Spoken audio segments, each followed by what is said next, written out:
Following me.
Yeah, you can.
Caravan rebut! Now let Paimon think. What were we up to the first time we came here? Oh, Paimon remembers! Nahita's consciousness had been trapped by the doctor, but we followed the clues she left behind to help her. So much time has already passed since then, and it seems Sumeru's changing for the better now that Nahita's in charge, right? Paimon just hopes this peace will last a long time, and then Nahita won't have any more new problems to deal with. Yeah, guess you're right. We somehow always find ourselves right in the thick of it. Who knows what will happen next? Come to think of it, maybe it's all because of you. Maybe you're just a magnet for trouble. Huh? Me? Before Paimon ran into you, Paimon never ran into any trouble. At most, when she was super tired, Paimon got caught in some strange whirlpool and sucked out into sea. And even then, you fished Paimon out. Anyway, for Nahita's sake, maybe we should think about heading to our next destination for now. Ah, look who it is. Running into you in a place like this? I can see you two still love wandering around. Oh, it's Dia! Since when are we just wandering around? We're usually taking care of some serious business. Even though it may have nothing to do with our journey. But never mind that. What brings you here? I just finished a commission in the desert for a usual client of mine. Nothing too interesting. Just escorting a shipment of goods. I'm on my way to report back. That's when I saw you two all the way over there, chatting away. What were you two talking about, anyway? Huh? You serious? Can't say I saw that coming. But you are travelers after all. I guess you'd never stay for too long in one place. Bumping into you like this will become a rarity. I'm starting to feel sad just thinking about it. Hey, how about I gather a few mercs to escort you two? What do you say? Thanks, but no need. Oh, Paimon had no clue you'd miss us so much. But don't worry, we'll come back to see everyone when we get a chance. Sounds good. All you need to do to get to Fontaine is cross this stretch and navigate some waterways. Knowing you two, I'm sure it won't be anything you can't handle. So, when are you leaving? Oh, wait a sec. Paimon just remembered there are still a few dishes in Sumeru that Paimon hasn't tried yet. Now, where's that list Paimon made?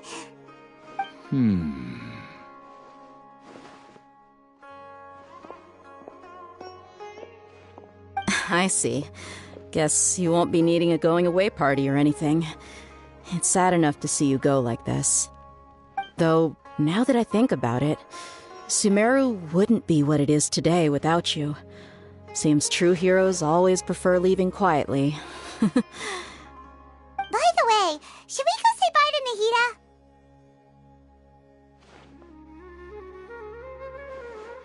Oh, good point. Then there's no need to bother her in the real world. Then, I guess this is goodbye for now, Traveler and Paimon. Whether as a client or a friend, you're always welcome to come find me.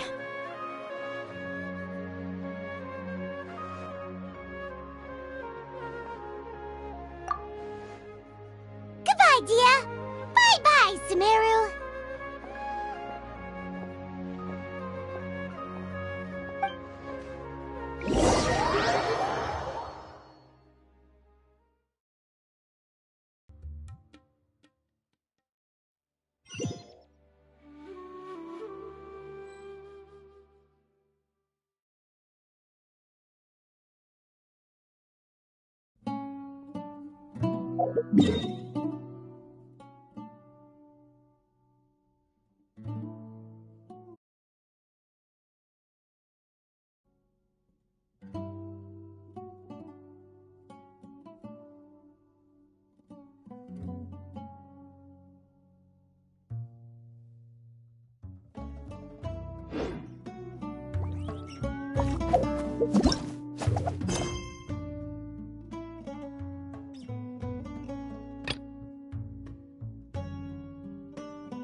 After crossing all that sand and water, we finally made it!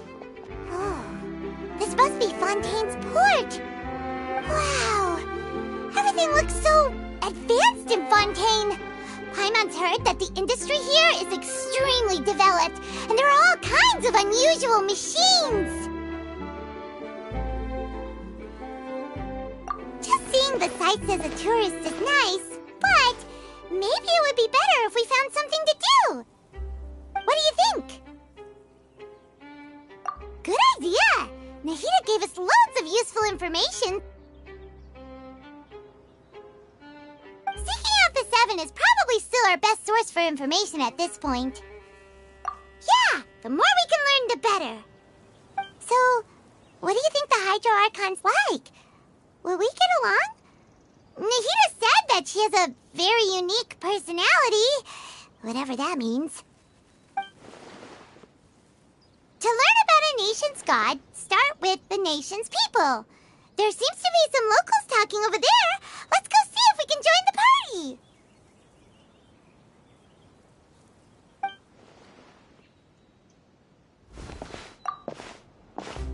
If you ask me, it's a tragedy how things ended for him. Clearly, he was a pretty decent person.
Yeah, I didn't expect that kind of ending for him.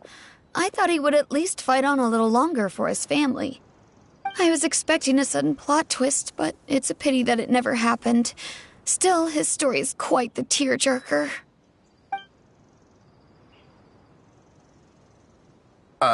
Excuse me. Can I help you two? I couldn't help but notice you standing here listening. Hi! We're travelers new to Fontaine, and we had something we wanted to ask, but you seemed to be really busy talking about some kind of play, so we didn't want to interrupt. Play? Oh, no. We're talking about something that really happened. In fact, it's a case that was just heard a few days ago. Really? Like, a real trial? But the way you were talking about it and the words you used just now made it sound like some kind of story. Well, good tales are often based on true stories, aren't they? And what you see in reality may also be someone deliberately putting on an act while harboring ulterior motives. Whether something is true or not simply isn't that important. The main thing is whether the story being acted out on the stage is splendid enough. Oh, but it looks like you're not from around here. You probably don't know that the Fontaine Court of Justice is called the Opera Epiclese, or more commonly known as just the Opera House.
Shouldn't court cases be treated a little more seriously than that? Not to question Fontaine's way of doing things. It's just that putting someone on trial is usually a very serious thing. No worries. Other visitors to Fontaine have wondered the same thing. You could say that we just don't want to waste the moving stories behind those cases. And as for your worries about whether the cases are treated with due reverence, we have the absolutely just and honorable Chief Justice Neuvillette, as well as the Oratrice Mécanique d'Analyse Cardinal, a machine created by the Archon. Between the machine and the Chief Justice, false charges and injustice are a thing of the past now.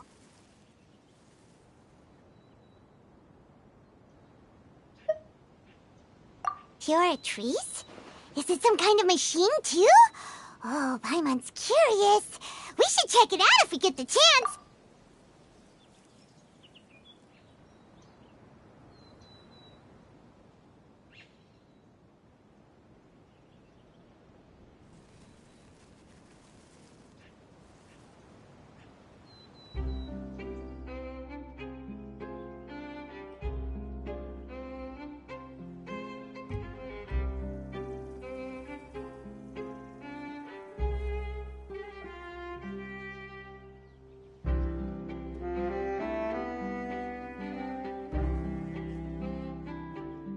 Wait, Paimon almost forgot to ask you our question.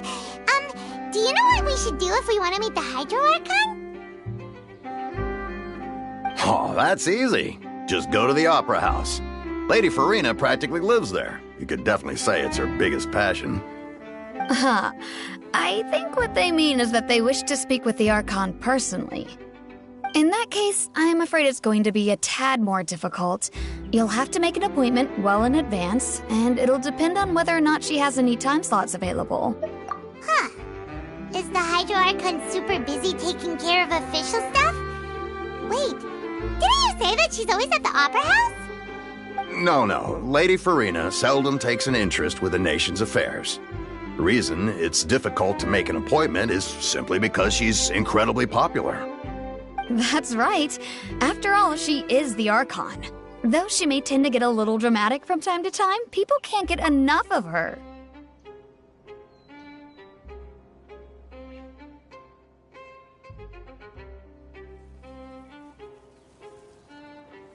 Huh. First time Paimon's ever heard of an Archon being described that way before.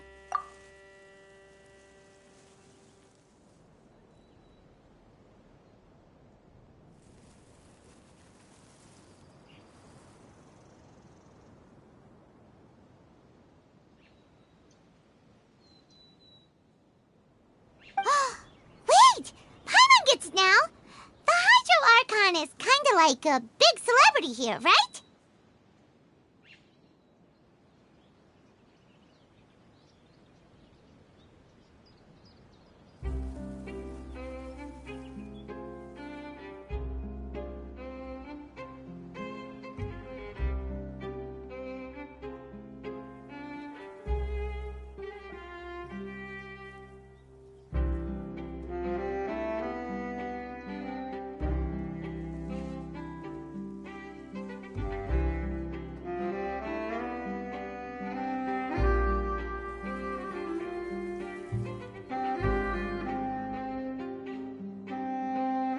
Yeah, I suppose you could say that.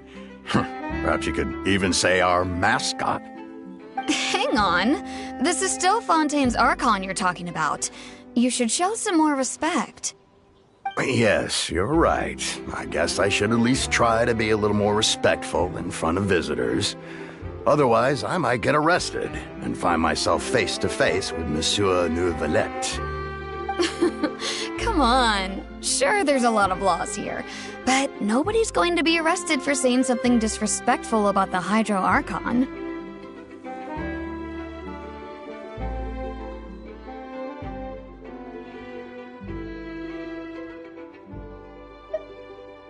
Alright, I think we get it. Thank you! At least we now know that we can find the Hydro Archon at the Opera House.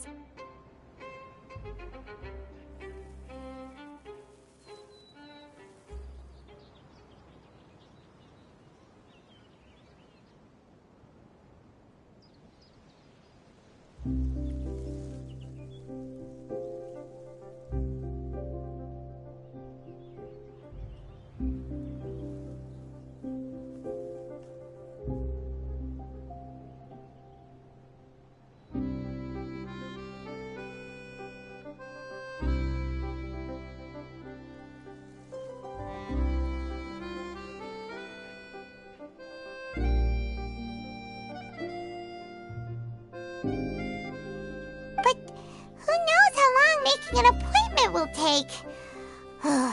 Guess we could have a look around the city in the meantime. Hey! What are you looking over there for?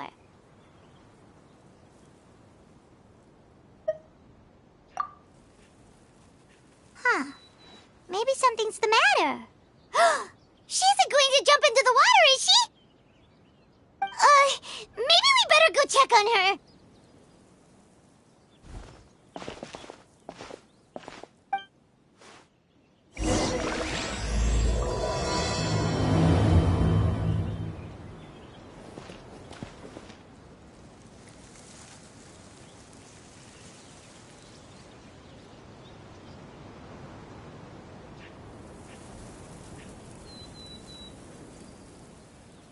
This is no time for distractions. Seriously, you have a great magician standing right here. You don't want to miss the best part, do you?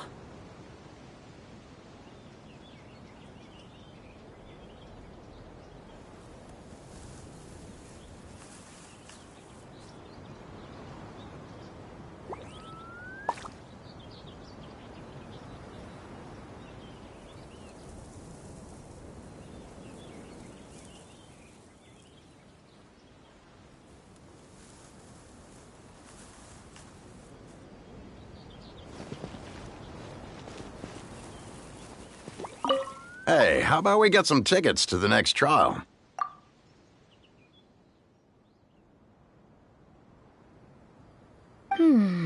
I think we'd better wait and see what kind of case it is first.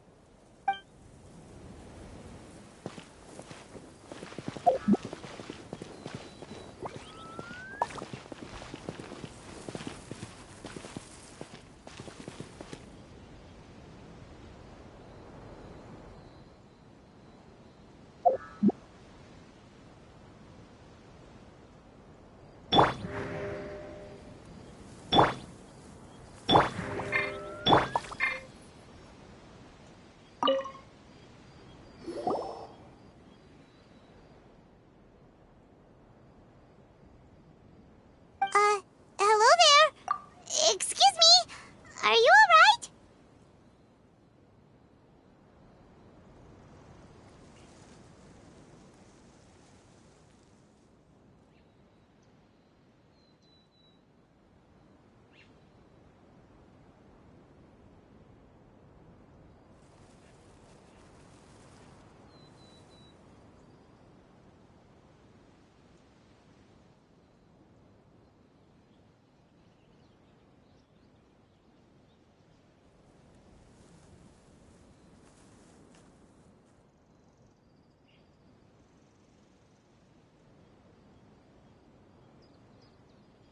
Huh?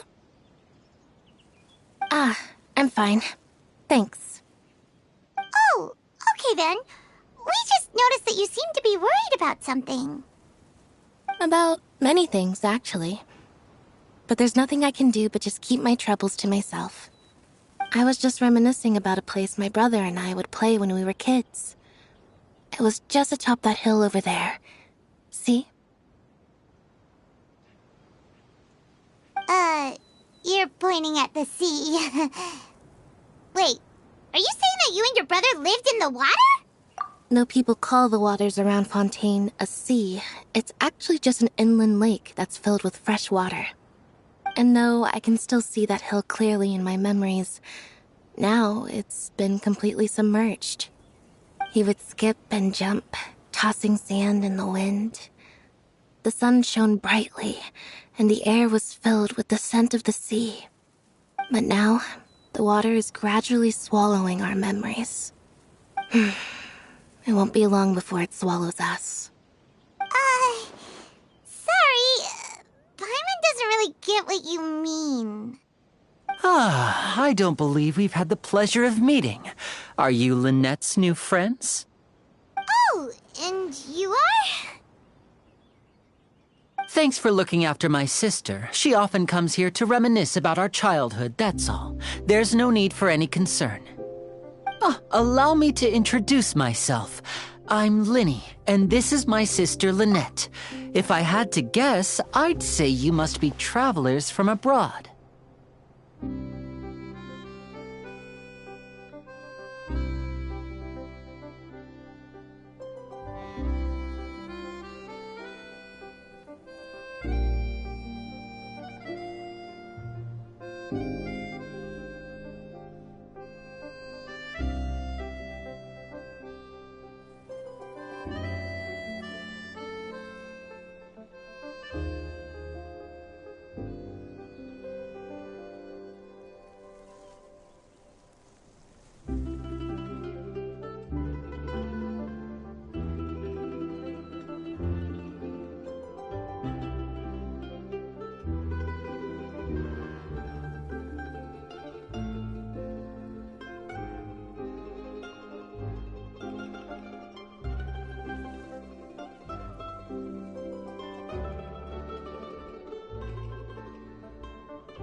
You! Paimon is Paimon, and this is the Traveler!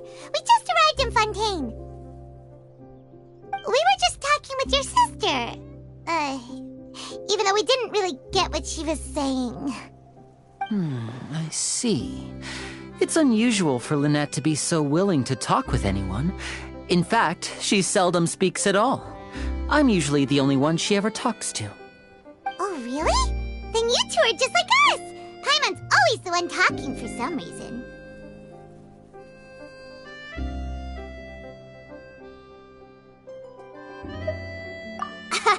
So that's how you think it is? I also think my brother can be too talkative at times. Seems you were right, Paimon. We are quite similar.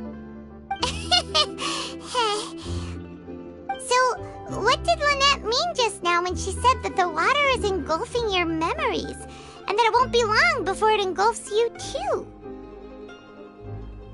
Oh, that. It's from a prophecy that's been circulating in Fontaine for some time now.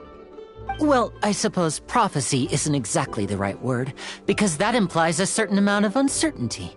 There's no doubt about what's happening in Fontaine now.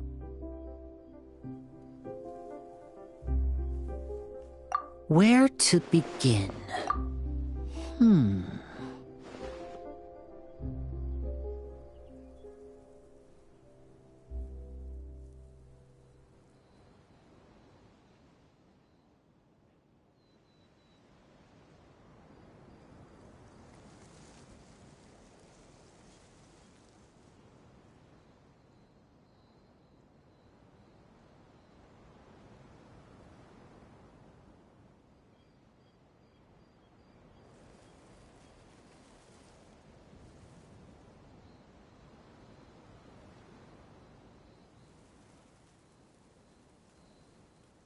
Let's put that question on hold for a moment.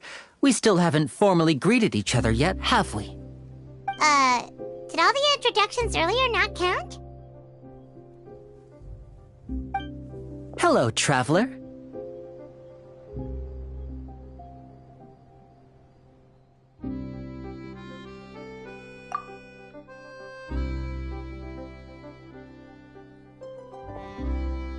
And hello, Paimon. Hey! Why didn't Paimon get a handshake? You're not poking fun at Paimon,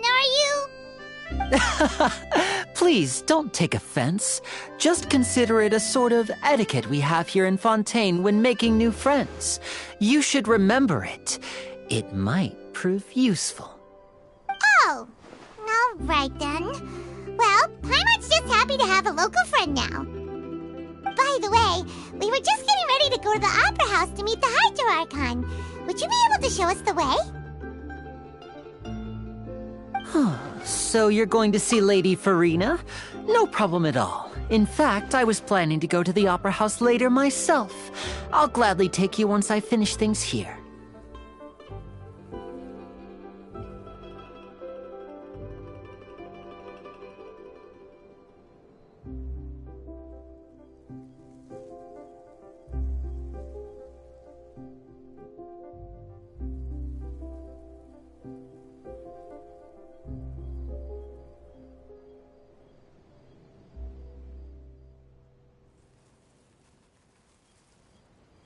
Please follow me.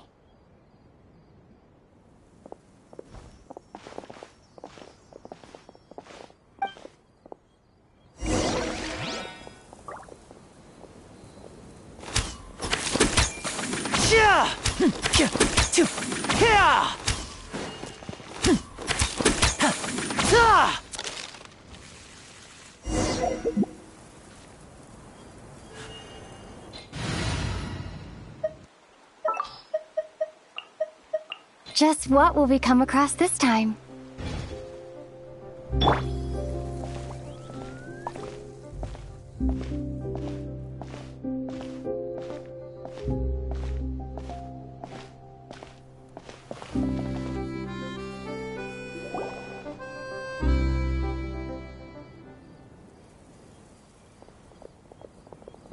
You said you were going to see Lady Farina? Well, it seems Lady Farina has come to see you.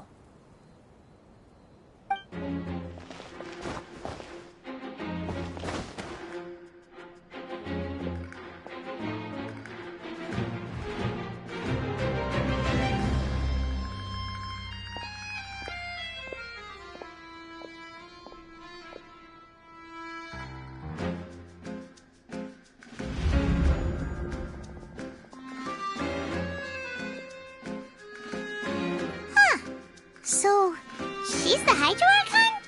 But how did you know we were looking for her? My dear people, rich and poor, those with cup in hand and those with nothing at all, raise your glasses in celebration!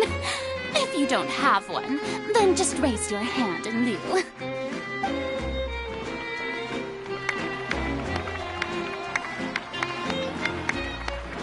As you can all see, two unfamiliar travelers have arrived in our nation. Come, let us make a toast in honor of this traveler and her companion who have journeyed here from distant lands.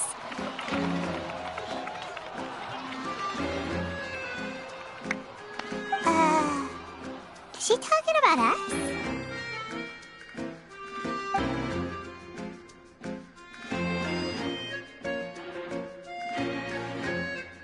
I've long heard of the turmoil and chaos you've left in your wake as you visited other nations, but I welcome you nevertheless. No, I have come to receive you personally. Fear is for insignificant cowards. I am a god, and I will never entertain the notion of such meaningless wariness. You can be rest assured, I see clearly your sincerity. Of course, seeking an audience with me is the most sensible thing to do. It will allow you to truly behold my power and witness my authority. Intelligent people always gather under the correct banner. I, Focalor, hereby welcome you to the nation of Hydro and acknowledge the value and significance of your trip. Now, you may rejoice in this.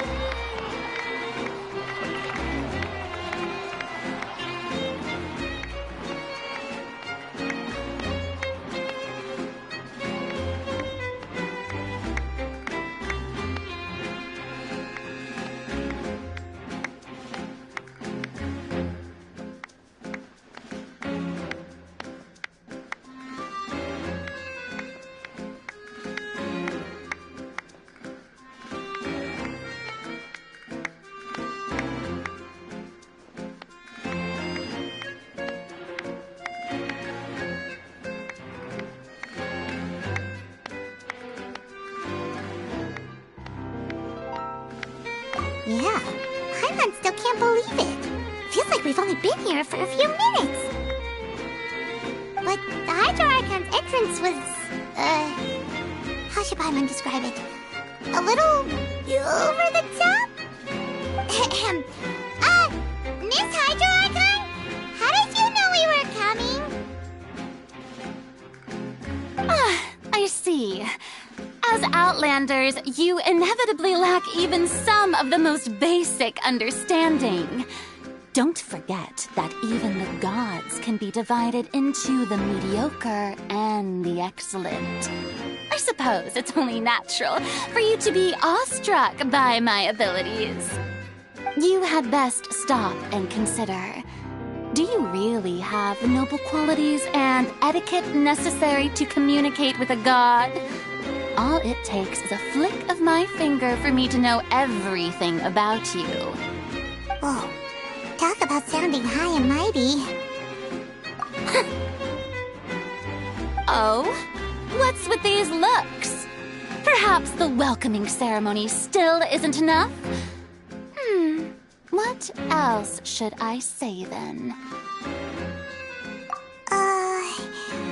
Is she waiting for us to start talking? Wow, I didn't expect to see Lady Farina here. What a surprise! Wait, does this mean they're the legendary blonde traveler? How did I not notice before? Hey, what's all the commotion? Oh, is that Lady Farina? Is there some kind of drama going on? Of course. That's the blonde traveler. The one all those stories are about. Lady Farina came here to personally see her. Oh, I bet this is going to be the duel of the century. Ooh, I've got to see this. I knew Lady Farina would never disappoint.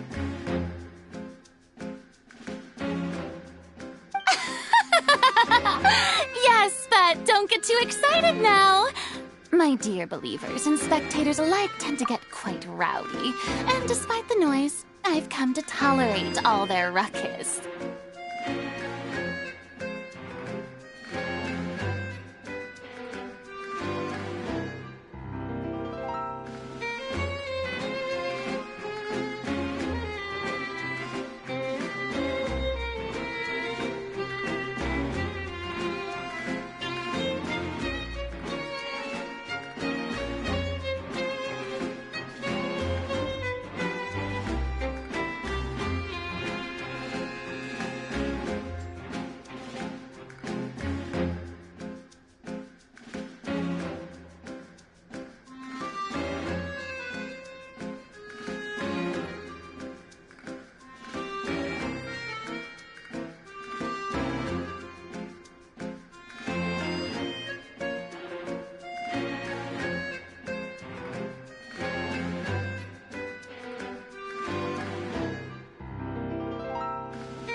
You may consider this my reward to all of you.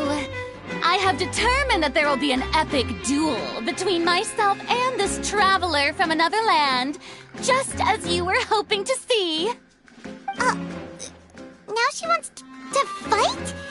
Aren't we getting a little ahead of ourselves?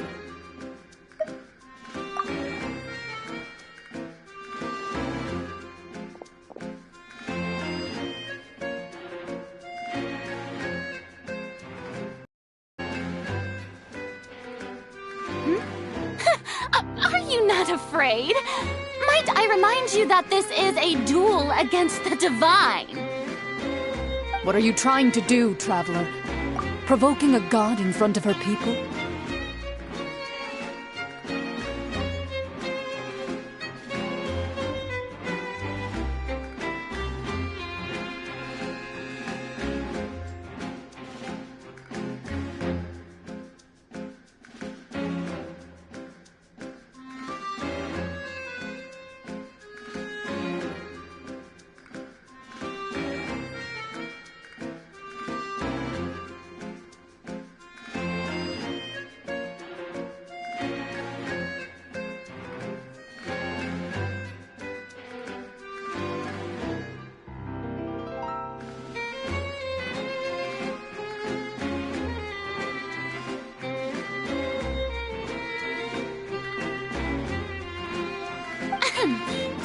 down, Clorend. I admire her bravery. Few have the courage to draw their sword against a god. She is obviously a true warrior.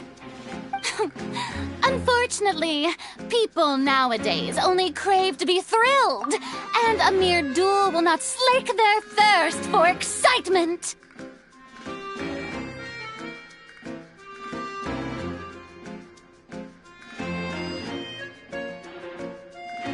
Huh. Yeah, she's right.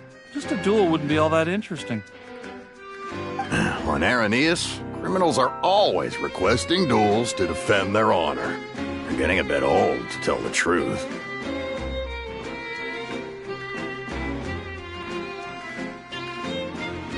You see, then, as the god of justice, I shall face this traveler in another kind of duel. A duel in court! Whoa, all right! Now that'll be worth seeing! Right. This is Fontaine, after all. It's such a grand opera house, it would be a pity not to use it. Why do you care so much about the crowd's reactions? Seems you've spent a little too much time in the opera house. Besides, how exactly do you plan to have a duel in court? You mean you're going to put us on trial?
Oh, we have reason to put you on trial.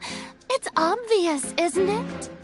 According to Fontaine law, no one is permitted to release any flying objects within Fontaine city limits during the first 3 days of each month. You are clearly guilty of violating this law, no? Oh, so that's what they've done wrong. That's Our Lady Farina. No one knows the laws of Fontaine like she does. You call that obvious? What kind of law is that? Wait, flying object? You mean Paimon? Precisely! Now, if you two have no objections, then in the name of the Hydro Archon, I order your arrest. My apologies, Lady Farina. I don't mean to spoil the fun, but if you would allow me to interject, I don't think that Paimon here meets the definition of a flying object. You tell her, Linny! Finally someone who's not crazy. How could anyone call Paimon a flying object? Ah, great magician Linny, my beloved citizen. I'll permit you to object, but how exactly do you plan to prove your claim? As a magician who just rained on your parade, I naturally should shoulder the responsibility of saving the show. So, with such an audience gathered here, allow me to perform a trick for everyone.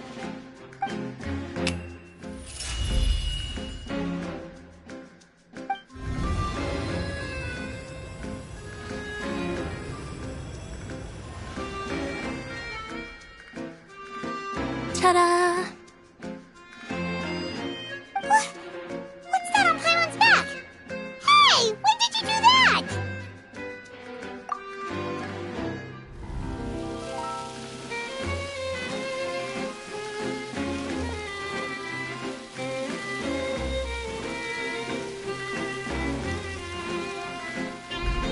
There. As you can all clearly see, Paimon should be classified as, well, something like a balloon. This rope has been in the Traveler's hand all along. It was just that no one could see it before. Huh? You call that magic? You've got to be joking. I thought it was pretty good. Nice one. I'm not sure what to think. It seems Lady Farina's charges no longer hold water.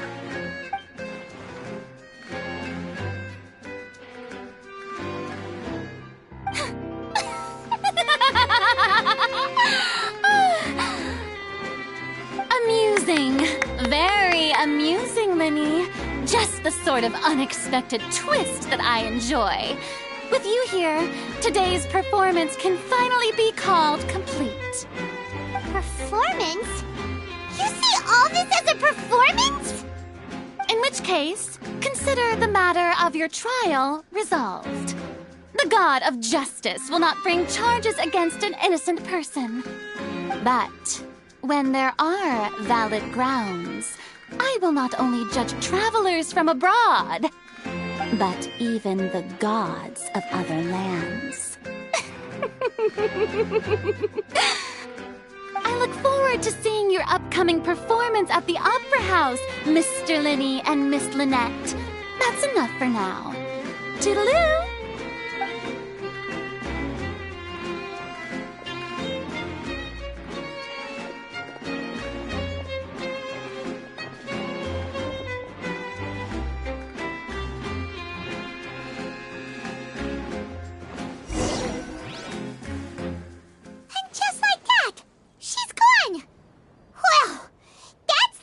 Unpredictable Archon Paimon's ever seen. We never even had a chance to ask her anything.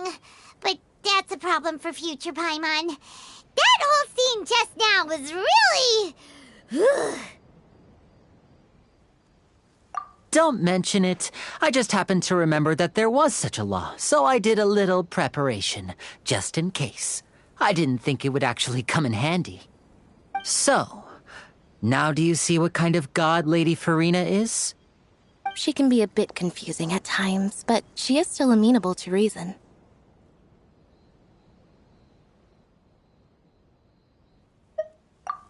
Anyway, Paimon had no idea you were a magician, Linny. It sounded like you'll be performing at the Opera House, right? I just know a few simple tricks I use to make a living. Lynette is my assistant. It will actually be my first time performing on the most prestigious stage in Fontaine, the Opera House. But isn't the Opera House where criminal trials are held in Fontaine? When there are no public trials being held, the Opera House hosts a variety of other performances. To the people of Fontaine, the line between a trial and a performance can be a little blurred. And speaking of performances, I would be remiss to forego this opportunity gifted by fate. Might I invite the two of you to see my performance? My brother's always excited to make new friends. Oh, sure. We don't really have anything to do now, and we wanted to go to the Opera House anyway.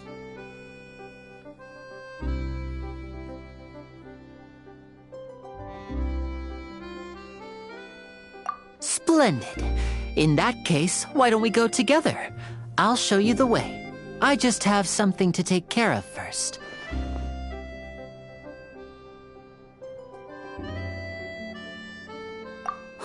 You really mean it? Then I'll take you up on your offer. This is a magical item known as a magic pocket. Perhaps you can help me distribute them to the people here. Huh? What are they going to use it for? About that... You asked me before about the prophecy, right? Let me start by telling you a little more about what it entails. I'm not sure exactly when it began, but a prophecy has been circulating around Fontaine. It says that every person in Fontaine is born with sin. No matter how the nation of justice holds trial after trial, this sin cannot be absolved. Until one day, the water levels in Fontaine will rise, and the sinful people will slowly be drowned. In the end, the people will all be dissolved into the waters, and only the Hydro Archon will remain, weeping on her throne. Only then will the sins of the people of Fontaine be washed away. That sounds pretty gloomy. Why are people in Fontaine born with sin? What is that supposed to mean? There are lots of guesses. Some say that the ancestors of Fontaine stole the power of the seas and stirred its wrath. Others say that the people of Fontaine never heeded the first Hydro Archon's warnings and offended Celestia. But here in Fontaine, evidence is what matters. There hasn't been concrete evidence for any of these claims, so they can only be regarded as conjecture. If even the people in Fontaine don't know what sin they committed, wouldn't it be better just to ignore the prophecy completely? Why bother feeling guilty all the time? That's exactly what the people did at first. But in the last few years, the water levels in Fontaine have actually started rising.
Many places have already been completely submerged, and now lie beneath the sea. Many people carry on with their lives as before and shrug it off as a natural phenomenon. But my family and I think that the people of Fontaine shouldn't ignore the possibility, which would end up sentencing them to death. We hope that at least the people who reside near the waterfront can move away before it's too late. So, we've started distributing magic pockets to them. As a magical item, these magic pockets have astonishing capacity. I'm sure they will come in handy when people are moving their belongings. Oh, Paimon gets it! It's like preparing for a rainy day! But this is more than a bit of rain.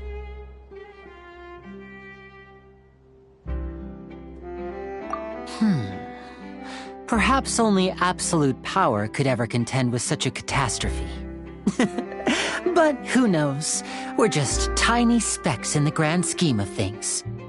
Now, if you'd like to help, then please give these magic pockets to anyone nearby. Be sure to convince them to take it, regardless of what they say.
What's this?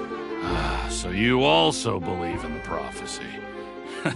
Keep it. I won't have any use for it. What? You mean you don't believe in the prophecy? No, I believe in the prophecy.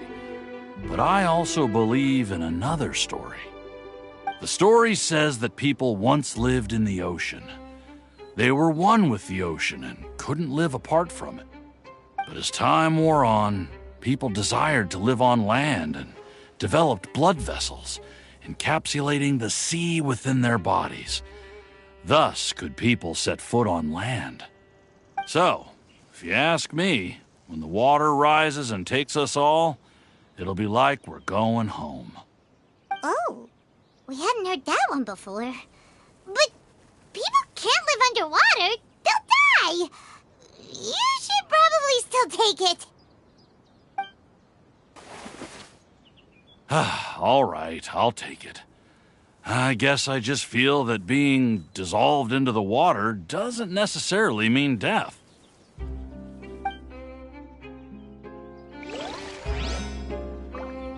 What do you think?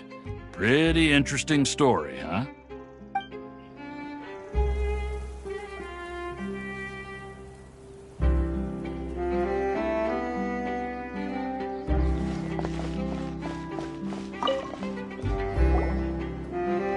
So you're the blonde traveler that everyone's been talking about. My apologies for not recognizing you earlier. Oh, a magic pocket? Seems you really thought of everything. I guess it's better to prepare for the worst and hope for the best. Thanks. Please, also thank the magician on my behalf when you get the chance.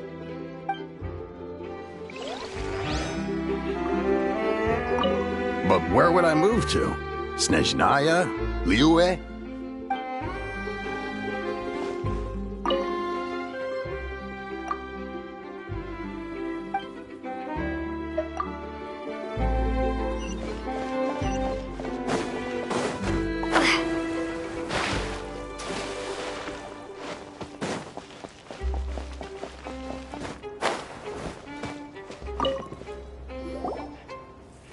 Huh? I don't want that thing. Way I see it, if the prophecy's true, it's still gonna be a long time before the water can cover everything. Life is all about living in the moment. What use is there in worrying about the future all the time? We'll cross that bridge when we get to it.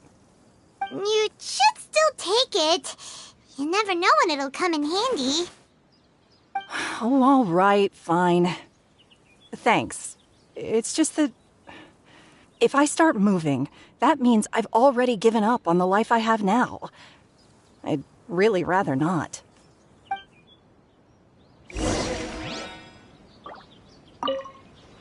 I really can't imagine what it would be like if things changed.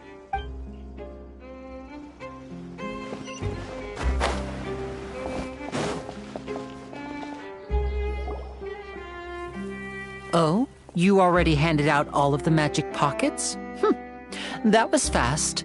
So, what did people have to say? I bet you heard some, interesting opinions. Yes, but that will change once disaster strikes. I know they'll change their minds, so it's only right to help them prepare. Is there anything else you need to do before we leave? Yes, one last thing. I have the magic pocket at a workshop in the court of Fontaine. Since we're out and about, I was thinking about bringing him some more materials. So, you want to collect materials? Just tell us what the materials look like and we'll help. Many hands make light work. Oh, that would be much appreciated. We'll need some romaritime flowers. I remember seeing them near the waterfront on the east side of the harbor.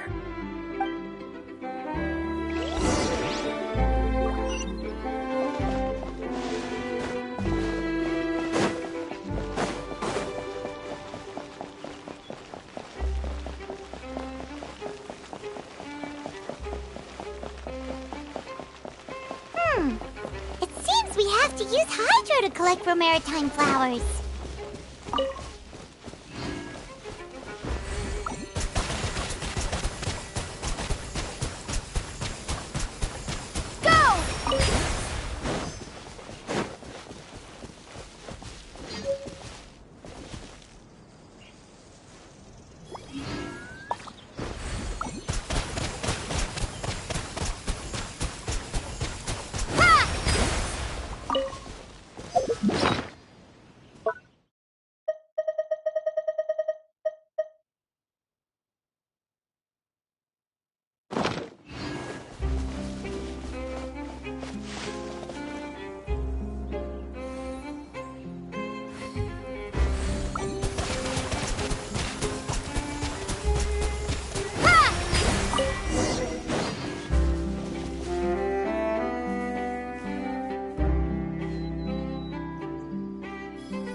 You made quick work of that. I can tell you're an experienced traveler. I've also finished collecting a few here. Maybe next time you'll feel like helping too, Lynette. No way. I'm in power-saving mode today. Otherwise, I fear I may not have any energy left for the performance at the Opera House. Fine. Though the performance is still a long way off. Now that we're finished here, we should get ready to head back to the Court of Fontaine. So, we're going to the Court of Fontaine before we head to the Opera House? Good. Paimon wants a tour of Fontaine's largest city and try...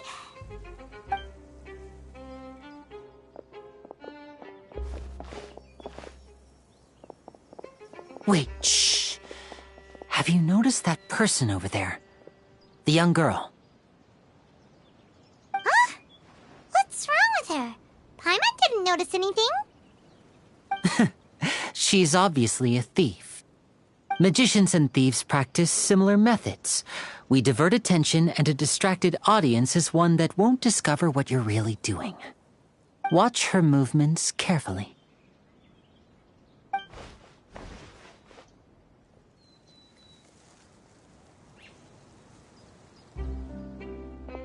Oh, he's right! Shh, keep your voice down. We need to think of a way to catch her, but it seems she's very alert. Perhaps we should split up.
You two can ride the lift over there and wait up top.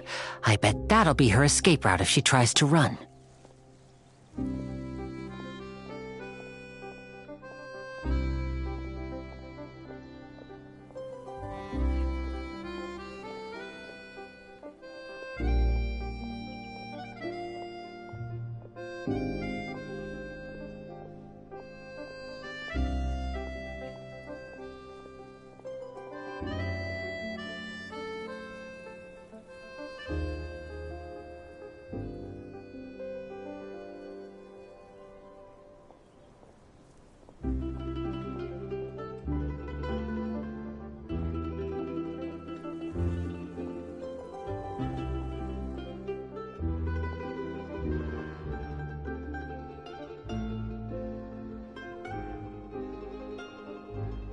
All right, let's go.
This is the spot where Linny wanted us to wait.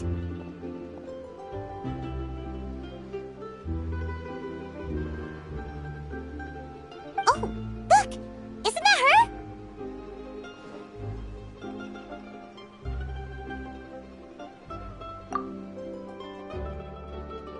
Oh no! Did she notice us? She started running the other direction! What should we do? Should we chase her?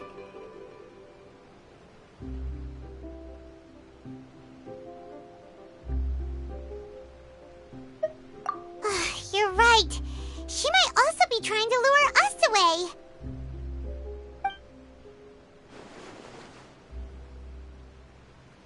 Nothing's happened for a while now. Paimon wonders if Linny caught the thief. Yeah, let's go.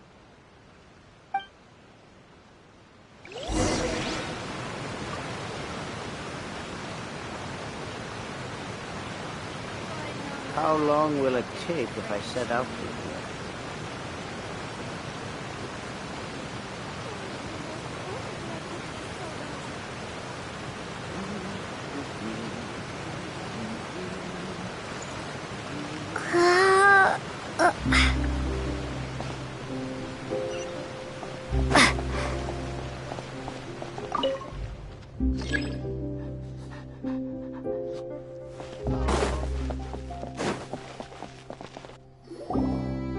Are you sure that's all she took? You should check to make sure you're not missing anything else. No, that was all. Oh, I can't thank you enough. I didn't notice a thing earlier. Anyway, I should be going now. Thanks again. Oh, were you returning what the thief had stolen? That's right. Pity I wasn't able to catch her. She distracted me by dropping the thing she stole on the ground. By the time I looked back, she was already gone. I saw the general direction she went, but Linny twisted his ankle, and I needed to make sure he was okay. Oh, did you get hurt,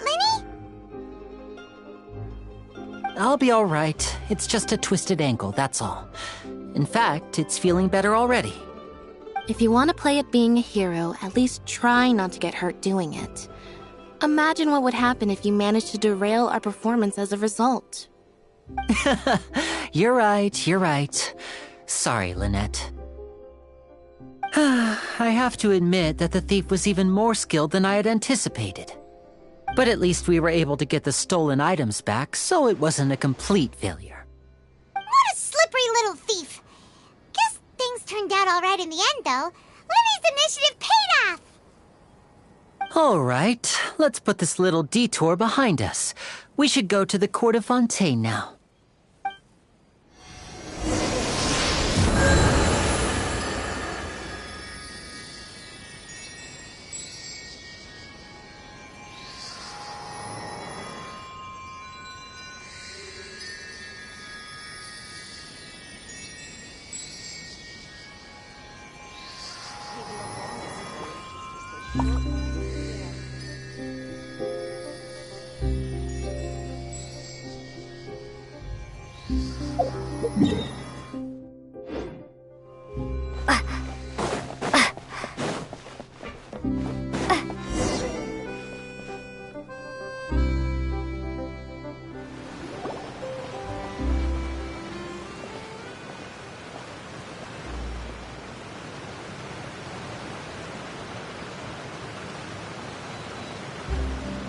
So, we ride this thing to go into the city? What an ingenious way to get around. People in Fontaine really know how to use water. This is an aquabus. It allows people to travel between several key locations around Fontaine. It's pretty convenient, but the ride can become a little dull after a while. The scenery is always the same. That's why it's better to travel with friends. So you mean it's still boring even when I'm riding with you? No, that's not what I meant. It's just that, well, you don't really talk that much.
Besides, it doesn't really feel like a real trip when it's just the two of us. It's the same as being at home. Whatever. That's what it's like to be an older brother. It's about time for us to leave. Let's get on board.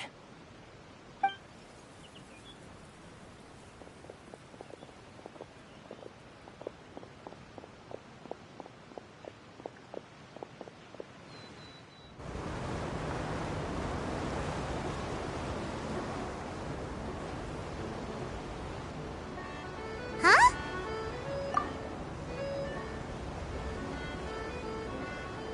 What? Traveler! Paimon! Charlotte! Oh, I never guessed I'd bump into you while riding the Aqua Bus. In the story of my life, this is big news.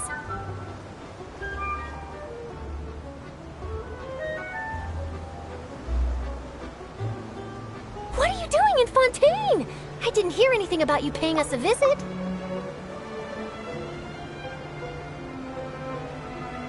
Yeah, it's quite the coincidence. But as travelers, we're always on the move.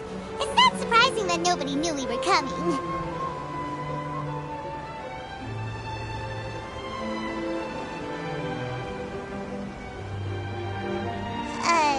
Though we still have no idea how the Hydro Archon knew about us.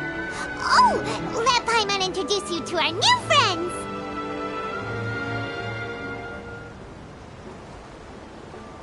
Oh, no need for introductions, Paimon. I would recognize the great magician Linny and his assistant Lynette anywhere.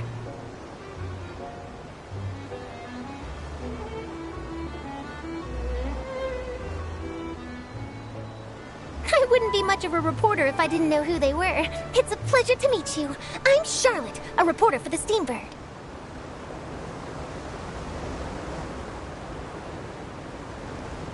Nice to meet you. From the Steambird, huh? We've often relied on your paper to promote our performances. It's an honor to meet you. Now that everyone knows each other, Fontaine suddenly doesn't feel like such an unfamiliar place. So, what have you been up to lately, Charlotte? Any big news? Not too much. When there isn't any breaking news, I mainly cover the trials at the Opera House.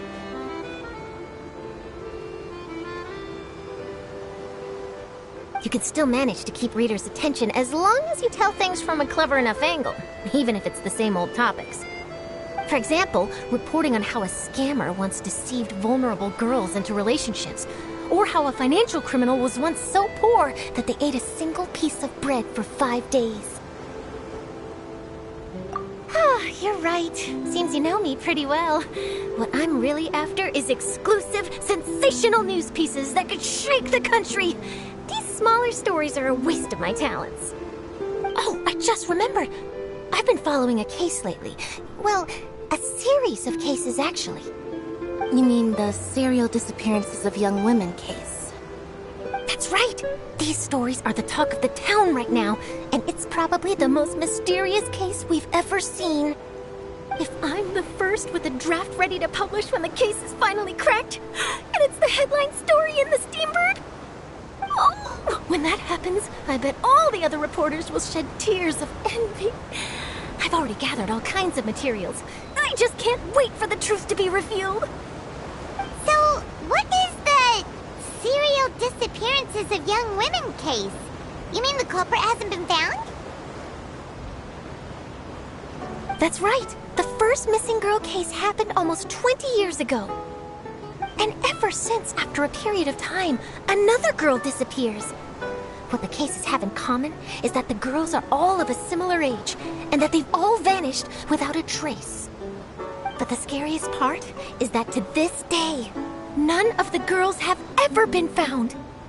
Many suspects have been arrested over the years in connection with this case, but shortly after each arrest, another disappearance would always happen. Yes, it's possible. But either way, I believe that every case has some precise truth behind it, waiting to be exposed. Yes, I agree. And at the very least, the family of those missing girls deserves some sort of explanation. I just imagined for a second what I would do if Lynette were to suddenly disappear. I'd pay any price to get her back, and then find a way to track down the culprit. Please don't imagine that, Lenny.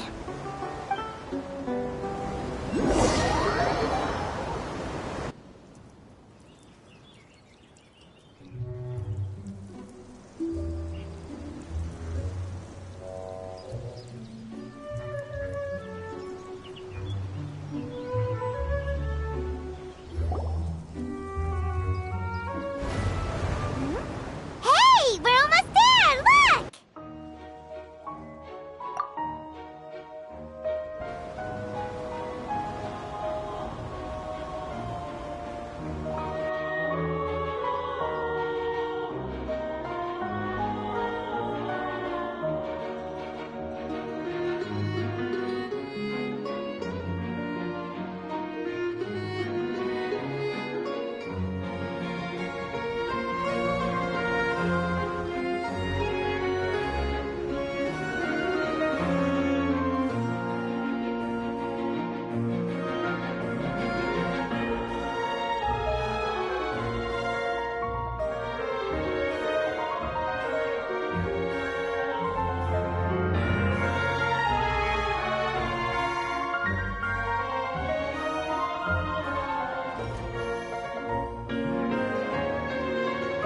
Well, I really enjoyed chatting with you. Life should be full of pleasant little surprises like this.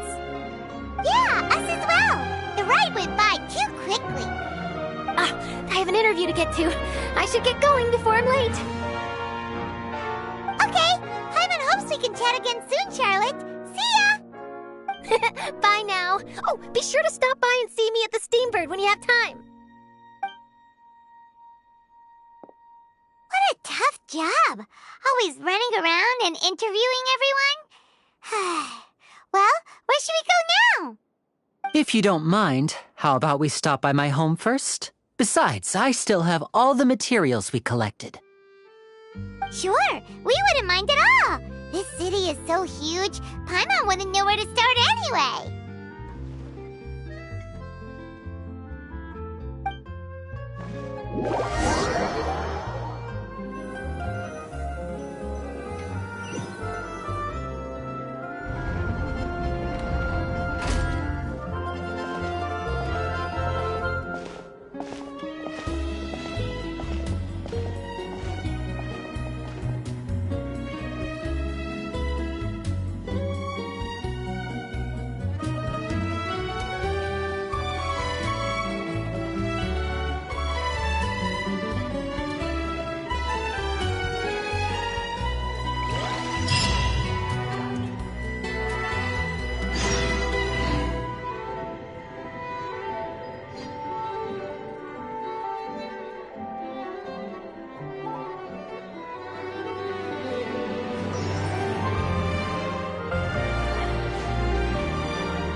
Does this big machine run on Clockwork too?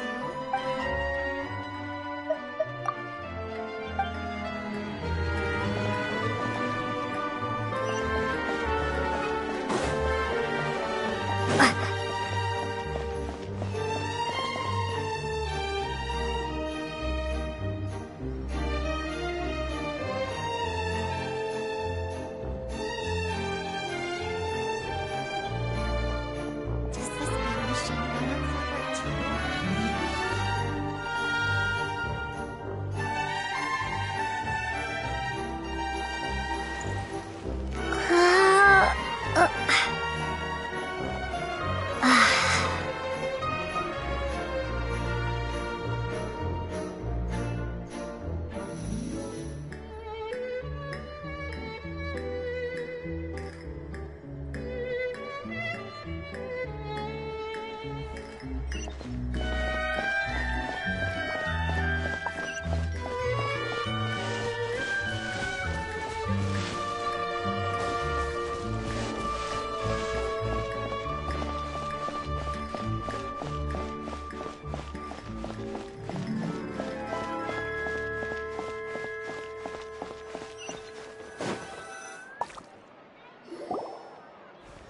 This is our current abode.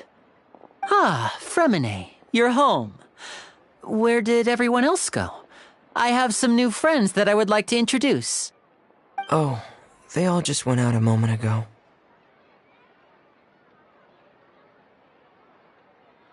I see. Everyone is getting busier now that Father will be returning soon. I suppose that can't be helped. Allow me to introduce you to my little brother, Fremine. He is a phenomenal diver. Hello. Nice to meet you! Paimon is Paimon, and this is the Traveler! Oh, you sound very proud to have a diver as a brother, Linny.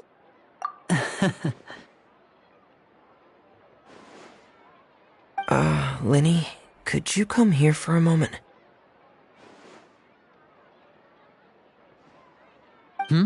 What is it, Fremine? Do you have something to tell me?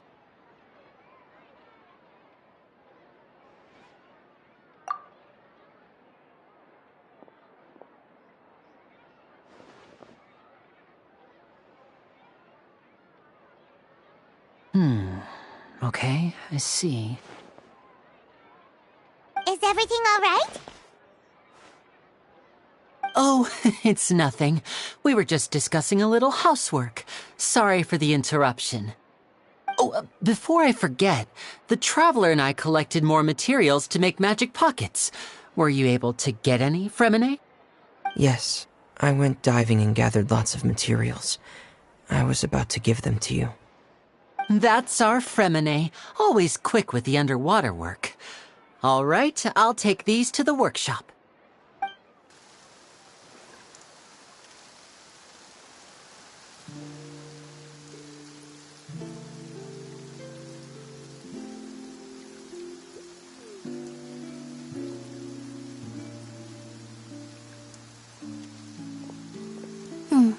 Looks like rain. Oh, you're right. But wasn't it clear and sunny just a moment ago? Fontaine's weather sure is weird. I'm afraid that's just how it is here. It often rains on days where there are trials being held in the Opera House, but don't worry, it'll clear up soon enough. What's wrong, Fremine? There's a legend about the rain that I tend to believe.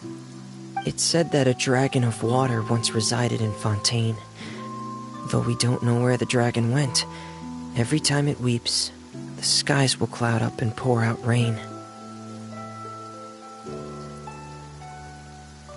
When I was a child, my mother told me that if I wanted to go outside and play, I should yell toward the sky at the top of my lungs. Hydro Dragon! Hydro Dragon! Don't cry! If it's an elemental dragon, then having the power to make it rain wouldn't be very unusual. Let Paimon try something. Hydro Dragon! Hydro Dragon! Don't cry!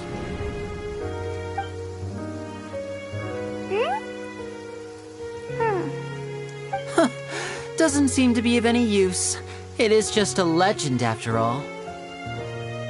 You know, you might be a more popular magician if you understood the concept of romanticism. Or could at least play along. Sorry. It might be because we've never met the Hydro Dragon. Perhaps it can't be comforted by the words of strangers.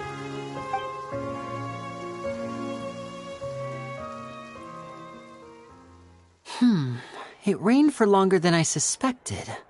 Oh, it's already getting late. Was there something you needed to do, Linny?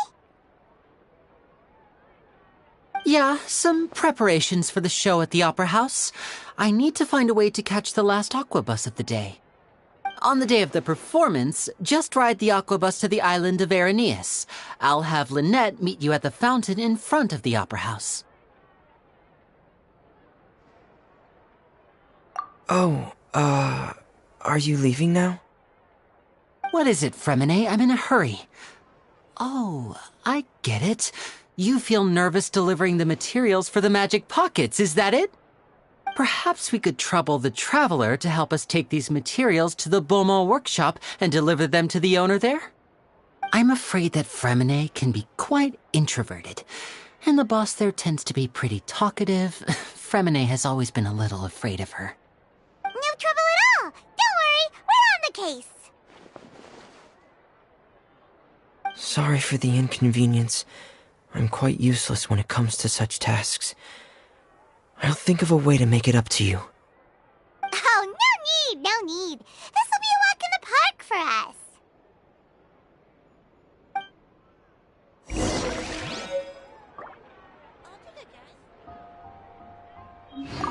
Thanks again, you two. I really can't deal with that lady. No way! I'm not guessing.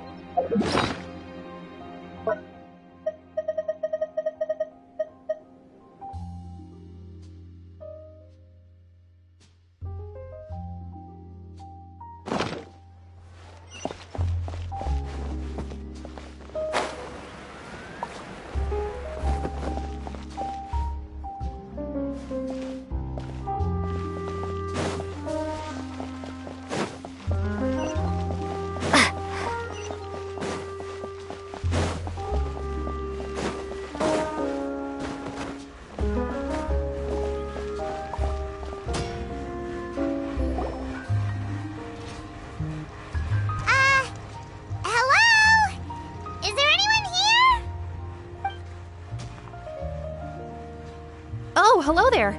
New customers? Looking to buy, or do you need something made? Or perhaps you're just looking for a chat with me. Oh no, we're just here to deliver some materials. Here they are. They're for making... what were they called again?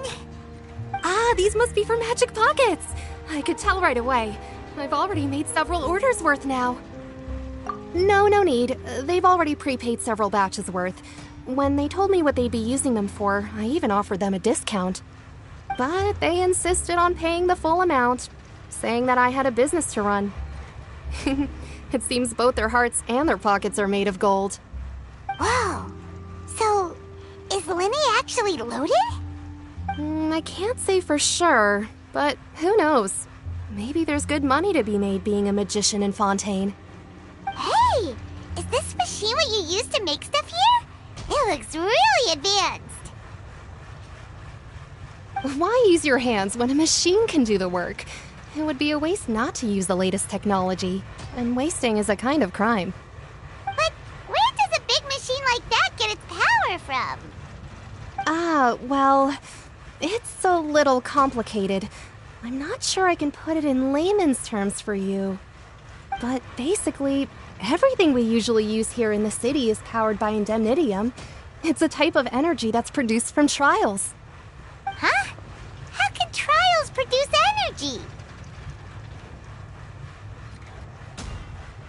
Well, I'm not completely sure of all the details myself, but basically, when a trial is in session, the Oratrice Mécanique d'Analyse Cardinale harvests people's belief in justice and converts it into energy to be used all around Fontaine. So that's what its other function is? Paimon heard that the Oratrice was created by the Archon to make judgments. But Paimon still doesn't get it. How could something unreliable like people's beliefs be turned into a stable power source for these machines?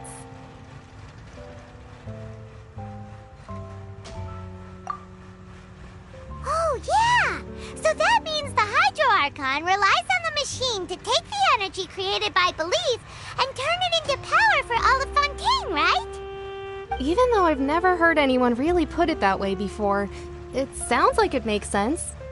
Besides indemnitium, we have another type of energy called pneumosia. It isn't produced by the power of the Archon, but it is unstable by nature. Even now, it still cannot be widely used by civilians.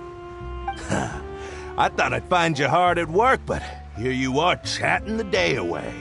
Since you're already talking, I'm sure you wouldn't mind a few words with me. You again? Didn't I already promise you that I'd have the more I owe to Confrérie of Cabriere by next month? Why are you hounding me now? Yeah, but how do we know that you won't go running off by the end of this month? I want 50% today. Wait, no, 70%. Huh? You... Seems business isn't so great for the workshop. We've already finished our job and delivered the materials. Maybe now's a good time to leave? Hey, hold on. Before you go around trying to collect payments, why don't you settle your own debts first? If Confrérie of Cabriere wants to poach clients from Northland Bank, that's fine. But I'm afraid you still owe the bank a hefty sum of mora. So why don't we work things out between us first, before you get back to your little conversation here? You're from Northland Bank. But we said we'll pay everything we owe next month. Why are you hounding me now? Traveler, Paimon! I didn't think I'd run into you here in Fontaine. What are the chances? We're surprised to see you too! What are you doing here in Fontaine? You didn't want to stay in Snezhnaya? Long story short, I've already been in Fontaine for some time now, and honestly, things have been pretty boring. But it seems that fate brought our paths together today. Not only will I have some good friends here now, but ones who always seem to find trouble. Either way you look at it, it seems things are going to get a lot more interesting now. Pretty sure we'd want to avoid anything that you'd find interesting. Besides, our trip here has gone pretty well so far. Right, Traveler? Hey, you, Northland Bank boy. Aren't you forgetting something? Don't interrupt. It's not often I run into the Traveler like this. Why don't you wait for me over there for a while? You kidding? Aren't you the one looking for us? You really expect us to sit and twiddle our thumbs while you catch up with your friends? Listen to me, boy. If you want your mora, fine. Why don't you come and take it? Hey, I just said not to interrupt. Oh, by the way, Traveler, the last time I took Tonya and Tusser ice fishing, Tusser said... Hey! That's way over the line! All right, boys, let's see who has to pay up now! Can you at least let me finish one sentence? Fine, though the bank told me not to get rough with our clients. You're the ones who started it. This is an act of self-defense. You two will have to be my witnesses, okay? I'm sure this won't take long.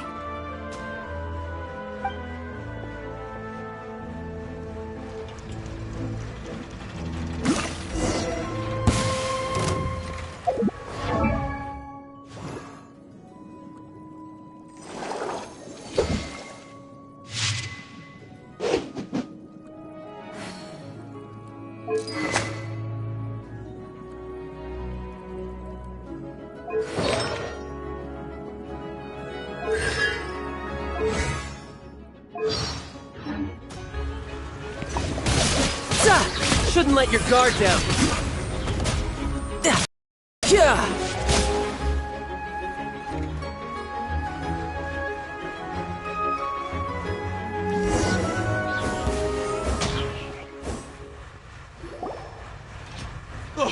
What's your deal, Brad? How are you so strong if you're just a staffer from Snezhnaya's Northland Bank? Wait, Don't tell me you're... Oh, now you notice. It's a little late, don't you think? Just make sure you understand that you don't mess with Northland Bank. Got it?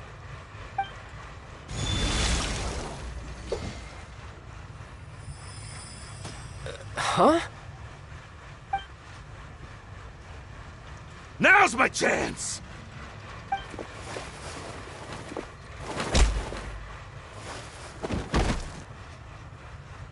Huh. That was weird.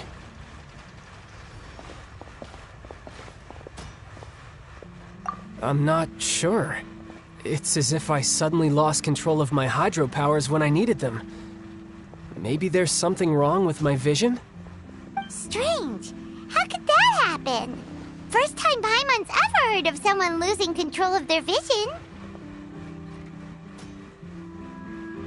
Never mind. It doesn't matter. If I want to stay sharp, I shouldn't be relying too much on my vision anyway. Besides, I always have my delusion in case I need it. So what are you doing in Fontaine, child? And don't say it's work for Northland Bank. Well, I guess it's because I've been in a bad mood lately. Huh? What kind of reason is that? Wait, since when do you feel down about anything? I don't know. Maybe I still have a lot to learn about myself. But recently, there seems to be some sort of restless power stirring inside of me. And I don't know why, but every now and then I feel like I'm in a terrible mood. Maybe you losing control of your vision just now is connected with that power you're feeling inside. That is a possibility. I can't remember if I ever mentioned it before, but when I was 14, I fell into some unknown abyss. It was during that time I learned nearly all of my abilities. The one who took me under her wing and taught me was named Skirk. She was always quiet and very mysterious. Nobody knew where she came from or what she had been through, and she was always very strict when teaching me combat techniques. One time, I asked her why she was willing to take me on as an apprentice. From what I could make of her answer, it was because I had awakened it, and traces of it remained on me. She said that all my combat training would be useful in the future. But what is it? What did you awaken? She never explained that, but my guess is that it's related to a dream I saw when I had just fallen into that abyss. In my dream, I was in the deepest depths of the sea, and the boundless seabed was all around me. But in front of me appeared a whale that was so massive, I felt like I couldn't breathe. A whale? Oh, that sounds familiar! When we fought against you before, you summoned a huge whale that seemed to leap at us. Is that the one? That's just an abstract form of a whale that I create using my elemental powers. It takes that shape because the scene I dreamt of the whale has always been stuck in my mind. I'll never forget it. So you used the whale as inspiration for one of your moves? Huh. Seems a little twisted to Paimon. So why don't you just go ask your master? Maybe she knows the answer. You make it sound so easy. Ever since the incident I experienced there, I've never stopped searching for Master Skirk and that unknown abyss. But it's been years now, and I've still found nothing. There isn't even a trace of the place where I remember falling into the abyss. Oh, it sounds like some kind of ghost story. Yeah, I'm out of leads at this point, but there's nothing more I can do. It seems that strange encounters in this world tend to be elusive like that. Oh, seems the time really flies when I'm talking with you. I just remembered I have somewhere else I need to be, so I should get going. What? More work for the Northland Bank? No, it's more of a personal appointment. Lately, I've been sparring with some of Fontaine's official champion duelists whenever I'm feeling bored. Official champion duelists? You mean it's their job to duel? Yep, in Fontaine, before a criminal goes to court, They're given one chance to defend their honor by requesting a duel with an official champion duelist. The champion duelists are all-powerful fighters selected from among the nation's best, and the duel itself is a no-holds-barred fight with no specified stopping point. So engaging in such a duel is regarded as a symbol of defending your honor. If a criminal manages to win the duel, they'll be acquitted. But if they lose, they'll have no choice but to stand trial. And the worst-case scenario is that you're simply killed in the duel. Though it's rumored that Fontaine has a death penalty, from what I can tell, no one has ever been officially sentenced to death. So really, the only people who opt to duel are those who have suffered a grave injustice in being accused, or those who greatly value their honor. Otherwise, why gamble with your life? So, do many people actually get out of their trials by winning the duel? Apparently, it's exceedingly rare for anyone to actually win. Fontaine probably enacted this system as a way to show that the nation respects the honor of its citizens. Besides, none of the champion duelists are to be trifled with, which is exactly why I was itching to face them as soon as I got to Fontaine. Apparently, the one I'm meeting today, Clorinde, is the strongest of the champion duelists. I had been asking her for some time before she finally agreed to face me today. Well, that's child for ya. Paimon feels like we heard that name somewhere before. Clorinde. Huh. Oh, before I forget, I want you to have this. Huh? Your vision? You're seriously just giving it away? I'm just worried that it could become uncontrollable again. I'd be pretty upset if it got in the way of my duel, so I think I'll be better off without it for now. Besides, I just need you to hold on to it for a short while. I'll come retrieve it when I have some time later. Paimon knows what you're up to. You just want an excuse to come talk to us again, don't you? Whatever gave you that idea? I'll be in touch later.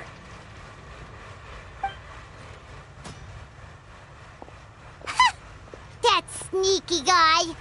He said he's been feeling down lately, but he seemed the same as ever to Paimon. Well, seems we don't have much to do for now. We might as well walk around and see the city before Lenny's performance.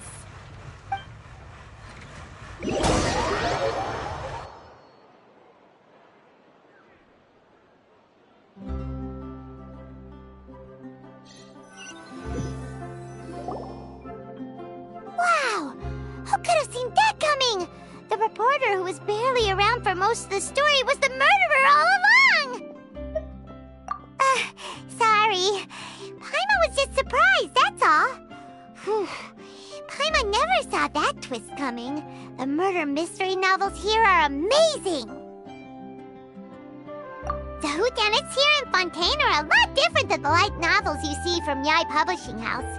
Both have their merits, but Paimon thinks this style of novels are more, well, novel.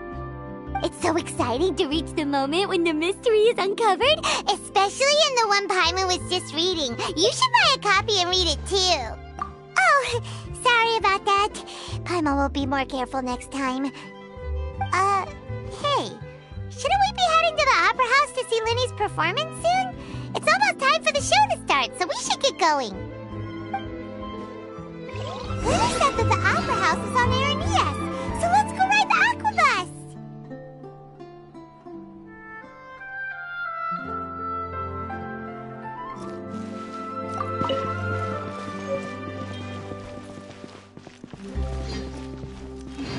Investing too much emotion puts you at risk of doing something irrational. So these are the kind of headlines that go into these days.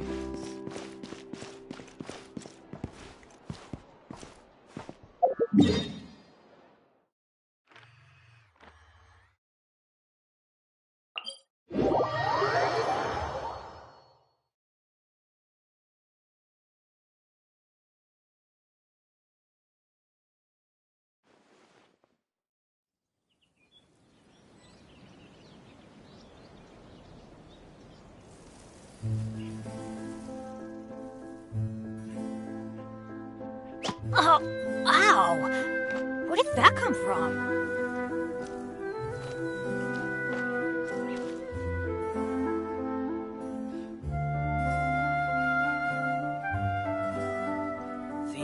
Stories here never have a happy ending.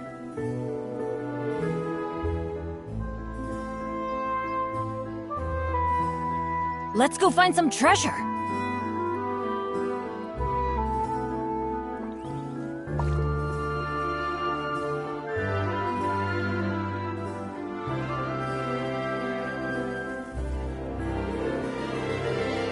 Benny's Adventure Team, assemble! Things like the stories here never have a happy ending. Or not.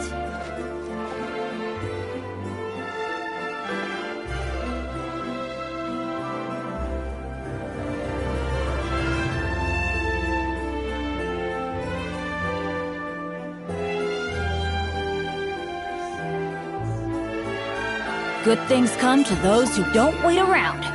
That's what they say anyway. Knowing my luck, the opposite is probably true for me.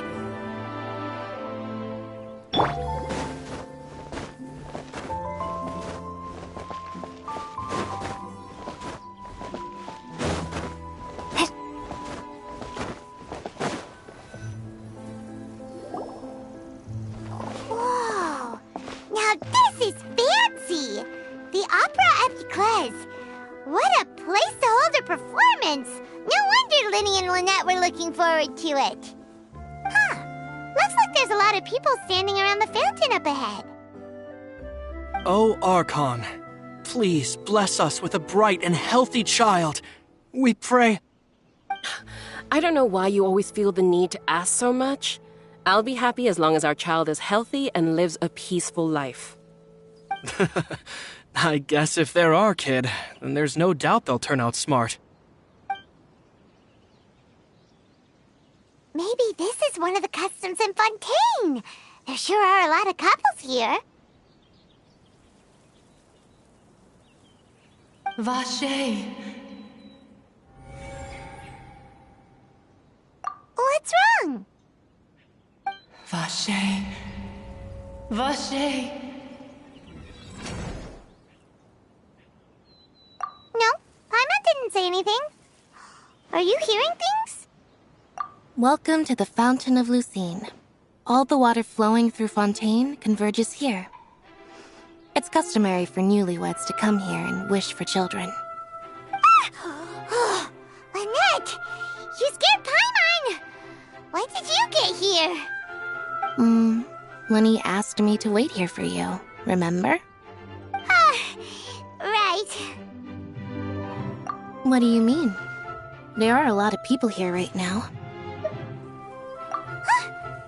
Hey, you're not trying to scare Paimon, are you? Besides, it's the middle of the day.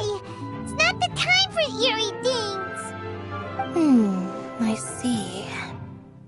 I might be able to tell you something that could help explain the voice you heard.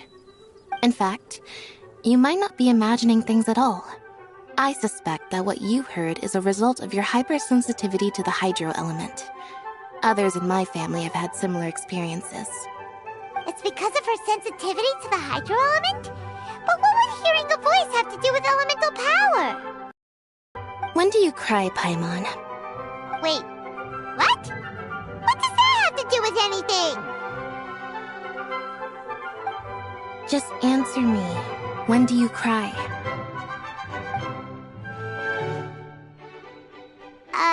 When Paimon's really sad?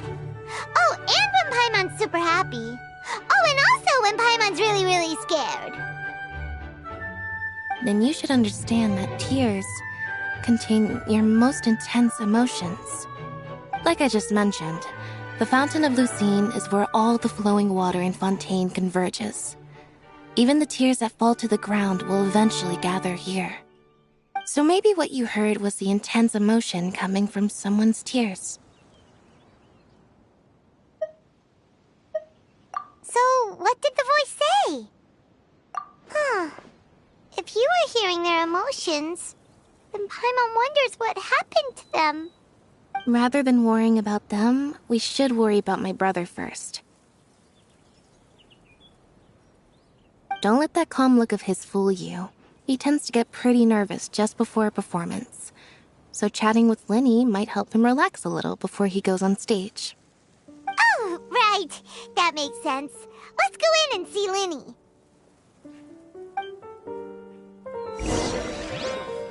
It needs a more romantic touch.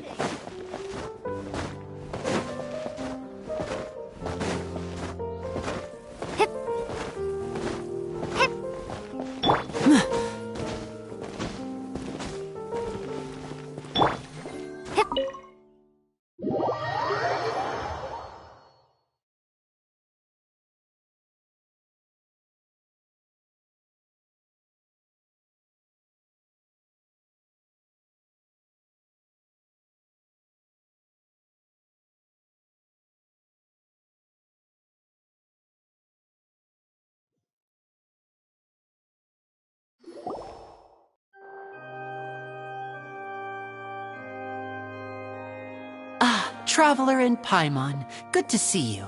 I knew you two would come. Are you kidding? We wouldn't miss it for the world. We've been looking forward to it. I can tell, judging by how early you've arrived. But you're actually right on time.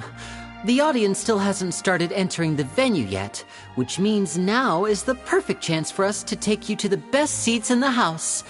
Wait just a moment. I'll fetch the tickets.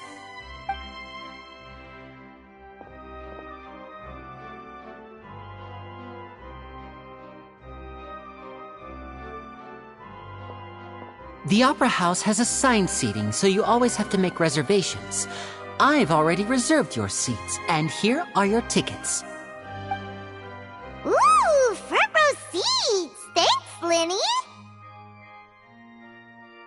Don't mention it. There's no need to keep thanking me. Hey, Linny! Could you come over here and take a look at this? Oh, I'll be right there. Seems there's an issue with the stage props over there. That's Cal, my assistant, calling me. I'll go lend him a hand.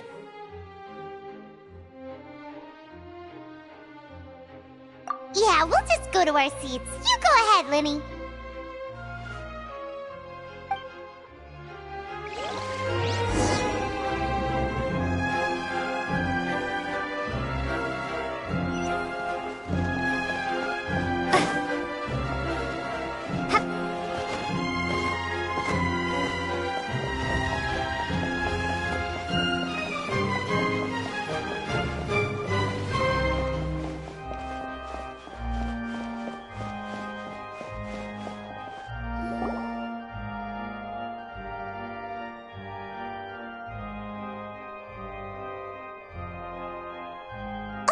These should be our seats. Come on, let's sit down.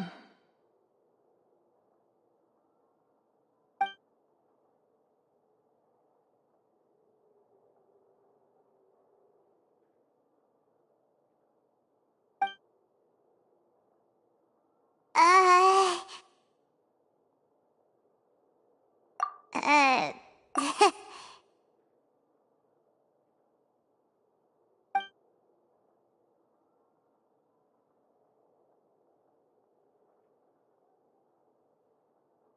Hey, Traveler, maybe we should strike up a conversation with the person next to us.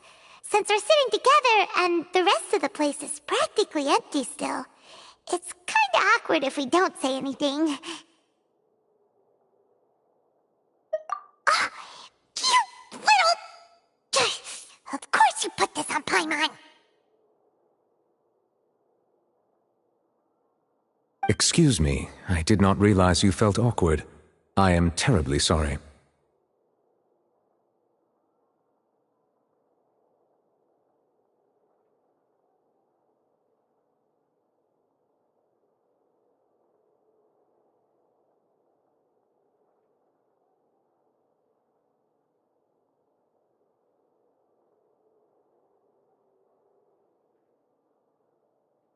I would be perfectly happy to chat with you if that is what you would like. Oh, so you heard all of that, did ya? Boy, you sure have good ears. Paimon thought she was keeping her voice down. Wait, that's not it, Paimon's...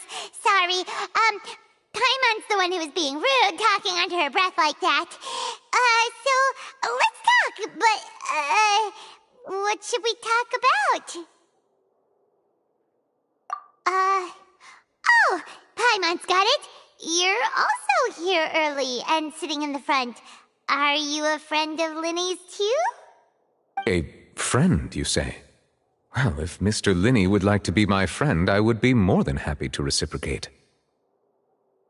Oh, so you're not friends with Linny then? Oh, this is getting more awkward by the second. Paimon nearly forgot to make her introduction. Nice to meet you. Paimon is Paimon, and this is the Traveler. We just arrived in Fontaine. It is an honor to meet you two. I have heard of your deeds across Tevat. And as required by proper etiquette, I will also introduce myself. I am... Oh, Monsieur Nervillet. What an honor it is to have you here to see my show.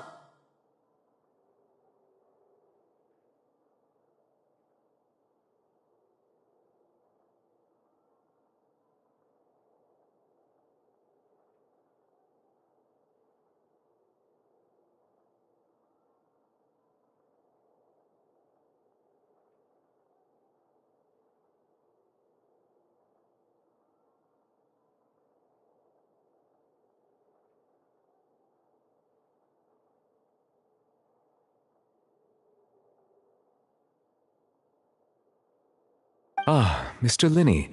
I should say it is in fact an honor for me to see your performance in person. Wait, Nervillet? Could he be... I saw you all chatting just now, but it seems you still don't know who Monsieur Nervillet is. Allow me to introduce you to Fontaine's Chief Justice. That seat is always reserved for him. It wouldn't be too much to say that he's the symbol of justice and honesty here in Fontaine. Whoa! Sorry for being so rude just now. Paimon had no idea you were such an important person. No offense taken. Being Chief Justice is merely what I do for work. Nearly every person has their usual reserved seat, so I'm not so special, really. And by the way, I should probably let you know, even though I would prefer not to, there's someone sitting up there in the VIP seats that has been striking a pose for quite a while now. I believe she is trying to give you a most elegant and impressive first impression. So I think you should take notice of her sooner rather than later, otherwise she may become flustered.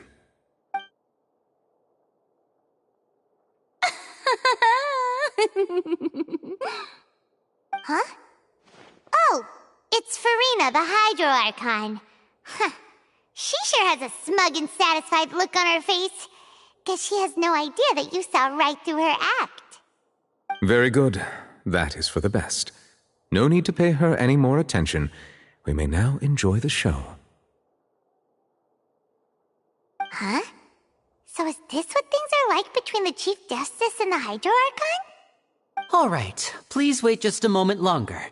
I've pretty much finished my preparations, and the performance will start as soon as the audience has made their way to their seats. Yay!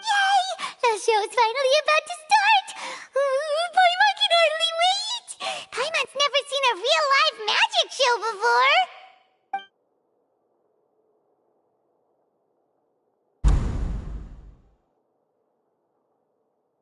Oh! They're dimming the lights! The show must be starting!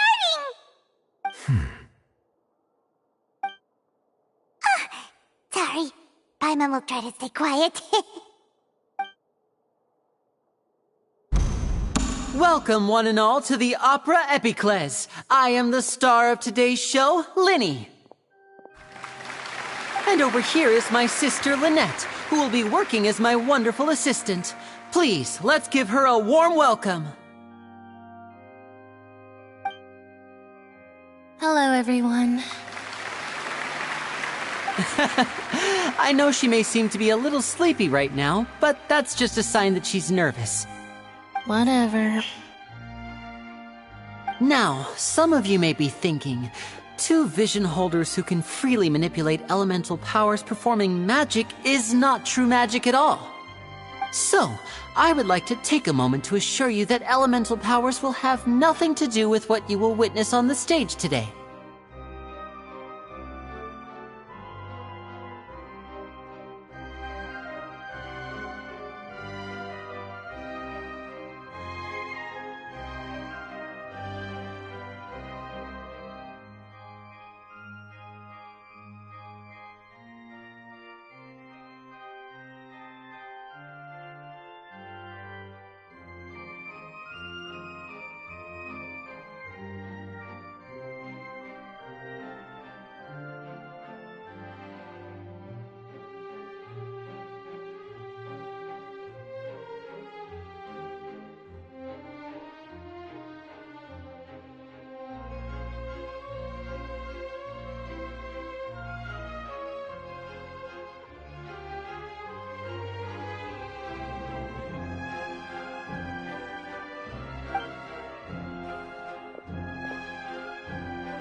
Both Lynette and myself have removed our visions for the show. That way, even the gods won't be able to help us.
Oh, good point. That's what makes the show real magic.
Now, without further ado, let the show begin.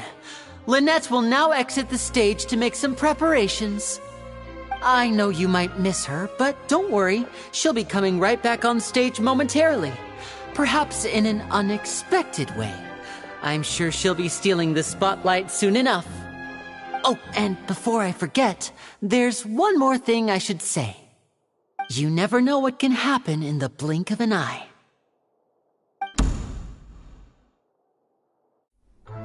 A magician's greatest skill is making things disappear or appear. The possibilities are endless.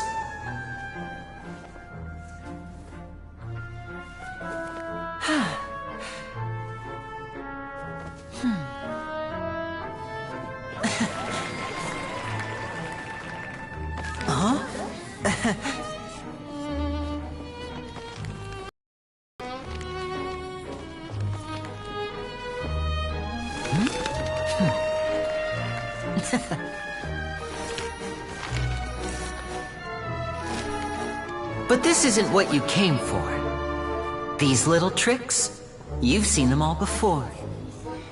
So it's time for something truly extraordinary, don't you think? This one's a little tricky.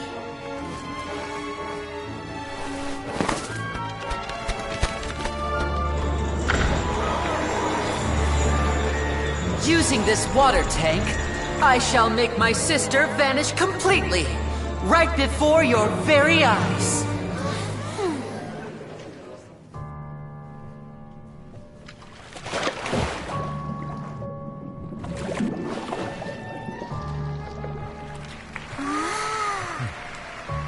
It's actually quite simple. She'll just turn into air bubbles and float right out of the top.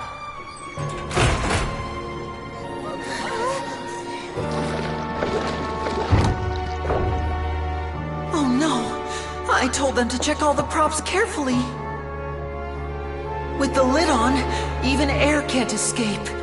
An amateur magician would be getting very nervous right around now. Luckily, it's me on stage, so let me show you what a true virtuoso can do.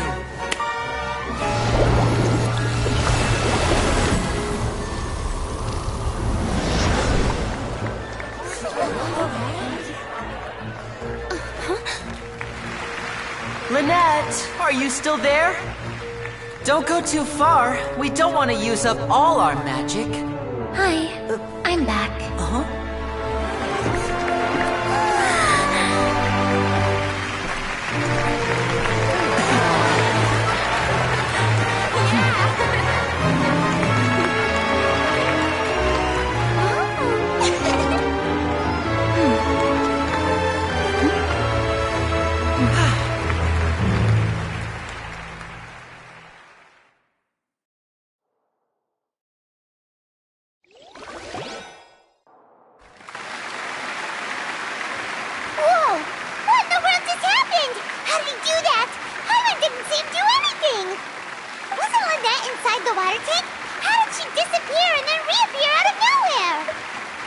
If we could see easily through his tricks, then that would mean that his skills are still lacking. To appreciate magic, you should focus on the show happening on stage, rather than getting caught up in trying to see that which has been intentionally hidden. Guess you're right. Paimon couldn't believe her eyes when Lynette reappeared. Amazing! Thank you everyone. I'm glad you enjoyed that performance. But our magical journey has only just begun. I've prepared even more astonishing surprises for everyone here.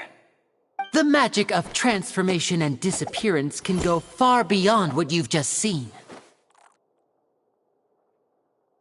I'm sure many of you are thinking that escaping the water tank was impressive enough. But Lynette is still my assistant after all. In which case, I have ample time to make all necessary preparations. So, for my next trick, I will require the participation of one lucky audience member. Please, if my assistants could bring out the magical boxes now. There are 2 boxes and only 2 boxes. One is here, and one is there in the aisle among the audience. I'm sure many of our clever audience members have already guessed our next magic trick. A swap! Our lucky audience member and I will each enter a magic box. After 1 minute, we will each emerge from the opposite box. Now please, everyone pay very close attention to the box you see here. Don't give me any chance to make a move. Wow! How's he gonna do this? Hey, do you think this is all magic tricks, or does Lenny have actual superpowers? The lucky audience member will be generated by this random number selector. It selects numbers entirely at random. Even I don't know who will be chosen to participate. Now then, let's begin. Let me see. Oh, row 7, seat 3. Congratulations! You now have the chance to experience magic firsthand for an entire minute. Please, come forward. My assistant will take you beside the magic box. I'm sorry, it might be a little cramped inside, but no need to feel nervous. We've carefully arranged everything for you to be as comfortable as possible. You don't need to do anything, but no matter what strange things may happen, don't come out of the box. If the magic is interrupted, who knows where you might end up? You might even find yourself in the Fortress of Meripede. Oh, okay. All right. Before I enter the magic box, there is one more thing I need to ask the audience to do. Could you all give me a countdown? Like this. 60, 59, 58. Just keep counting down. You can go a little faster or slower if you like. I won't be able to see anything in the pitch black box, so I'll be relying on your voices to know when time is up. Oh, and no tricks now. If you quickly count from 60 in just 30 seconds, then I'll be in a tough spot. Ooh! Paimon kinda wants to count faster after hearing him say that! No, that won't do. I can see it in your eyes. You still can't be trusted. Let's practice together. Come on, repeat after me. 60, 59, 58. 60, 59, 58! That's right, perfect. Keep it going. All right, I'll see you all on the other side once you've finished counting.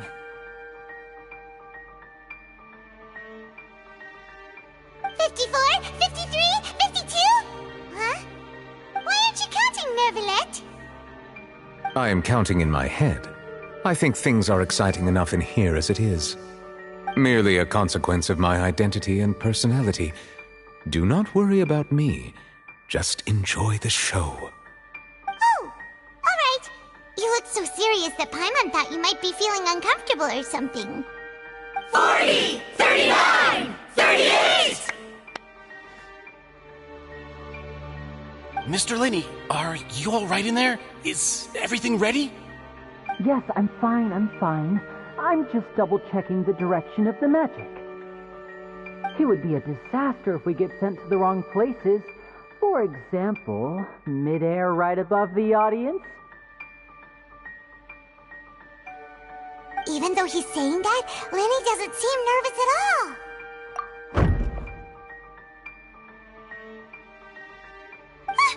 What was that noise? Did you hear it too? Not sure. Anyway, it doesn't seem like anyone's worried about it. 25! 24! 23! What's wrong, Mr. Lenny? I can still hear you moving in there. I seem to have accidentally knocked over a decoration. I'm trying to fix it, but it's pitch black in here. I can't tell left from right. Never mind the decorations. There's no time for that. The show is what's important. No, that's unacceptable. I want my show to be perfect. Don't worry, we still have 20 seconds. Hear them counting? 19! 18! 17! It seems things aren't quite going as planned. I apologize, everyone. It feels like you're all starting to count faster, but that's all right. I know it can be tiring to do such a long countdown. 10 seconds and change is still plenty of time. 10! Almost there now. Whew. Swapping two people is harder work than you might think. Even a master magician like me can't guarantee I'll get it right the first time. Hey, wait! Is this the back one? I can't tell. They both look the same inside. Huh?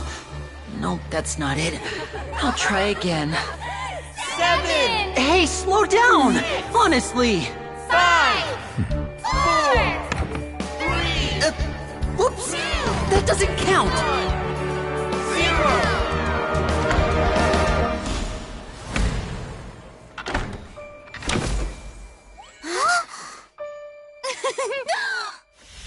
Ta-da!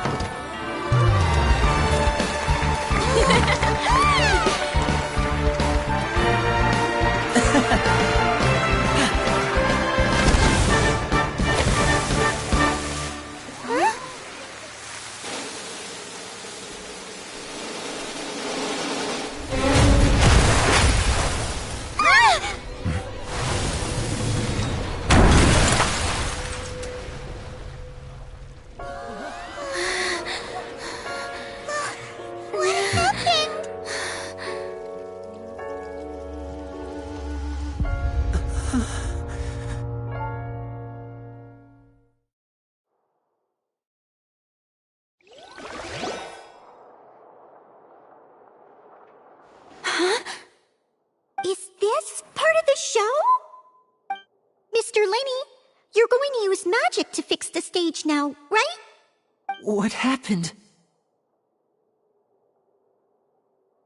Oh no. Maybe this isn't part of the show.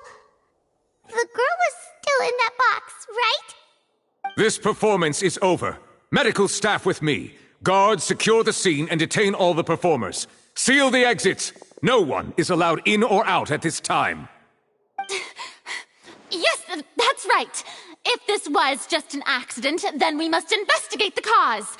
But if this was all part of some scheme, then those accountable will not escape the judgment of the God of Justice.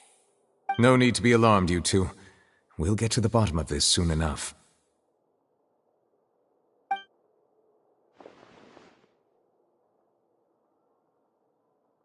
Unfortunately, the person who is in the magic box has been pronounced dead. His name was Cowell, one of the assistants in Linny's magic troupe. Apparently, the fireworks on stage ignited the ropes that were suspending the water tank, which then caused the tank to fall onto the stage. As of now, we are still not sure why we found Cowell in the box, rather than the guest from the audience. And after an initial search of the area, the guards have confirmed that the girl is nowhere to be found. It appears that this incident was not merely some mishap with the performance. And there are many indications that it is connected with the case of the serial disappearances of young women. The serial disappearances case? That's the case that Charlotte mentioned before!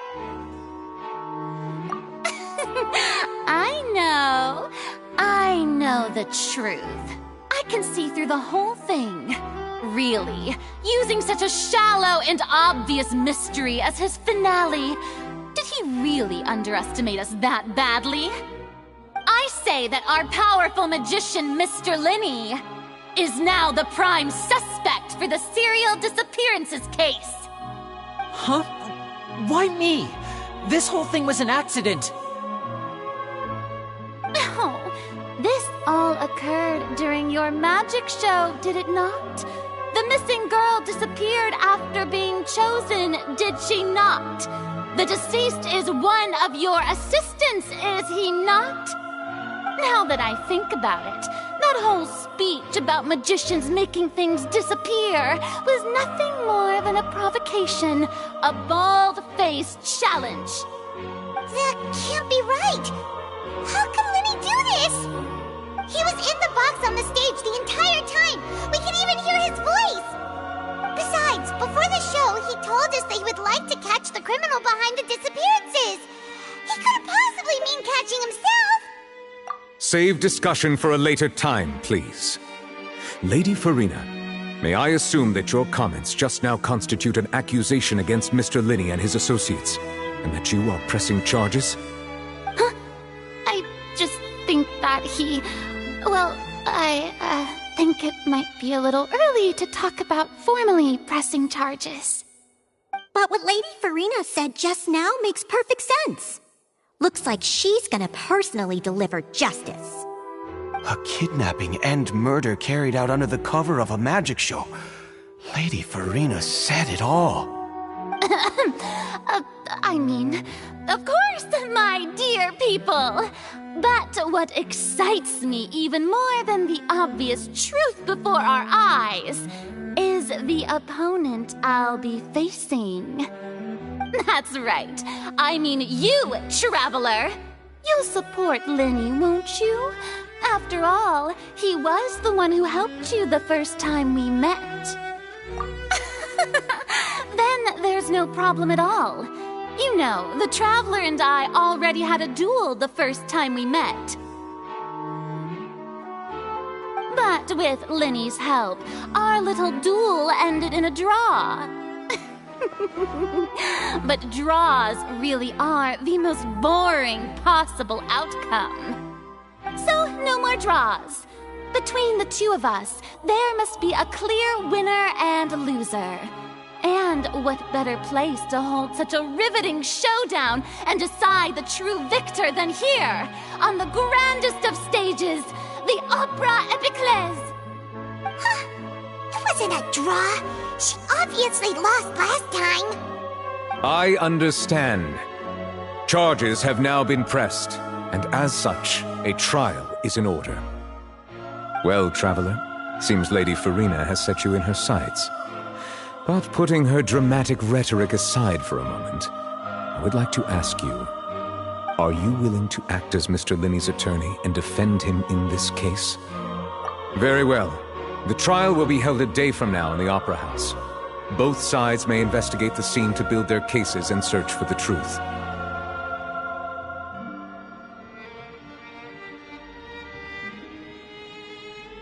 Linney and his troupe are all potential suspects and shall remain within the Opera House. The audience may begin to leave in an orderly fashion once they have been cleared by the guards. A day isn't that long. Let's see what kind of case this big-shot Outlander can build in such a short amount of time. I'm really quite looking forward to hearing it.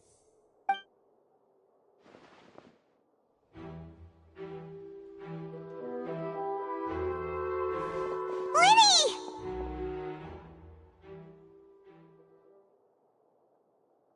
Sorry about everything that happened just now. Were you frightened? Of course! Who wouldn't be scared after witnessing an accident like that? Yeah, I'm a little shaken up myself. How could this happen? And poor Cal. I know you already claimed that you would defend me, but now it's just us talking. Tell me, do you think I could possibly be the murderer? Good to hear. Thank you so much for trusting me. I'm sure everyone sees me as the biggest suspect at this point. But, if you ask me, the whole thing is mysteries layered upon mysteries, such that all that's left is confusion. I don't know whether what happened there on the stage was purely an accident or not, and I don't know why poor Cal was in the box. As for how that girl chosen from the audience could suddenly disappear, I'm afraid I don't have any answers either. If someone tampered with my performance, then we need to figure out what they did. Even a skilled and knowledgeable magician like myself couldn't pull all that off in just 1 minute. Which is precisely why we need to investigate! As this book says, the impossible could not have happened. Whatever happened must have been that which is possible.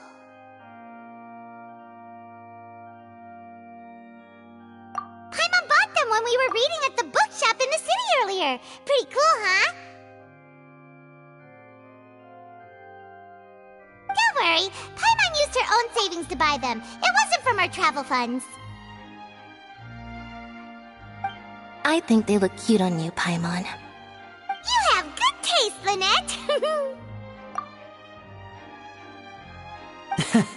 That's the right attitude. Feeling depressed isn't going to help me now. I need to get back to my normal self. But with the guards watching our every move, it's going to be especially difficult for Lynette and I to prove our own innocence. Good thing you agreed to be our attorneys. Thanks for that. We'll be counting on you. Yes, thank you so much. Yeah, just leave it to us.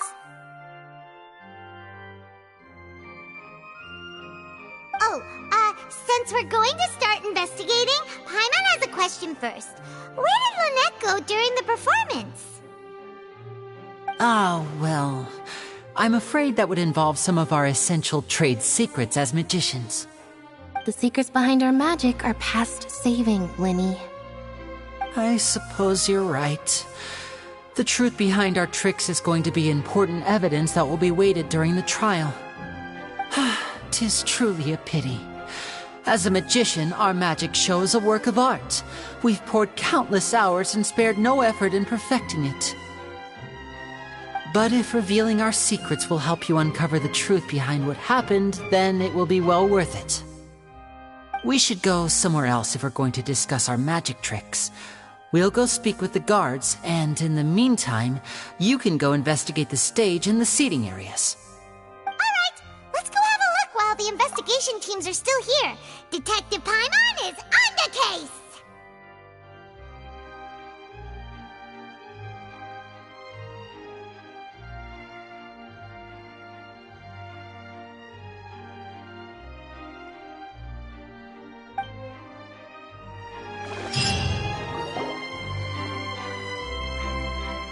Hello, officer. How's the investigation going?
Ah, I see.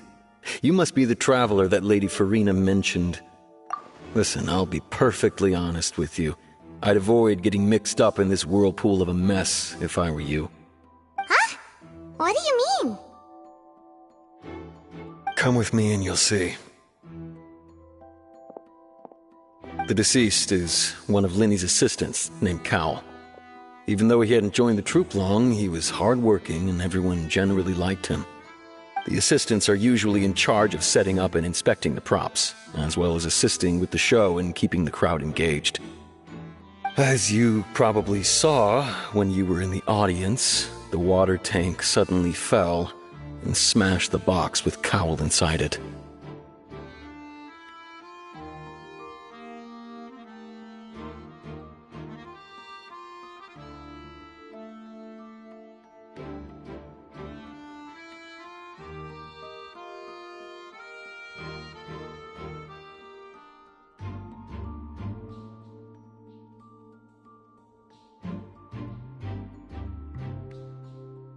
This is the real mystery. We've already searched the scene and were unable to find any traces of the girl.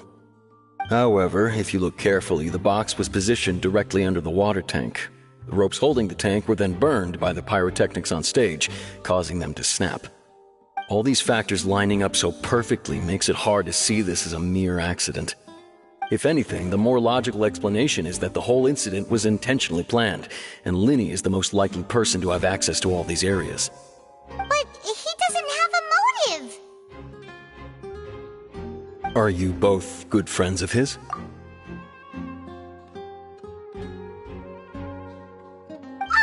Well, you can't say we're good friends, but we've known each other for a little while. So in just a short time, he was not only able to win your trust, but even convince you to act as his attorneys. I know there's no such thing as magic. The real trick of a magician is holding the audience in the palm of their hand. I've seen a lot of cases, and I can tell you that people are the least reliable kind of evidence. Sorry, I tend to be pretty straightforward. Just know that I'm warning you for your own good.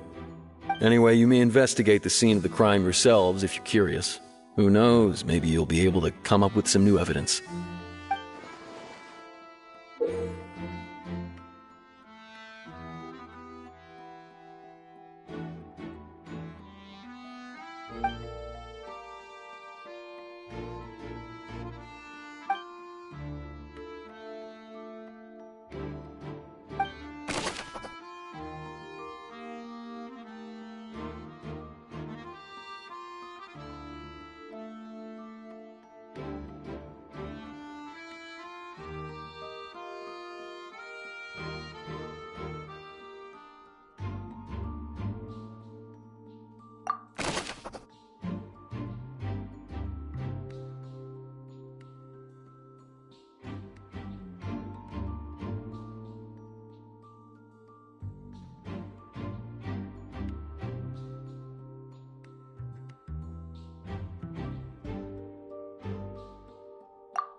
So this is the rope that broke and caused the water tank to fall.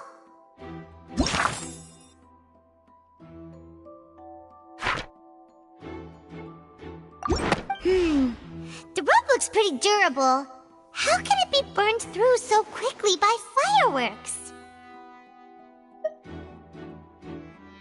Why are you suddenly so serious, Traveler?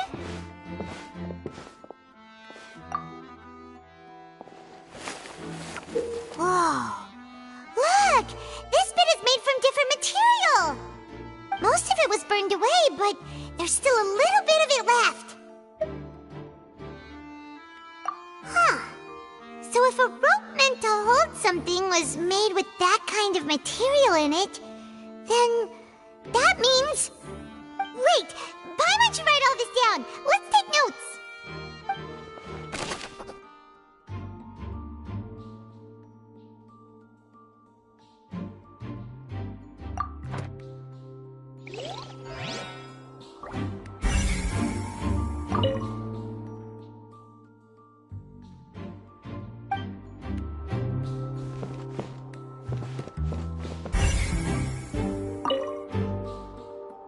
Go ahead, have a look around.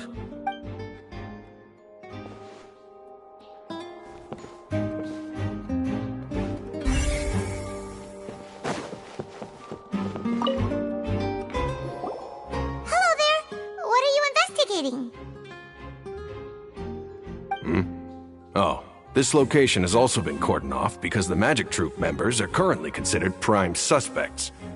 The investigation team is still collecting evidence. The seats were all booked in advance, so we were able to deduce the missing woman's identity by checking the guest list. Sure, it's not like this is confidential information. We will publish it later anyway when we petition the public to help us find the missing person. Her name is Halsey. She's a painter from Fontaine who's made a bit of a name for herself. Apparently, she wasn't a regular at the Opera House, but she'd been feeling some pressure with her work lately, which made her decide to come see the magic show. The Magic Troop members all claim not to know her, and we have looked into her social connections. It seems that she has no personal grievances or conflicts of interest with the suspects. Simply put, she wasn't related to the Magic Troop at all, which matches the features of the previous serial disappearances. Were the victims of previous cases also chosen at random? That's how it seems to us, in any case. Apart from the fact that they were all young women of around the same age range, there really weren't any other connections between them. Okay then. No need to be so formal. If you do happen to see the missing girl, please be sure to contact us. It is of utmost importance that we get to the bottom of these disappearances.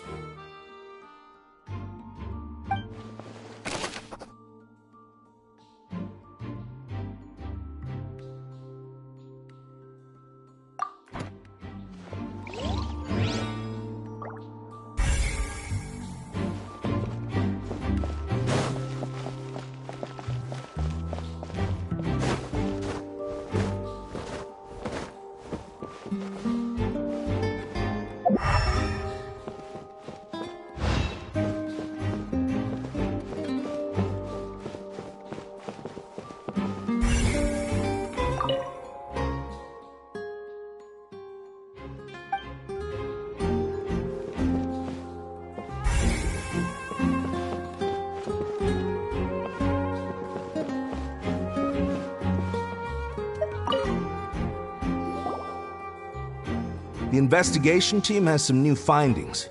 Turns out there's an issue with the random number selector after all. See, I told you. What if the machine picked some big guy's seat? You think the murderer would have still made his move then? Sorry to interrupt, but we're helping Linny and Lynette with their side of the investigation. What were you saying about the number selector? There's something wrong with it? You're trying to help them? That'll be a tall order. Linny used the machine to pick a random member of the audience during his performance, right? The lucky girl that later disappeared. Well, we thought there might be a serious problem with the machine, so we had it taken away for further inspection. It turns out that the seat number it picked wasn't random at all. The machine picks that same number every time. I'm sure you already know that you have to make a reservation in advance to get a seat, regardless of whether it's a trial or some performance. In other words, Linny knew who would be sitting where from the very beginning. That much checks out. Linny reserved our seats for us too. Bet you see why I was saying it'd be tough to make a case for Linny. Even though it's bad for Linny's case, Paimon had better write it down.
I see that you're investigating the area. Well, it just so happens that I'm interested too. If you find any new and interesting leads, be sure to share them with me, alright? We don't have too many thoughts yet.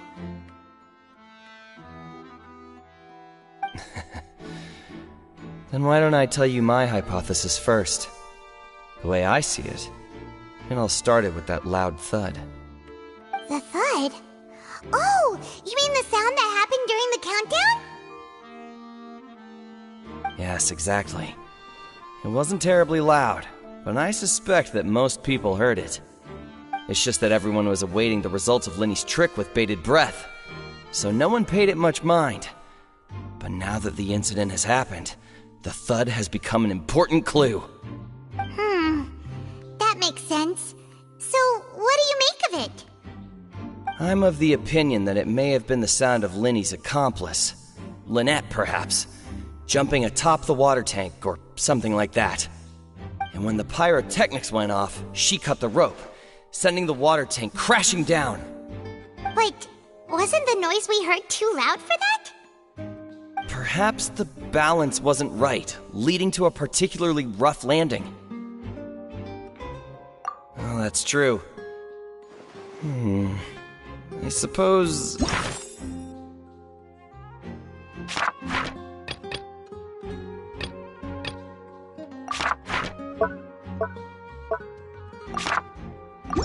I must reconsider. That does remind Paimon, though. What was with that sound?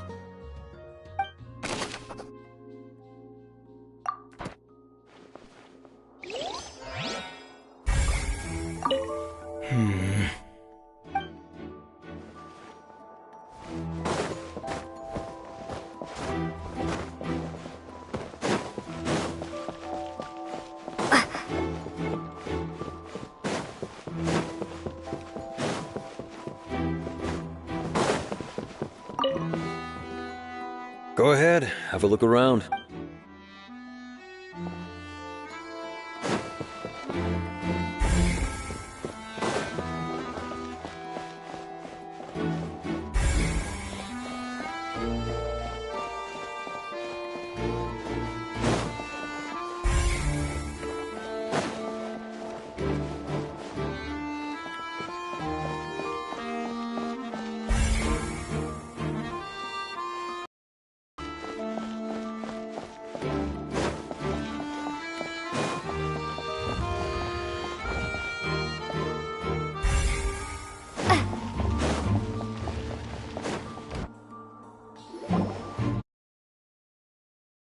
Of you, over here!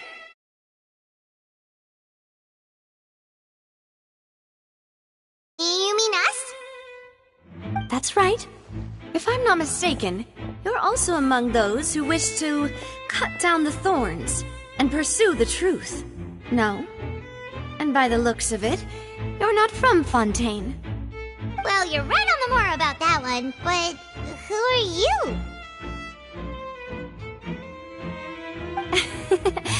Have you never heard of the Spina di Rosula? From mediating disputes and providing protection to solving conundrums, you name it, Spina di Rosula does it. And I, Navia, have the honor of being its renowned president. Though those who play by our rules call me boss. I'm Silver, her attendant. Pleased to meet you.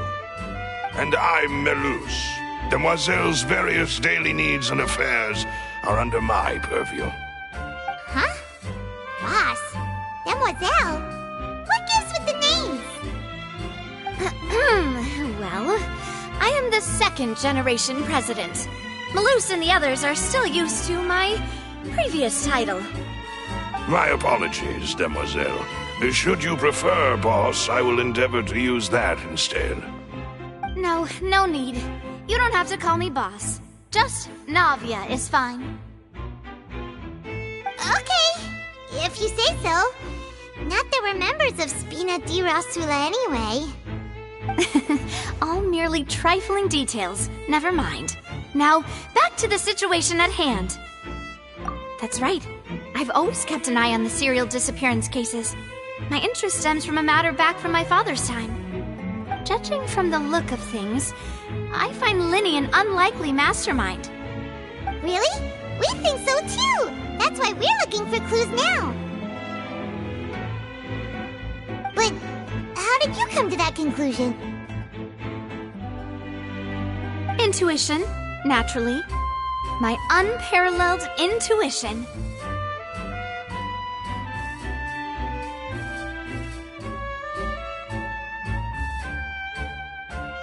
Farina sure was quick to point the finger at Linny without any decisive evidence whatsoever, wasn't she? But that's not uncommon for her.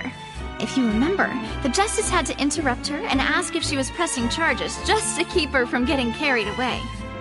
Anyway, a trial begins the moment someone levels charges. And, of course, there was no way Farina was going to back down in that situation.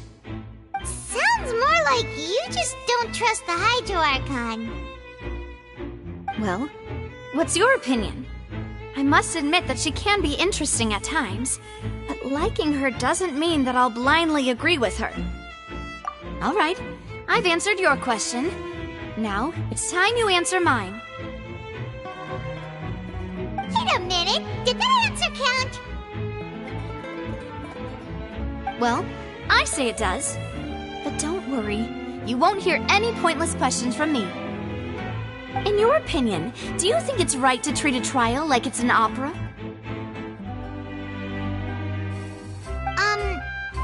Well? And why would that be?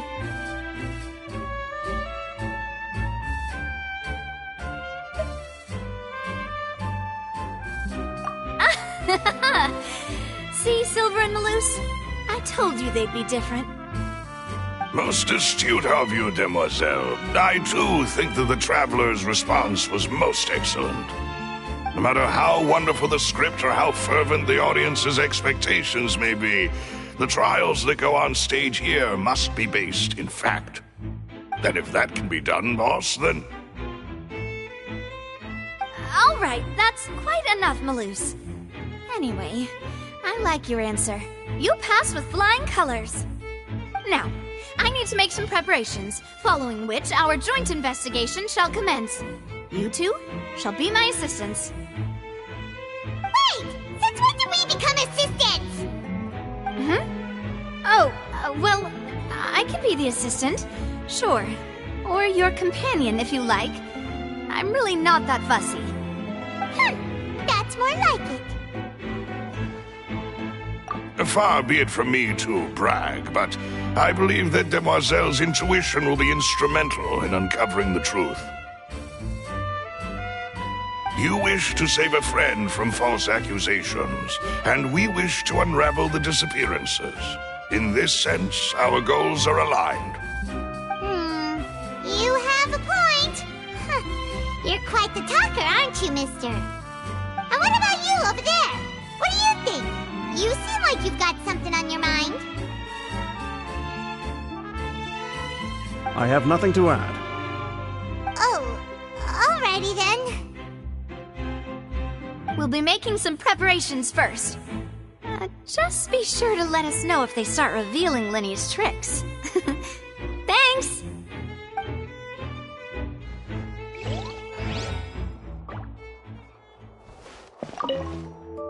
Speaking of that, I think magic shows would be very popular in Poisson. I can see that. Maybe I should try to learn some magic. If I could make things disappear, cleaning my room would be a cinch. You need not worry about such things, Demoiselle. That falls under my duties. Oh, right.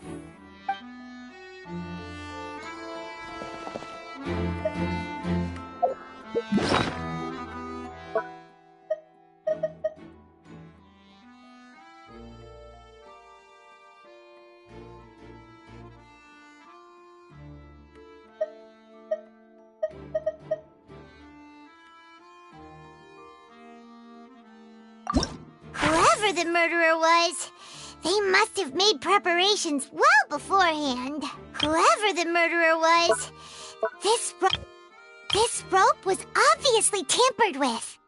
People needed to register and reserve a seat for the show. That, combined with this number selector, could allow you to pick a young lady instead of some old fogey. Why would it be him?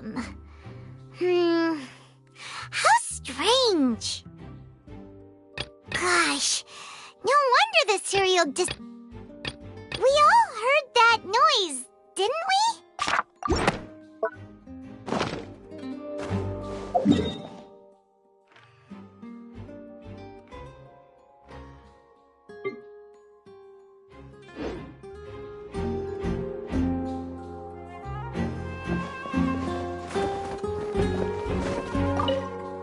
Speaking of that, I can see that.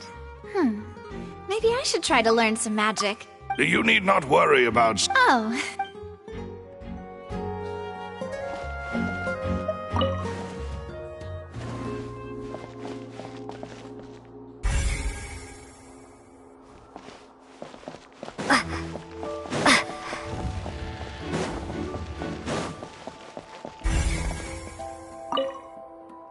Lenny's still talking to the guards. It seems he'll have a lot of explaining to do. I think someone will be assigned to monitor us later, but that's alright.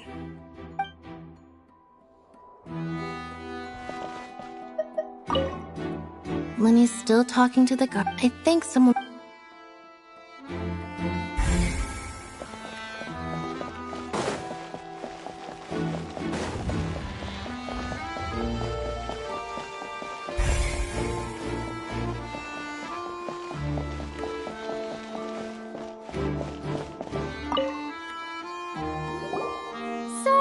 But no one can freely enter or exit the Opera House at the moment. If you wish to leave, you must register your identity with us first. No, we're not leaving. We're representing Linny and Lynette as attorneys, so we're investigating the case. Were you always guarding this entrance? Yes. After the Chief Justice gave the order, everyone coming in or out must undergo a strict inspection. So, the missing girl couldn't have left from here. At least, not from that point on. I doubt there was much opportunity then, either. How can you be so sure, Well, because I was in charge of security near the entrance at that time. I couldn't see Linny's performance from here, which was quite a shame. Just my luck. But still, I did not abandon my post, and I stayed put no matter how loud the applause was. If someone had so much as even approached the door, I would have noticed it, let alone if they had tried to leave. We Melazines are good at that sort of thing, you know. So, it's safe to say the girl couldn't have left through here. Alright, thank you for your help. This'll be useful info.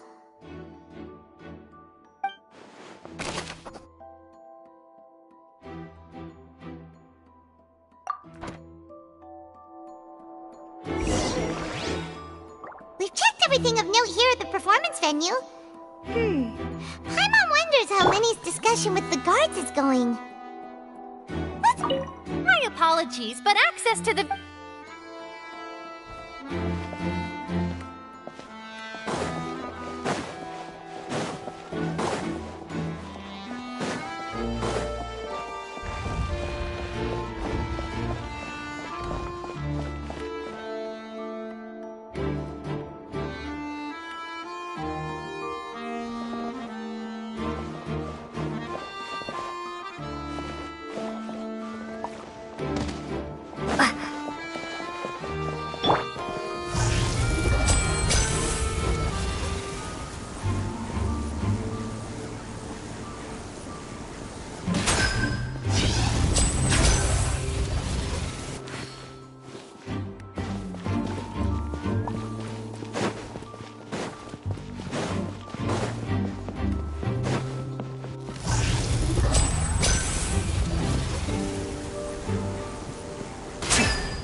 Understood.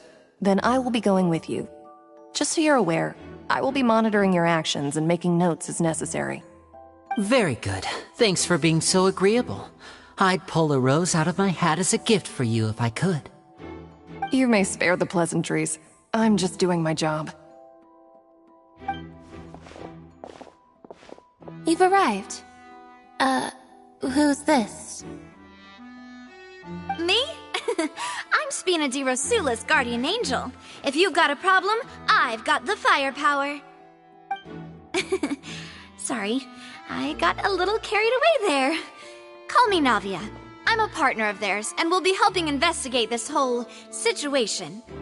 And these are my companions. Would you mind if they join as well? Fine by me. Oh, new helpers? I would be most grateful. Well, let's just say we're tagging along. It's not every day you get to see the secrets behind magic performed on such a large scale. I appreciate your kind interest. Come with me. We'll be heading below stage.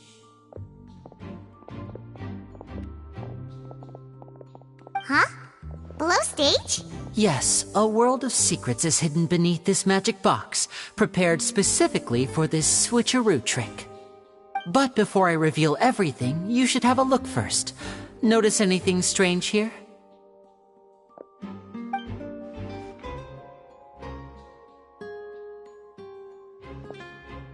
I'm not trying to be dramatic. Remembering the details of a trick will help you understand the methods used to perform it more easily.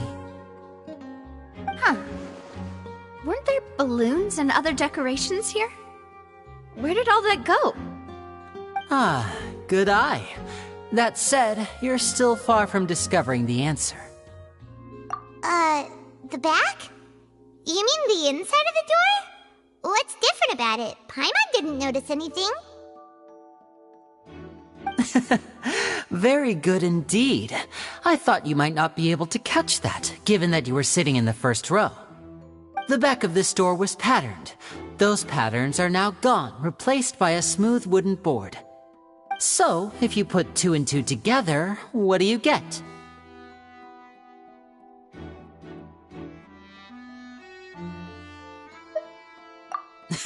Exactly. All right, let's go. I'll tell you how it works as we head down.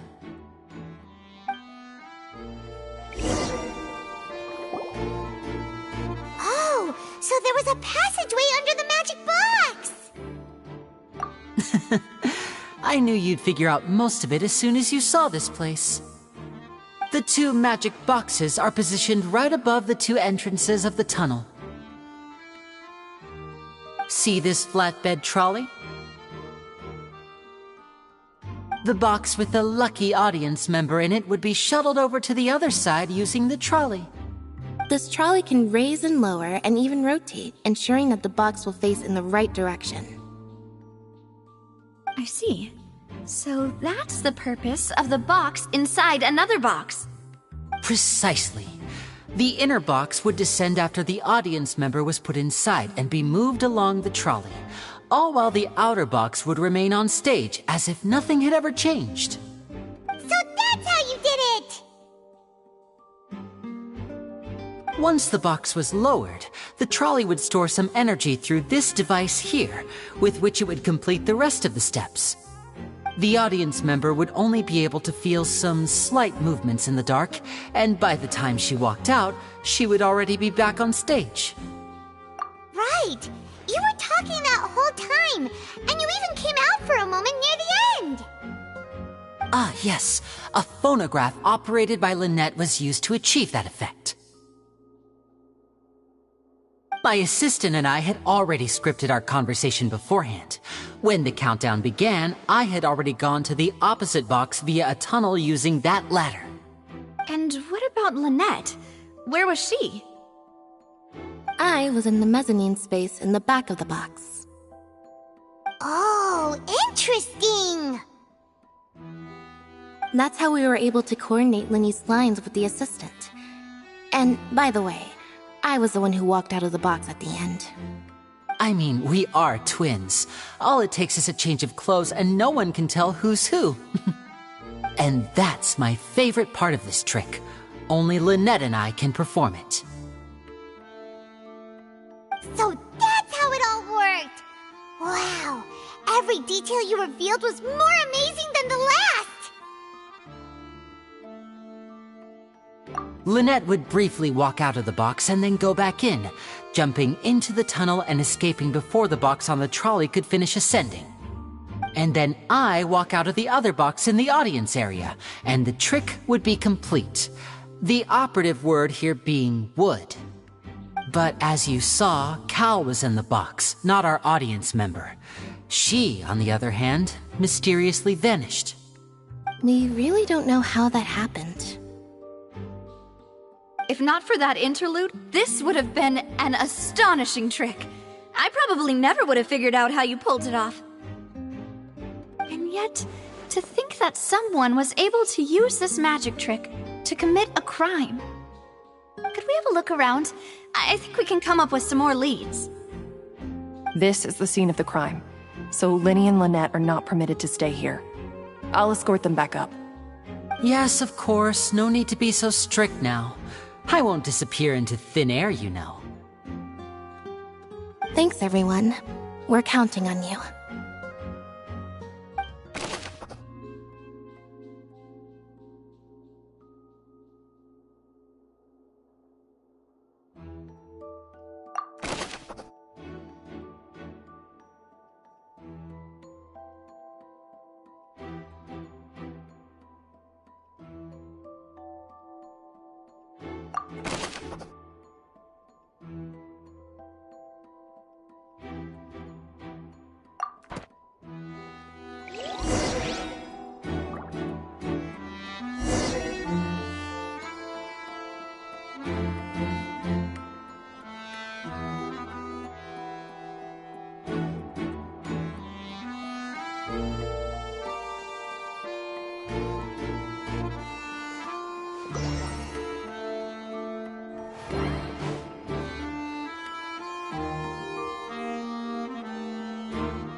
this?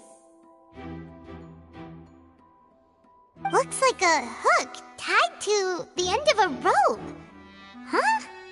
There's all kinds of odds and ends here.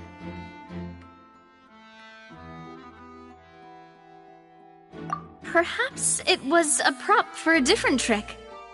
But why would it have been left here? Whatever it is, let's make a note of it first.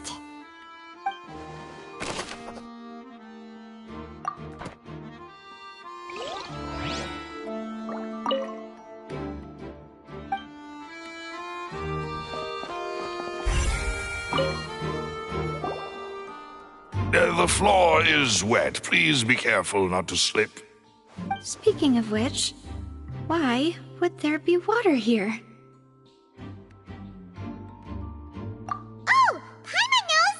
It's one of those tricks where you pour water into a jug and then flip the jug over only for the water to disappear?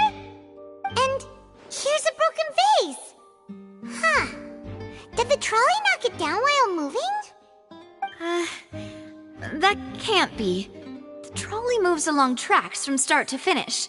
It couldn't have hit the vase at this distance. Let's note this down too and think about it later.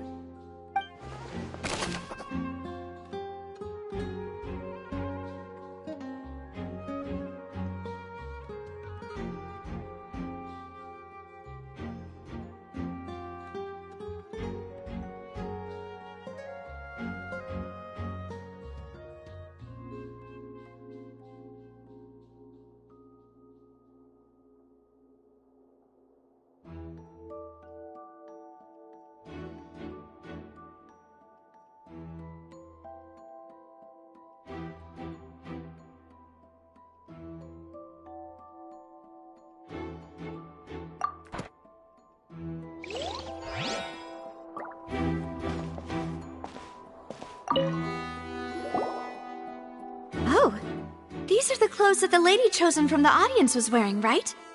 Her clothes are here, but she's nowhere to be found. Right. And do you really need to do that if you're kidnapping them? Ugh, this is so confusing. Paimon doesn't want to be a detective anymore.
What is this place?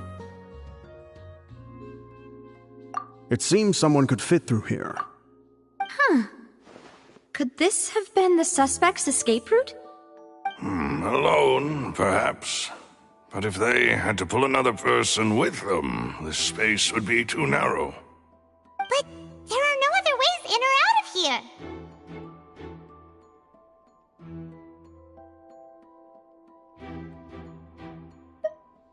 Oh, you're right! Let Paimon write that down.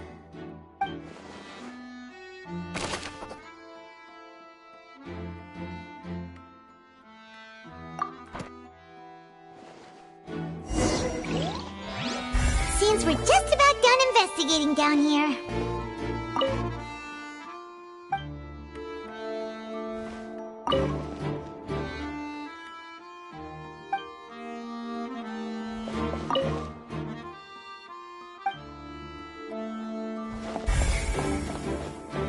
Yes, let's head back up.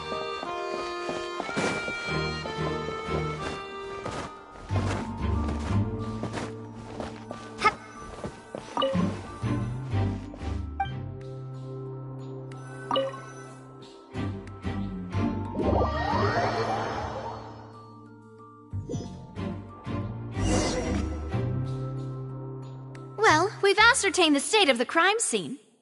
Let's find a place to sort out our findings once Malus returns. Seems to me that there are several things that don't add up here. Apologies for the wait, demoiselle. So, what did the guards say? Did the criminal escape through the vent? They believe the odds of that are very low, since the vent leads to the Opera House's basement. The guards have checked the area carefully. No one left through the basement during the performance or after the incident, and no one was found hiding there. So the tunnels become like a secret chamber then! You know, like the kind you usually see in novels!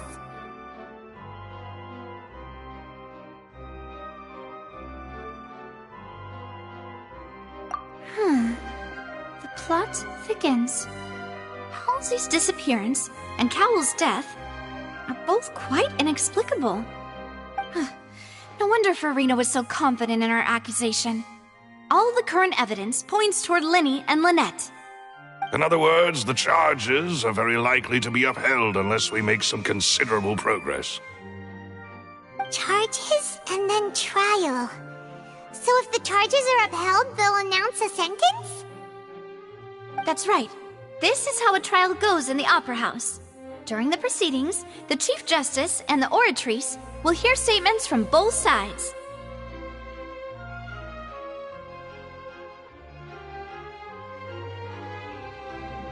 That's right.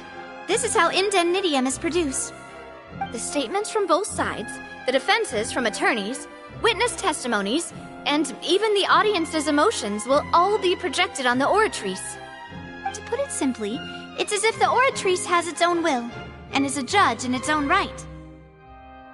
This also precludes any kind of favoritism on the part of the Chief Justice.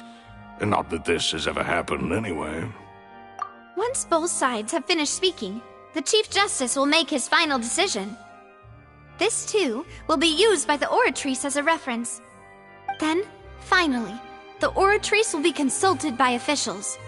The result it returns is the will of justice itself. Huh?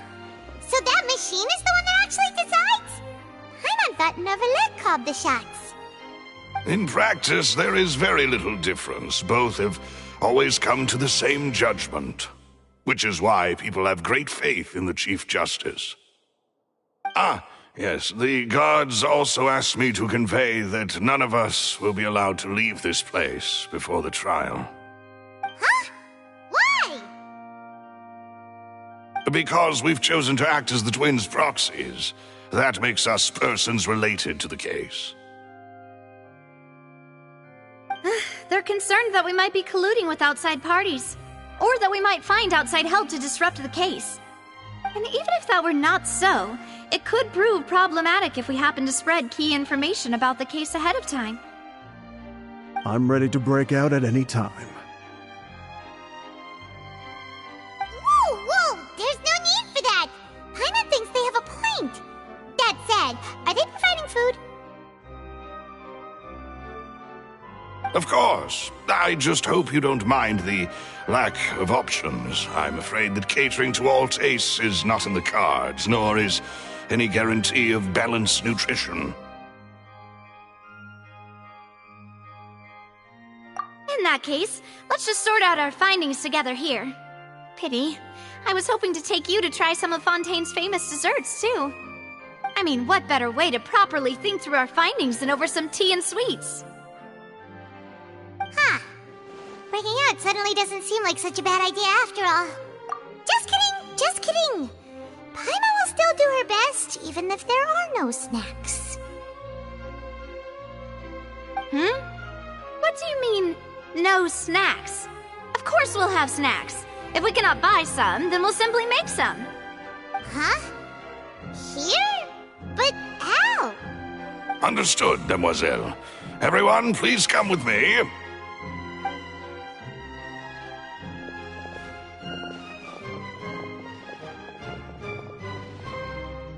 Wait, you're carrying a portable stove with you? Yes, I must be prepared to meet the demoiselle's baking needs whenever the fancy strikes her. I have eggs, sugar, and almonds at the ready. Good work, you two. Then I'll get to it. Please sit tight for a moment. You'll get to taste my awesome snack soon enough. These three are quite the interesting group.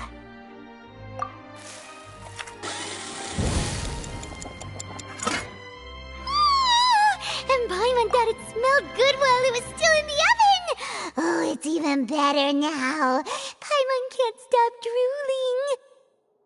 From the way you had these two guys carrying all that stuff around, Paimon thought you'd have them do more during the baking process.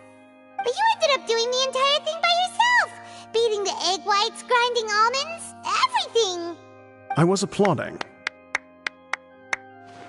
And I was giving encouraging smiles. Paimon was just thinking, aren't you worried about getting your fancy dress dirty beating egg whites and baking like this?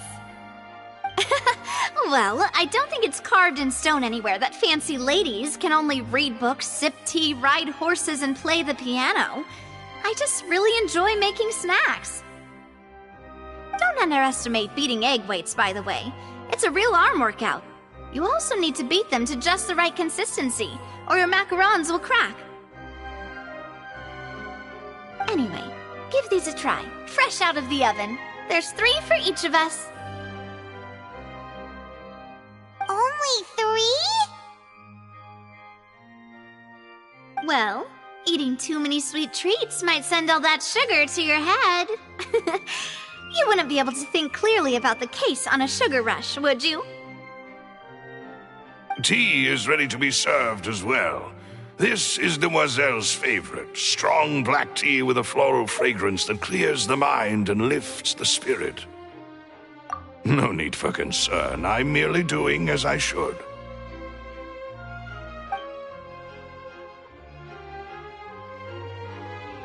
All right then. Down to business. As Paimon mentioned previously, the tunnel seems to be something of a secret chamber. However, we can assume that Lyney and Lynette were not alone within it. Some criminal also occupied its sealed confines. The magician twins could have committed the crimes, of course, but they lack any logical motive. Exactly! Why would they do such a thing right when everyone was watching?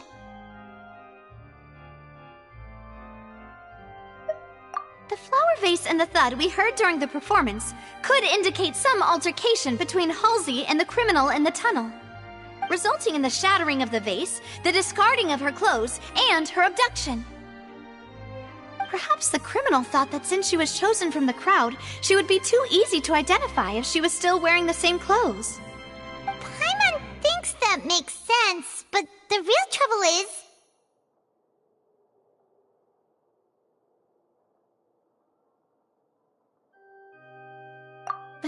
True.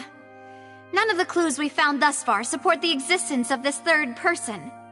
But the only people left to consider are both technically victims, whether it's the missing girl, Halsey, or poor Cowell. Huh. Could Halsey have secretly made modifications to the magic props in order to murder Cowell before making her escape?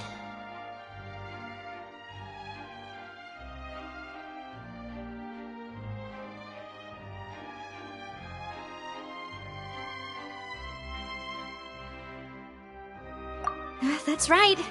And even if she had tampered with the setup, she would need to understand the entire trick to pull it off.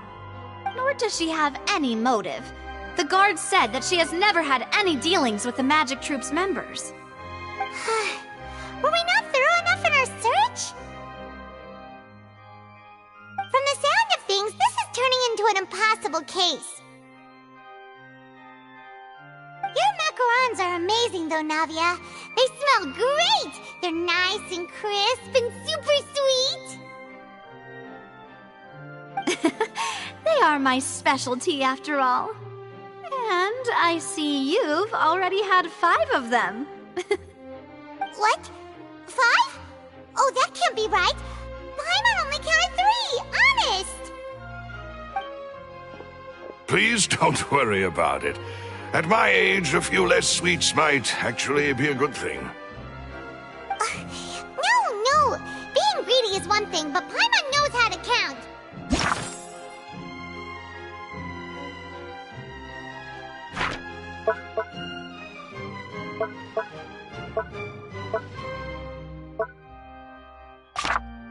Besides, Paimon knows that if she ate too many, then others wouldn't have enough. Wait, even you don't believe Paimon? How could you? If Paimon ate those 2 extra macarons, then may they turn into stone in her stomach! All right, we get it. Well, I suppose one of us might have gotten too engrossed in our chat and eaten them by mistake. No big deal. Maloose, set up the stove again if you would. Huh? What are you doing? Making sure everyone gets 3 macarons, of course. Exactly. We don't want to trouble you. As you wish, demoiselle.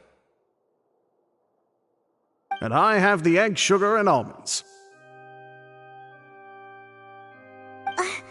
Well, this really is your hobby, huh?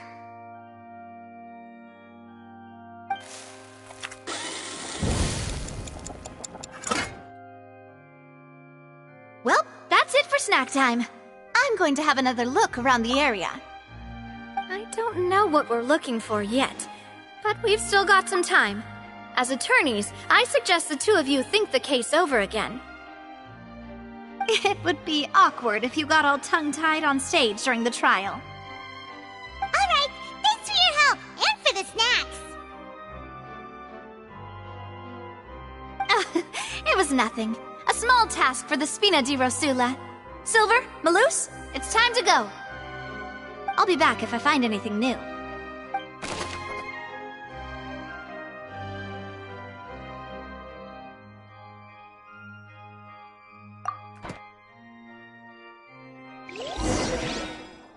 All right, it's time to put our heads together. We've got to get our defense ready for the trial. Oh, it's probably gonna be a long and difficult case. There's no point in worrying about that now. We just need to prepare. Here, take Paimon's notes. They should help you review the situation.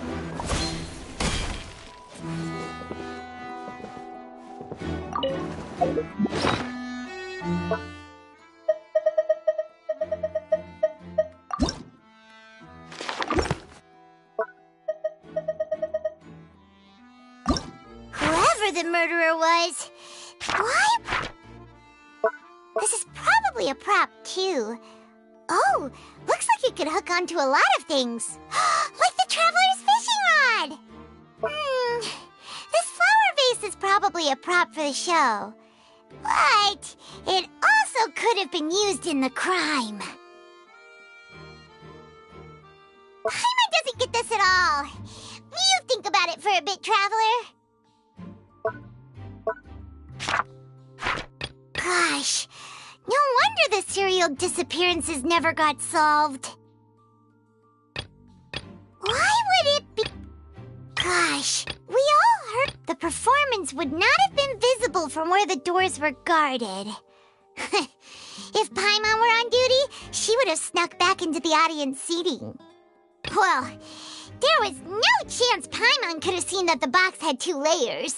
And that's why only the 2 of them can perform this trick. There was no third person. And Paimon didn't eat more than 3 macarons either. Digging a tunnel just for a magic trick? Whew, that must have been a lot of work. That size wouldn't have been a problem for Paimon.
Whoever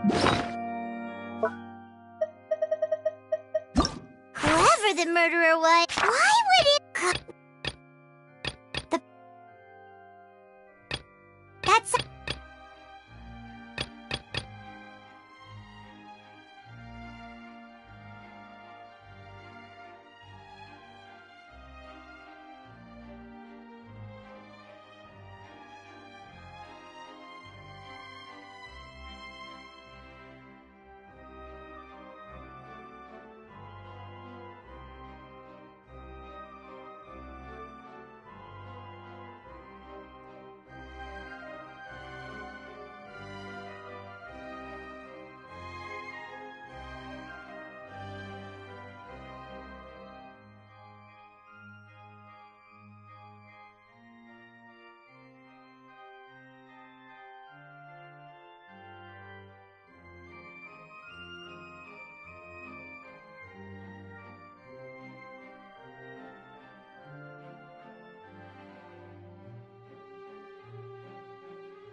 the plan. Impossible things don't just happen. We'll get to the truth one way or another. Just relax. Even if everyone else suspects Lenny and Lynette, at least we will be supporting them from the stands. Besides, I doubt Farina understands any more about what happened than we do. Thanks, Navia. Well, we'll be going then. Best of luck to you.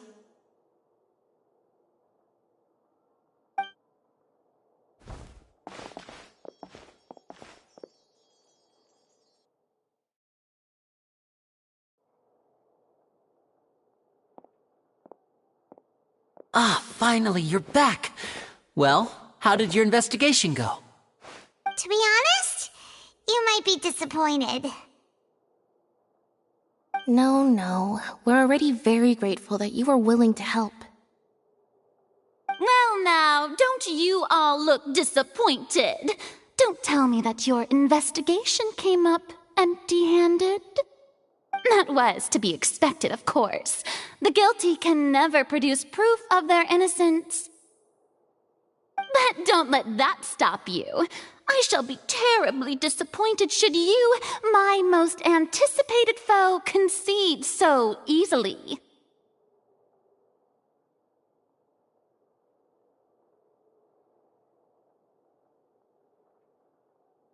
Since both parties are present, I declare that the trial regarding the magic show incident is now in session. Firstly, in order for the audience to understand the causes and results of the incident, could we please have Mr. Linney explain the trick? Yes, of course. I will explain while Lynette demonstrates on stage. All the necessary items have been prepared.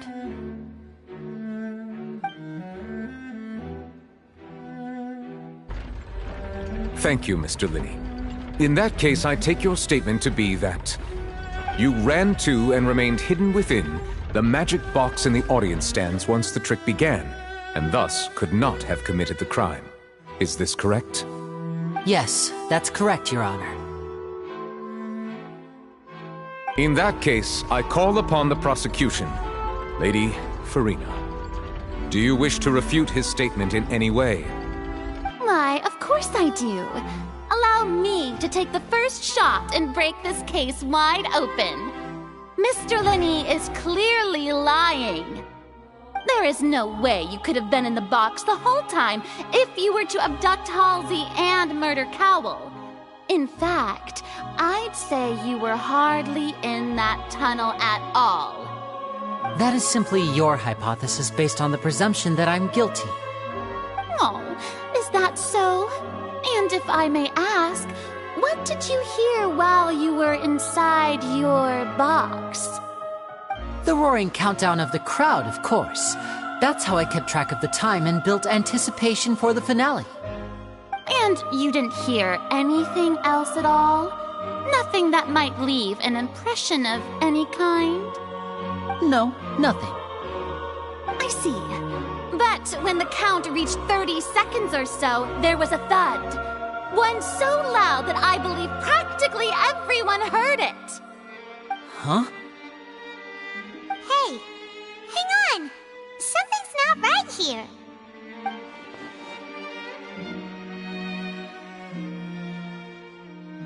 Yeah, I'm sure he could have heard a noise that loud from inside the box. I was right by the box and I definitely heard the thud. Look at those scales. Could those mean... Well then, ladies and gentlemen, allow me to use the words of the magician himself. You never know what can happen in the blink of an eye. Indeed, it seems his alibi can also collapse in the blink of an eye. Of course, I have armed myself to do far more than smash your alibi. Confidence cannot go unfounded, and my foundations are rock solid. Tell me, aren't you and Lynette actually from the House of the Hearth? The House of the Hearth?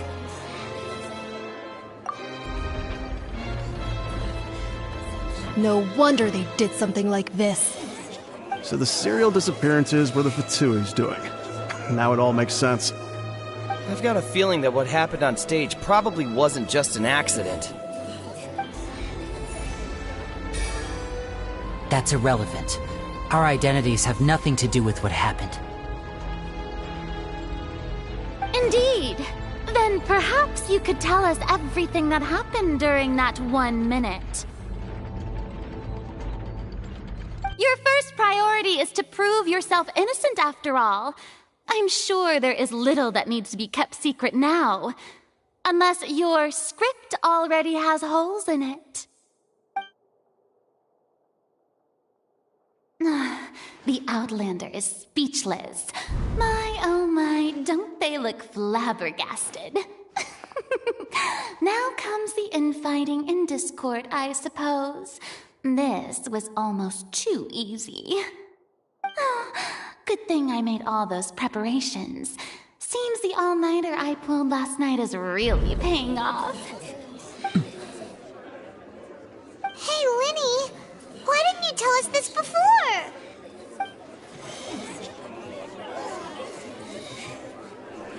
Order! Order! Mr. Linney, allow me to re-establish the facts.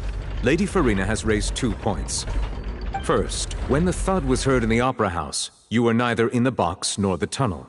Second, you and Ms. Lynette are both members of the House of the Hearth. Are these claims true?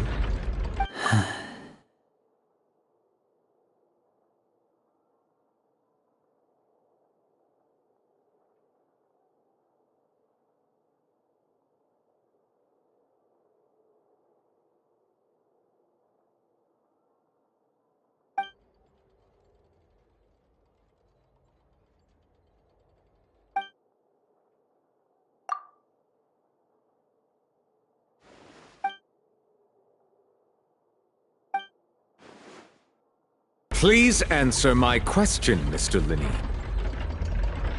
I'm sorry. Yes, they're true, Your Honor.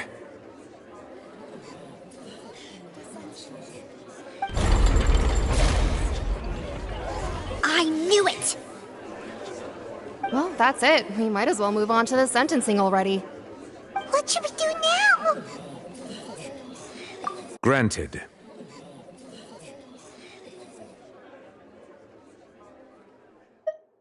In that case, what is your request? Is that really necessary? They're already as good as guilty. The defendant deceived their own attorneys. What is there left to discuss? Order! Order, I say! Your request is reasonable, and we shall adjourn. This trial will reconvene in 1 hour. So you would stick to Mr. Linney's defense even after knowing what you do now? You certainly have more professionalism than I thought. In that case, my dear audience, let's allow the joy of victory to steep for a little while longer.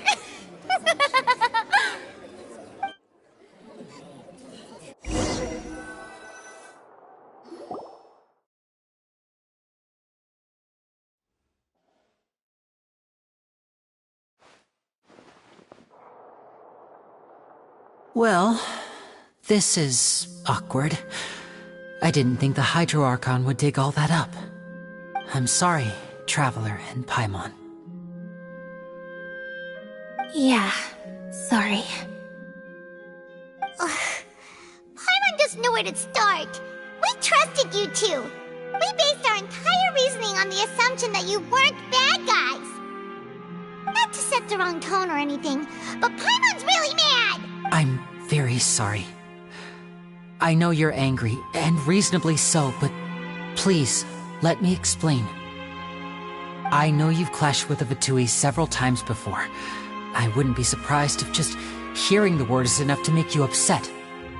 But our organization is very, very large, and the Harbingers have very different personalities and goals. Right now, we want to save people. As many as we can. That's right. I'm sure we're on the same page when it comes to this nation and the disaster that its people might face. I knew if it weren't for our respective identities, we could become good friends. That's why I didn't wish to flat out lie to you, but chose to hide some details instead. The truth is very important, but being completely transparent about everything would see us spending more effort than we need to. Right. So, you be the judge. Heck, if I were you, I fear that I'd even struggle to trust me at this point. You met a Fatus who works as a magician, a trickster by trade. All by coincidence, too. But still, I'm asking you to trust me. I am no criminal. At least, not in this case. Sorry. Please forgive us. Well, you both say that, but... Right. Let's hear your answer first, and no lies now! Of course. I'll answer any question you ask. We've been trying to find out how the Oratrice operates. We want to know why it has a consciousness.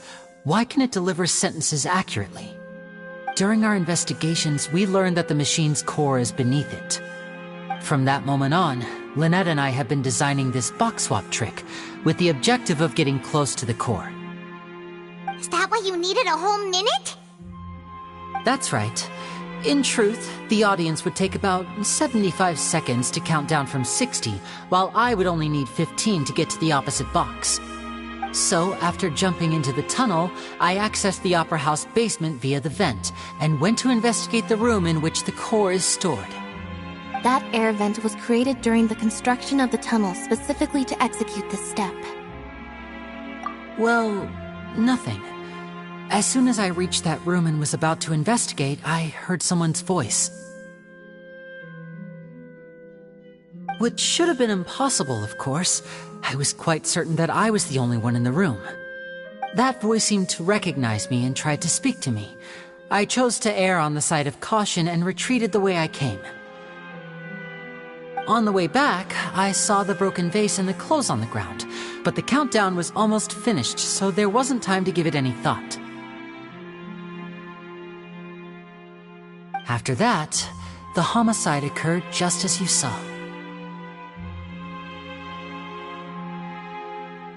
Well, that explains why you didn't hear the thud. Because of that prophecy I told you about, of course. We must know all we can about this nation's secrets in order to deal with that prophesized crisis. That's the only way we can save everyone. So, there you have it. The whole truth. I swear, I didn't hide anything from you this time. It was never my wish to proceed under this cloud of mistrust either.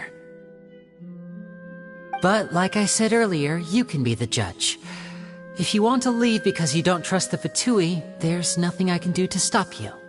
Well, Traveler, you decide. Paimon will follow your lead however you choose.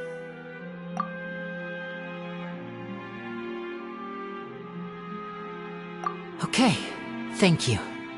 Thanks for giving us a chance. The current problem is that the scales are tipped pretty badly against you two. If we want to refute the Hydro Archon's accusations, we're gonna need a seriously watertight defense.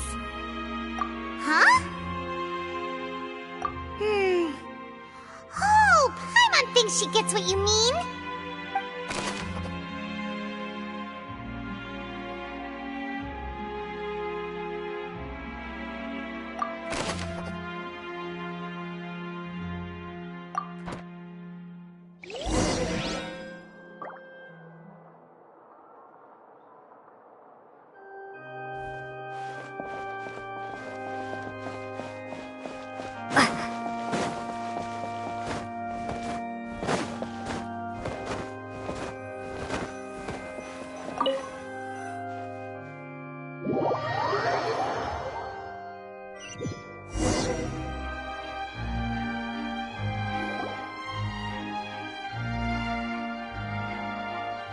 Both parties have returned to their positions.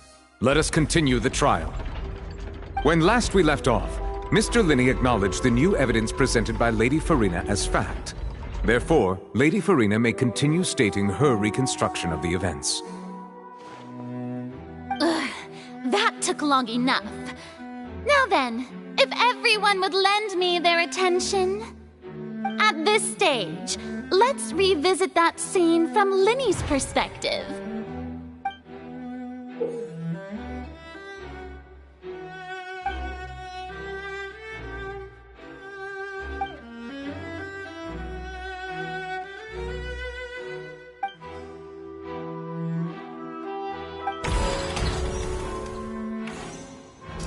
As the countdown began, he entered the tunnel. When the flatbed trolley passed, he opened the box and got into an altercation with Halsey, which caused the loud thud. He did not realize that the sound could be heard by everyone in the opera house, which is why he claimed earlier that he could not hear the sound. Finally, he used the vase to knock her out, before making her change clothes to prevent others from recognizing her. At this time, Cowell arrived in the tunnel, having heard that strange noise, and caught Linny red-handed. So Linny proceeded to knock him out too before stuffing him into that box. Afterward, Linny passed the unconscious Halsey to his accomplice through the magic box in the audience stands, before operating the devices such that Cowell's death would be ruled an accident. And there you have it. That's the truth behind what happened. Does the defendant's side have any objections to Lady Farina's description of the events? The key to refuting Lady Farina is the order of events. What Linny experienced and what he saw.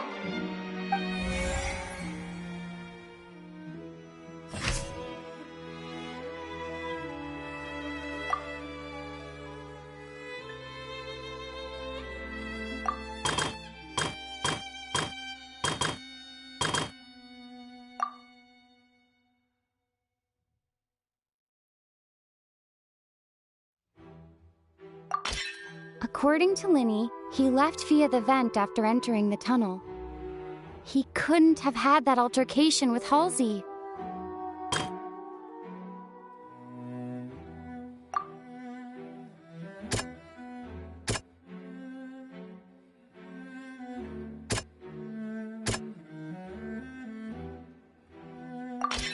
Linny went to the room that contains the Oratrice's core. This is the actual truth.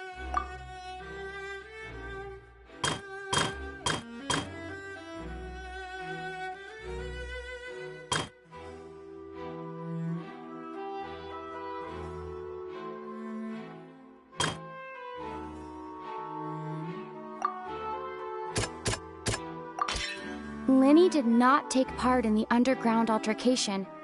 He only witnessed traces of the aftermath. Attention! Ace Detective Paimon has something to say!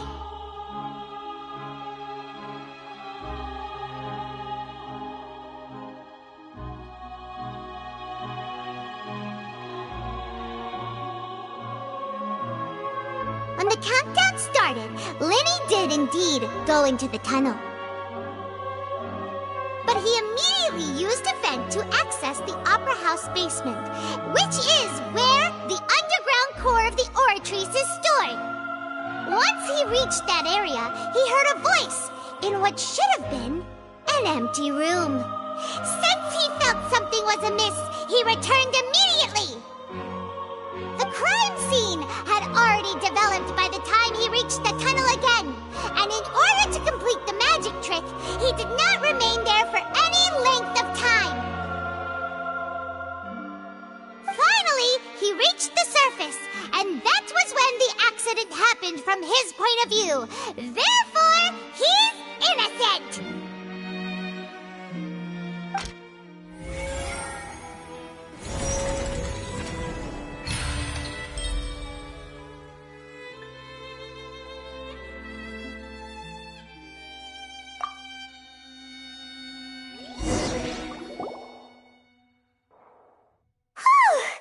Paimon did it!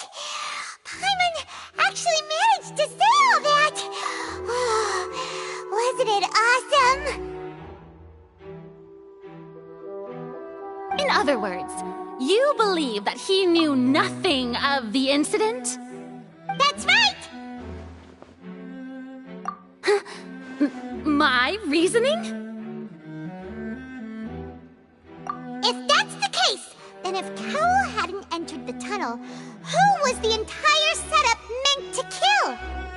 Assuming that what you say is true, Linny only needed to kidnap a girl to cause a new disappearance case. What would the point of killing someone on stage be? Oh, they have a point.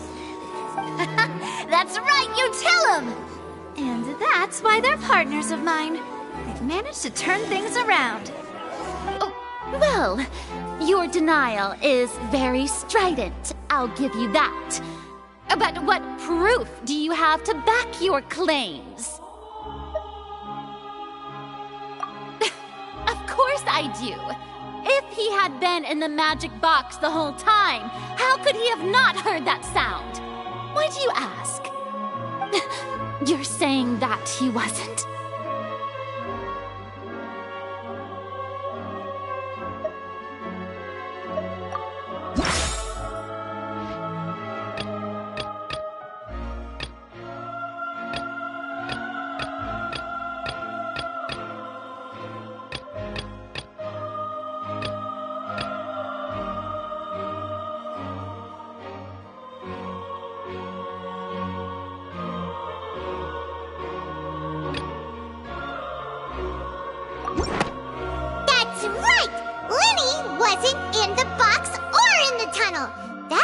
He didn't hear anything strange during the performance. This means that when the crime happened, Linny had already entered the basement via the vent. The same clue you used to disprove his alibi has now become the best proof! How do you like that? Well played. To think you'd use such logic. Well then, if it wasn't Linny who committed the crimes, then who was it?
The deceased's name is Cowell, Linny's assistant.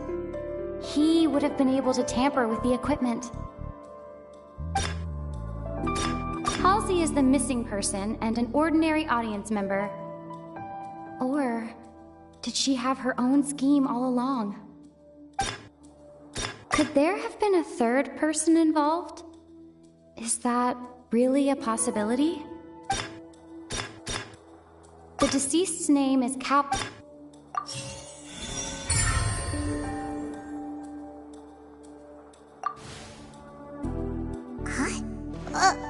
That can't be right. Are you serious? The killer was, in fact, Cowell, the deceased! Oh, is that so? How interesting! Let's hear your reasoning then. What I must do next is recreate the truth. What Cowell did, and how he went from would-be perpetrator to victim.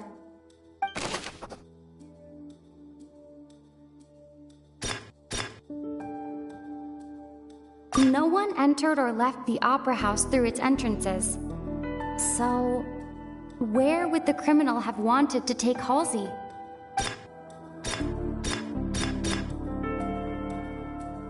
Halsey's clothing was in the tunnel. So, there must have been some fear that she would attract attention.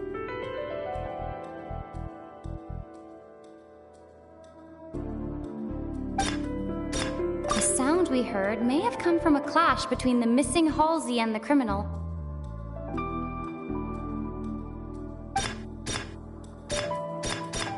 It would have been tough for both people to fit into that vent. They would likely have bumped into Linny as well. The deceased's name is Cowell, Linny's assistant. He would have been able to tamper with the equipment. Linny was not in the tunnel at that moment, which gave our criminal ample time. The sound we heard may have come from a clash between... Halsey's clothing was in the...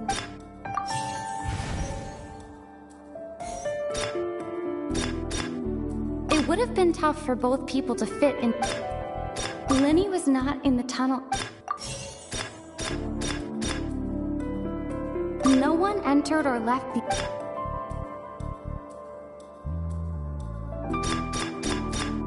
The sound we heard may have come... It would have been tough for both people... Halsey's clothing was... No one entered or left... The deceased's name is Cow...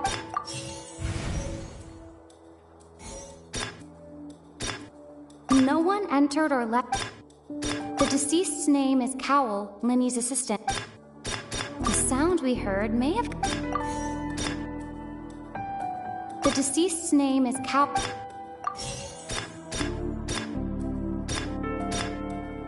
The sound we heard may have come... No one entered or left... It would have been tough for both people to...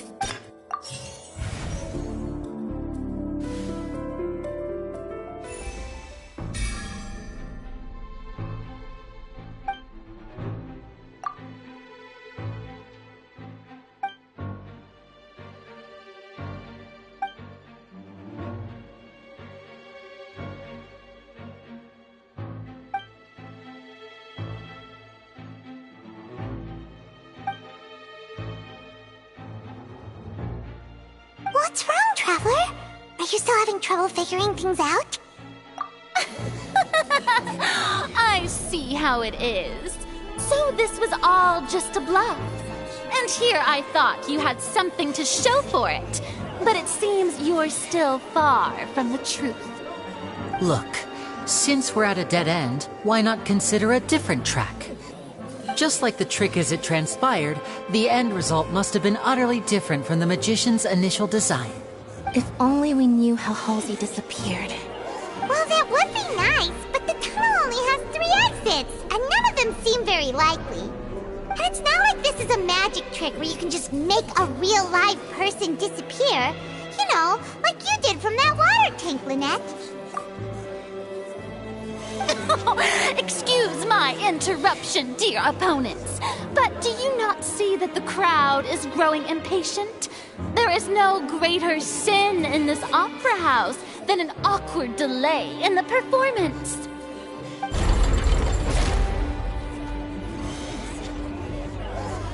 If the defense is unable to make further effective arguments, we will move on to the next stage of the trial.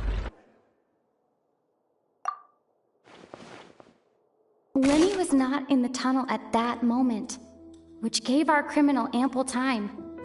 The sound we heard may have come from a clash between the missing Halsey and the criminal. The deceased's name is Cowell, Linny's assistant. He would have been able to tamper with the equipment. The vase was not broken by chance. It was used to cover important evidence. The water.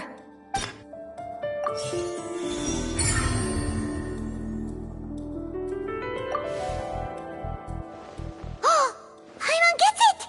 It all comes together if Halsey disappeared instead of being kidnapped. Lynette escaped from the water tank, vanishing gradually and leaving only clothes behind. If rare method where a person could be transformed into water. Just a moment, please. I do hope you know how preposterous you sound at the moment. How could a person ever be transformed into water? This is reality we're talking about here, not some magic trick. Must we really? I should think that of anyone. Your friend Linny already knows this truth very well. Magic tricks are ultimately just illusions and misdirection. But Halsey's disappearance is very real. We're talking about two completely different things. Even so, I trust the Traveler's judgment. The truth must be out there somewhere. Perhaps some new line of reasoning may open if we try to gather all the focal points that don't make sense. Since Cal was the deceased, we haven't placed much attention on him. But given that we aren't making much progress with the case, it wouldn't hurt to have a look at his belongings, would it? People really do come up with all sorts of harebrained schemes when at the end of their rope. The way I see it, your suggestion that we broaden the scope of our investigation is nothing but a tactic for stalling the trial. Nevertheless, I believe that this is a reasonable request on the part of an attorney. Since the trial does indeed appear to be at an impasse, I believe that additional evidence may help us make more progress. Guards, please step into the lounge and examine the personal effects of the deceased Cowell.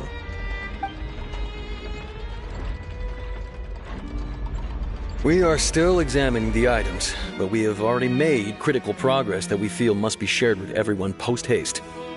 We discovered several test tubes of fluid within Cowell's baggage, each labeled separately. The notebook in his backpack claims that these fluids are water from the primordial sea.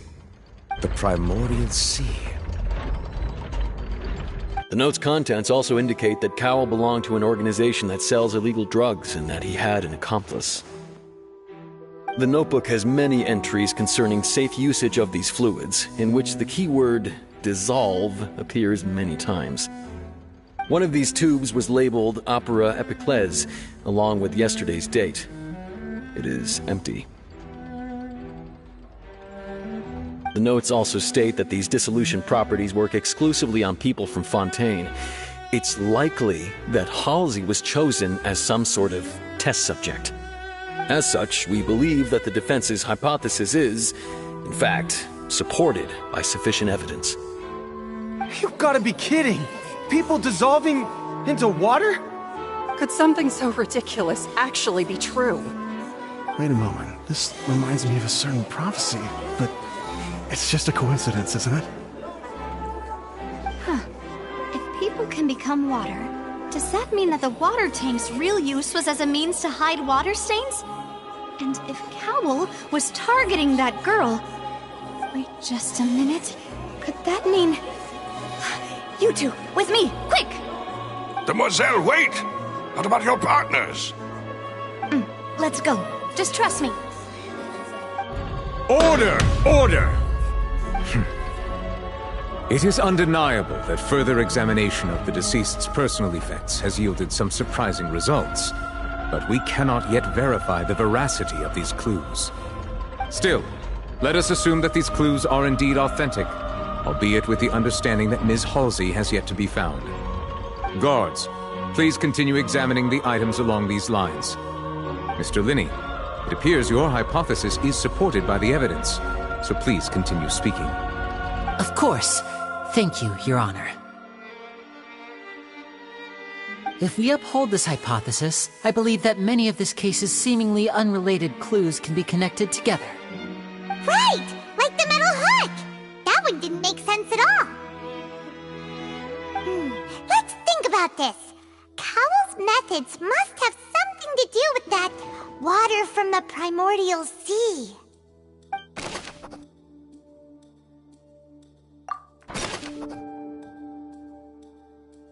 The deceased's name is Cowell, Linny's...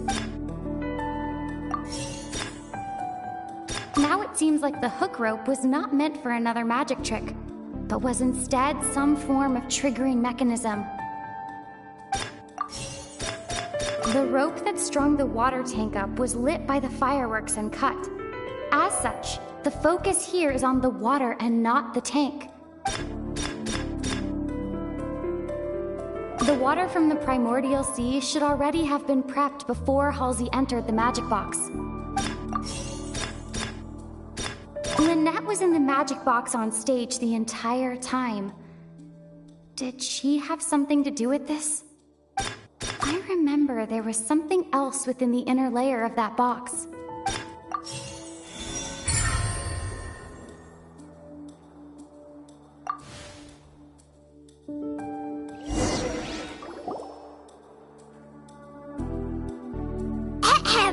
It's Ace Detective Paimon's time to shine again! In the original plan, Cowl would tamper with the water tank rope and the number selector securing his target. When the magic box containing Halsey was lowered, the metal hook would retract gradually and pierce the balloon at the top of the box. When the balloon attached to the box popped, the water from the primordial seed inside it would pour down and dissolve Halsey. Afterward, Cowl would enter the tunnel and break the flower vase to conceal the water inside the tunnel, with the remaining evidence being covered up by the water tank on stage. But he encountered something unexpected in the tunnel and wound up being fatally hit by the same water tank he meant to use to cover his tracks. Huh. That does make sense. That actually links together a lot of the more confusing pieces of evidence.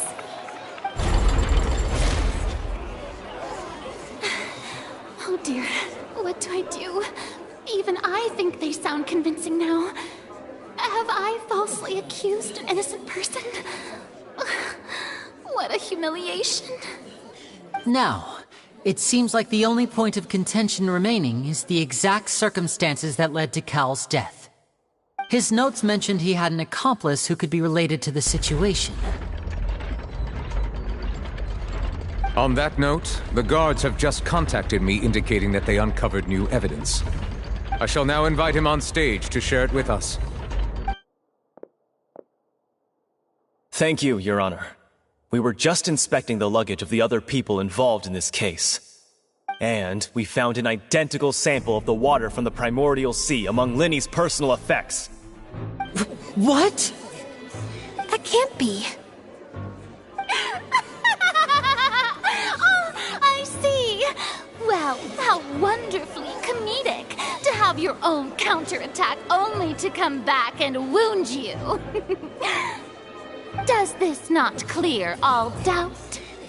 My dear citizens, my loyal audience, allow me to present my reasoning and bring this performance to a swift close.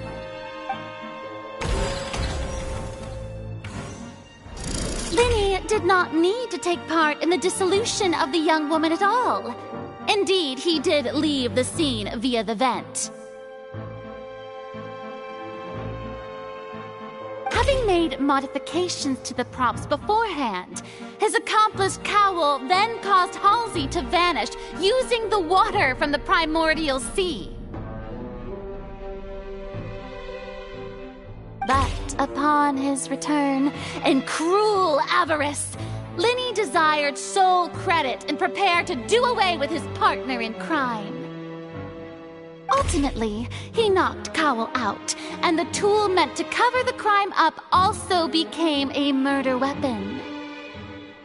Now, as much as I regret having come to such a viciously straightforward conclusion, it does seem that the famed Fatui is quite the cold-blooded and ruthless organization. Am I right, Mr. Linny? We've used up all the evidence we collected. There's no way for us to make a rebuttal here. Is this the end of the road?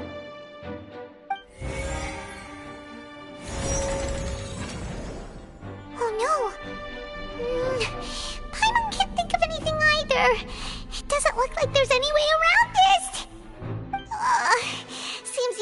daughter as new evidence was too good a move. Oh, why did this have to happen now? I think we've all seen enough now, and we have ample witnesses to my flawless reasoning. I believe this is indeed the finale. Now then, my good, noble Chief Justice, should we not, in your view, move... Excuse me, everyone, but I must interject. Miss, I must ask you not to shout, and to respect the ongoing legal proceedings. Oh, come on. Don't be hasty. I have a good reason for interrupting, you know. Now, would anyone here like to take a little break from all this debate and see a little magic? I'll show you an amazing trick. One that can bring a young woman who has disappeared back in the flesh, right before your very eyes. Please, do the honors, Mr. Linny, if you would be so kind. What in the world is she saying? No offense, miss, but miracles like that are beyond my scope as a magician.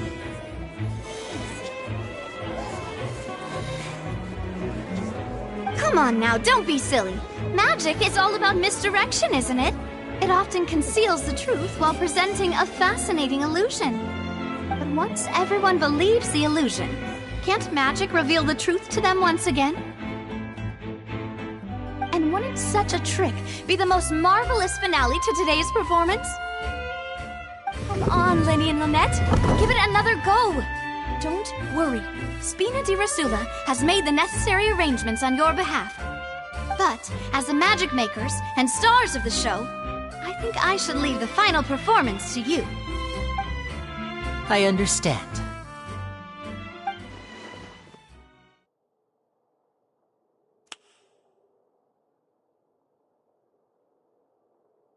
And voila!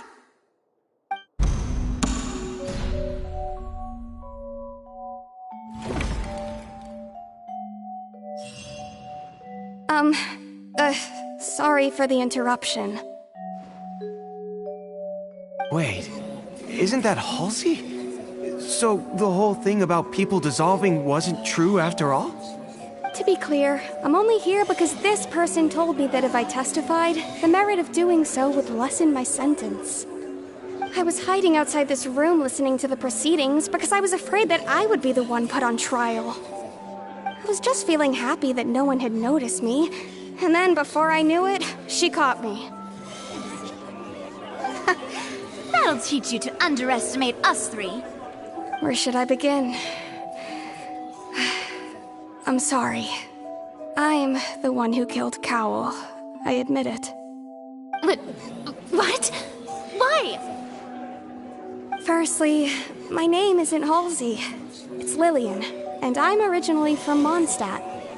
I heard that Linny's show was gonna be a real thriller, but I missed the chance to buy a ticket, so I stole one.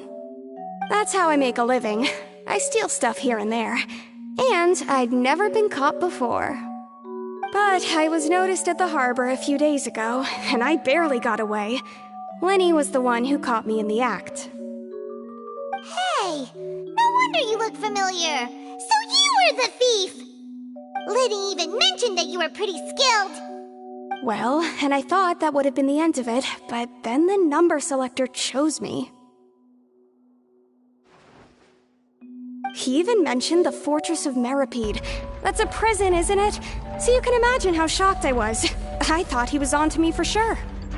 So I played along with the show while looking for an opening to flee, but then I got water poured on me for no reason, and then someone jumped into the tunnel to nab me. I wasn't going to take that lying down, so I knocked him out and stuffed him into the box. There was nowhere to run from there, though, so I had to change my clothes and hide in a box containing performance costumes. I slipped out after the first guard arrived at the scene and continued hiding inside the opera house. Can a person even hide in there? But I swear I didn't know that the water tank would fall down. Really, I swear it. Had I known that, I wouldn't have put him in the magic box. I may be a thief, but I'm no killer. Well, that makes everything pretty clear now, doesn't it? This time, we need to tell the entire story from Lillian's perspective.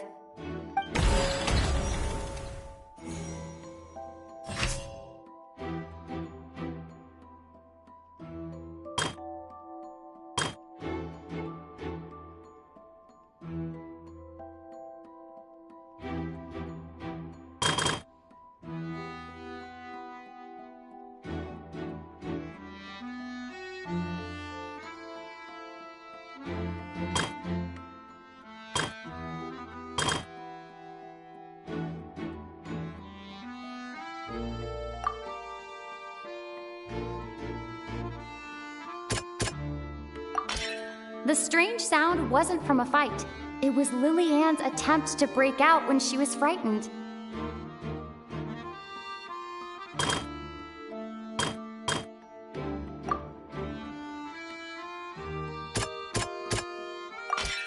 The flower vase was not broken to cover anything up, but was smashed during the struggle between Lillian and Cowell.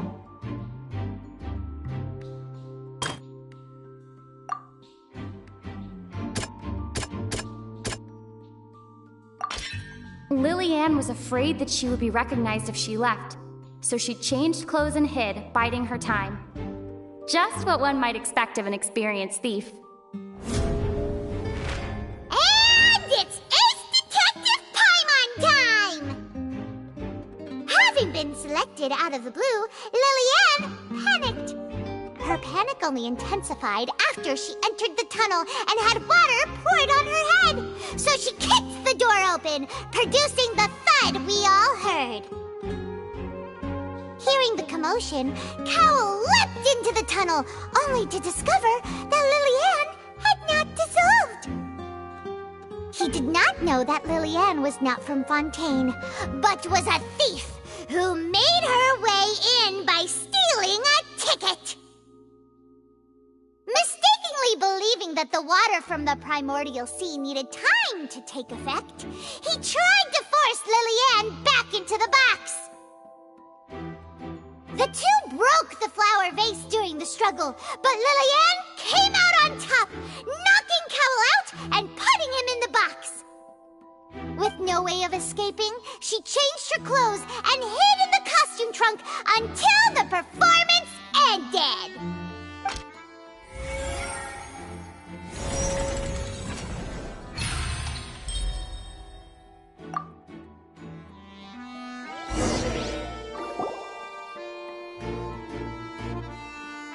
She knew that she would have to go through guard inspection if she tried to leave afterward. So, she has been trapped in the Opera House these last 2 days. She had already become desperately hungry by the time we were chatting over macarons. So, she swiped 2 of them right under our noses. Talk about a sneaky thief. At this point, all the events that happened in the tunnel have now come to light. Ah, so that's the whole story. Bravo! Bravo!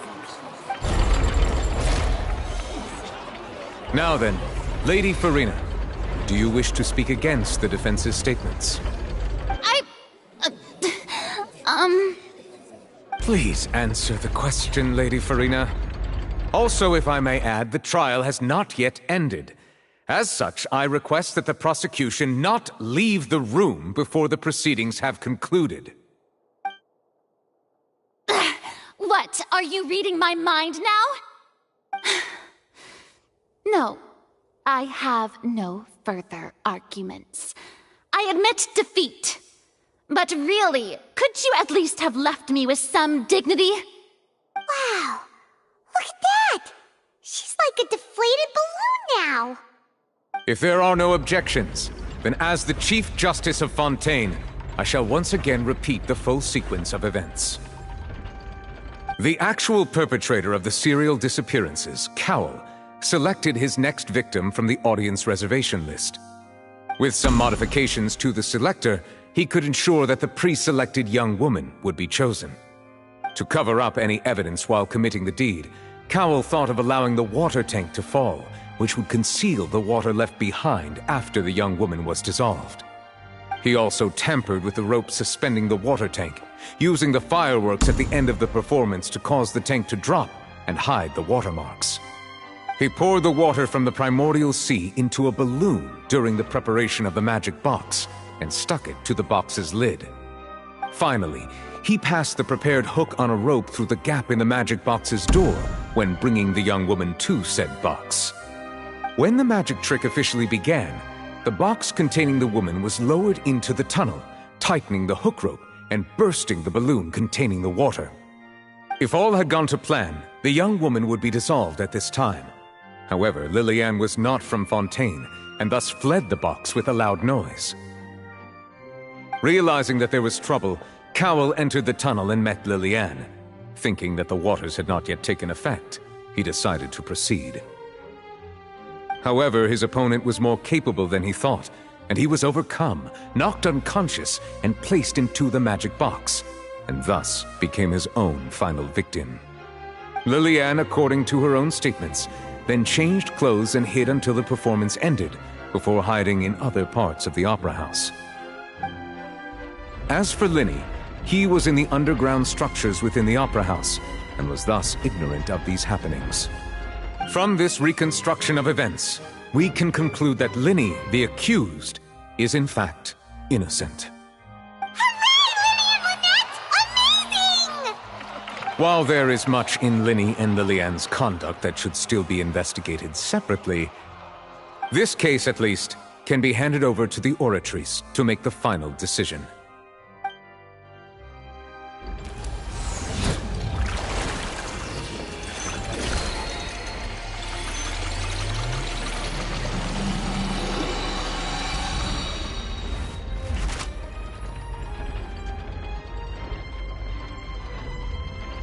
As such, Linny and Lynette are officially declared not guilty.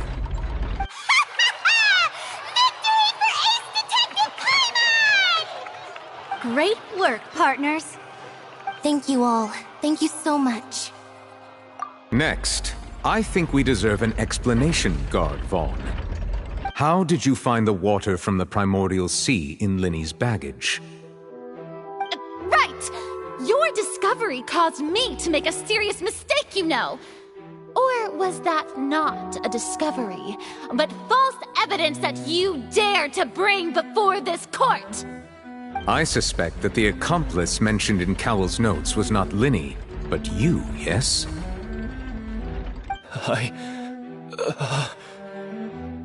I'm sure you know what you must do to lessen your sentence. Speak quickly! Unless you want to earn yourself a one-way ticket to Coupon Town. I was just following orders. We were supposed to place blame for the serial disappearances onto Linny, and thus cause suspicion to fall on the Fatui. The higher-ups said this was the best opportunity to do so.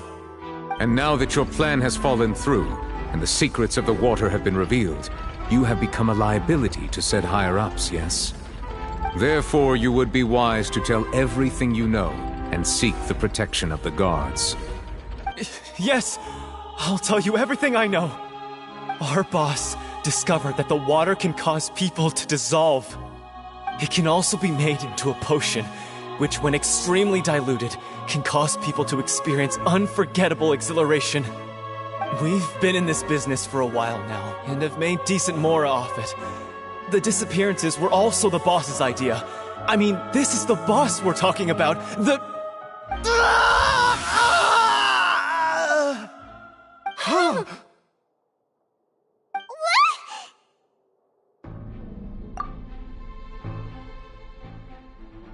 And now he can no longer talk.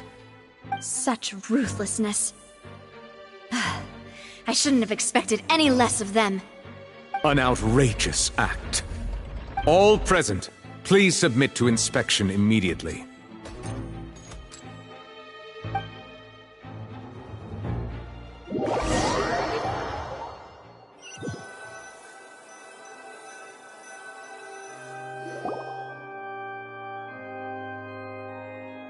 So, we're just going back now?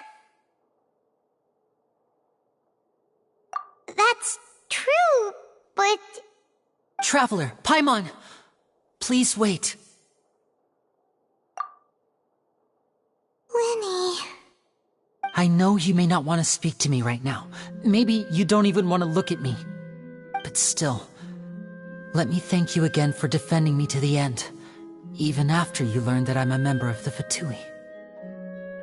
I guess. But regardless, I'd like the opportunity to set things straight. I didn't approach you with any ulterior motives or ill intent.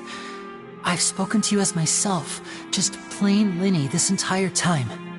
As for why I'm a Fatus, it's because the goals of the House of the Hearth align with those of an orphan like me. That's all. That was how Father, who you might know as the Knave, approached recruiting us back then too. The Knave? The one who controls the House of the Hearth? She's your father? That's right. And since we're here, I was wondering, would you mind hearing a story? It's about my past. Back when our parents first died, Lynette and I were left wandering the streets. To survive, I took to surreptitiously observing an older street performer who did magic. It took me several days to figure out how he pulled off his amazing tricks. I took my sister through several streets until we found a crowded corner, and we began to perform magic tricks there. To my surprise, we proved to be pretty popular, and we could at least stop worrying about where our next meal would come from for a time. But I didn't want my sister to remain a street rat together with me forever. Before long, an aristocrat came to me and claimed that he wished to take us in after watching my performances. So you went from orphans to nobility just like that? That was how we felt at first too. As if fate was on our side and we could say goodbye to those painful days. But I gradually discovered that while we were called foster children, he was really after my talent for magic tricks. He would constantly take me to all sorts of banquets to garner attention, which he would then use to expand his social circles. That doesn't seem too bad either. Better than roaming the streets at any rate. It took a while for me to realize just how dark his heart really was. After one particular performance at a banquet, I discovered that Lynette was not on the same return vehicle as me. I waited a long time after we returned home, but she did not come back. I went to that noble's bedroom and asked him about her whereabouts. The answer he gave me was, she caught the eye of the most eminent person at the banquet, so I sent her over as a gift. I mean, you'll be able to perform your magic regardless of who your assistant is, yes? Oh no. So he was gonna... But wouldn't Fontaine's laws deal with such people? As far as outsiders are concerned, this is a relationship akin to adoption or foster care, and they have their ways of escaping the eye of the law. I managed to ferret out the location of the mansion of that so-called eminent person and hurried through the night. But by the time I leaped over the walls, avoided the guards, and made my way in, all I saw was the moonlit ground covered in blood, and the knave standing there in the darkness. So, she'd already taken care of that guy. That's right. She had rescued my sister before she could come to any harm, and had even discovered several girls hidden in a basement, all of them orphans. Father, the knave, might have seen something in me, and so she made me an offer. The House of the Hearth welcomes you, for your interests align with ours. Here, none will ever betray you. Indeed, betrayal shall never be permitted here. I was hesitant to trust her. I had just been betrayed by nobles. But she was also quick to destroy the noble who had taken us in at first, giving us back our freedom. Oh, so that's how the two of you joined the House of the Hearth. She has her own plans. She has gained permission from the Sarita to first use the Gnosis' power once she obtains it. She plans to use it to find a way to break the prophecy and save Fontaine. So, she believes in that prophecy too? That's right. The whole House of the Hearth is currently working to combat that crisis. Today's case has also proven that people from Fontaine can indeed dissolve into some sort of water, thus further supporting the prophecy. All of us house members here, Lady Arlecchino herself included, are from Fontaine. We won't give up on defending our homeland. To us orphans, the only connection we have left to this world, apart from our family, is our homeland. So, from small deeds like distributing magic pockets to huge schemes like stealing a Gnosis, everything is aimed at dealing with that prophecy. It's all right. I understand. The only thing I can do is relate all this to you. I just hope you can understand that even as a member of the House, I have never stopped making my own decisions, and that I believe what I'm doing is right. If you should need anything at all in the future, feel free to find me. I will do my best to help you, as plain Linny.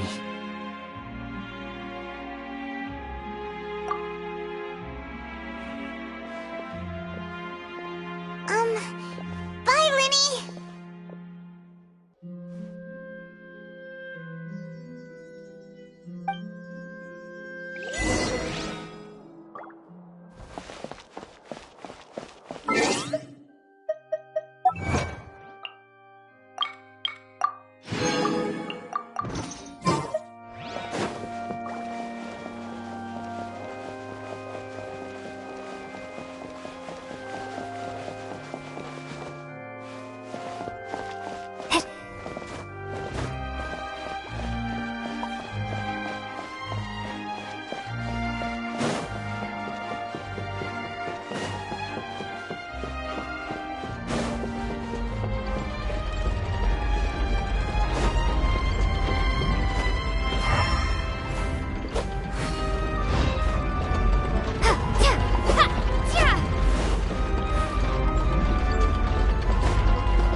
This had better be important.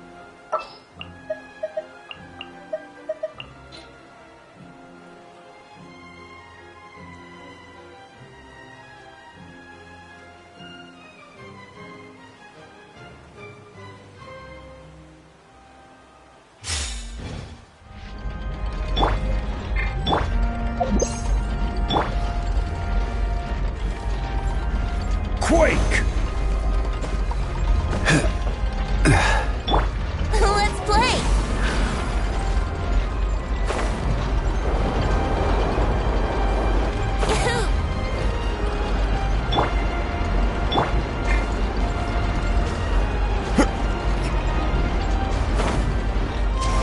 Follow the wind.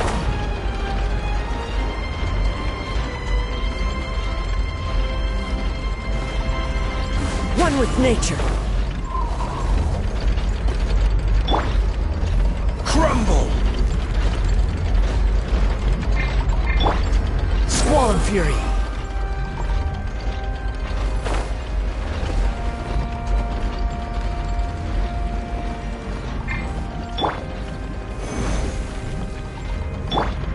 The wind knows me. Brace yourselves.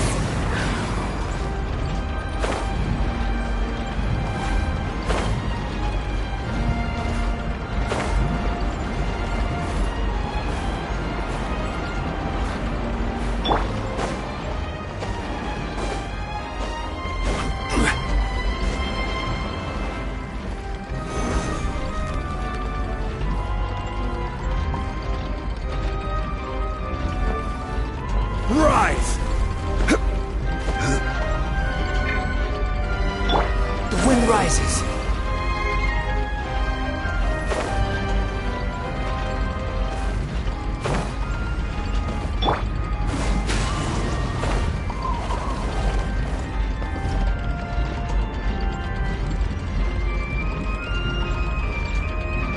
One with nature.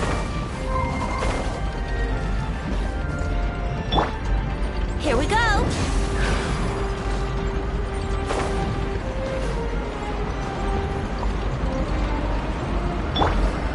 Squall Fury.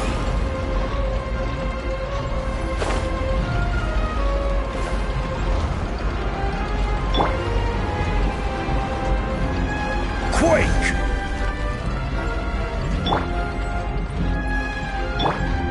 Into the wind.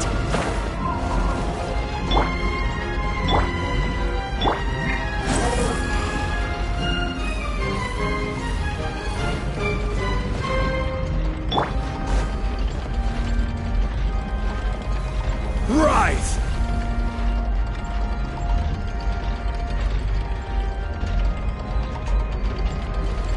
Crumble! Quake! Crumble! The wind rises.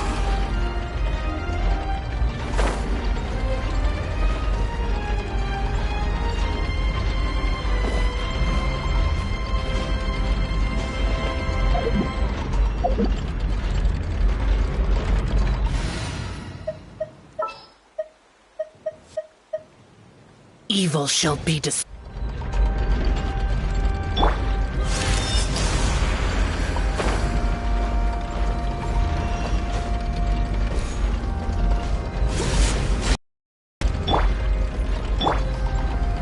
Rise!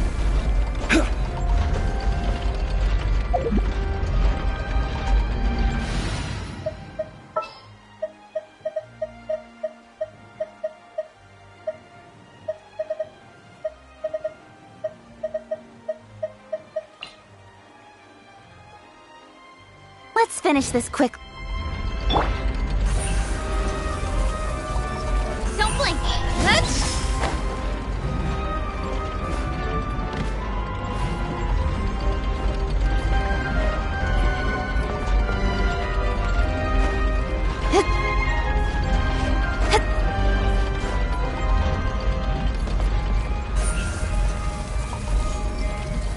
Speed of light.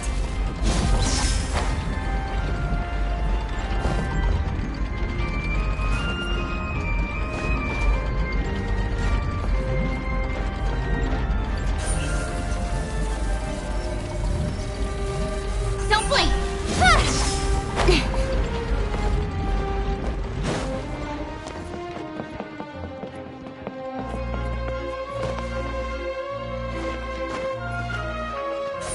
Incoming.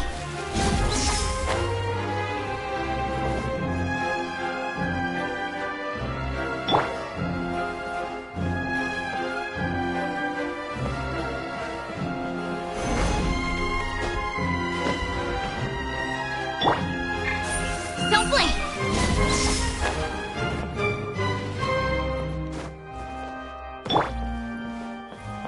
Crumble!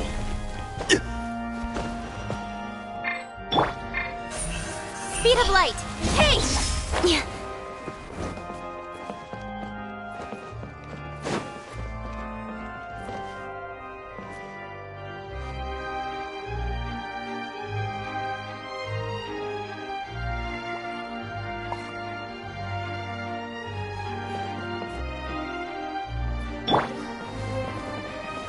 Rise!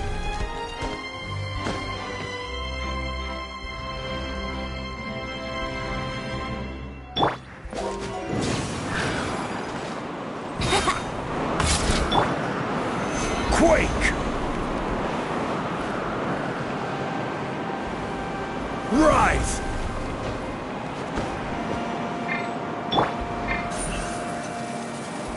Don't blink.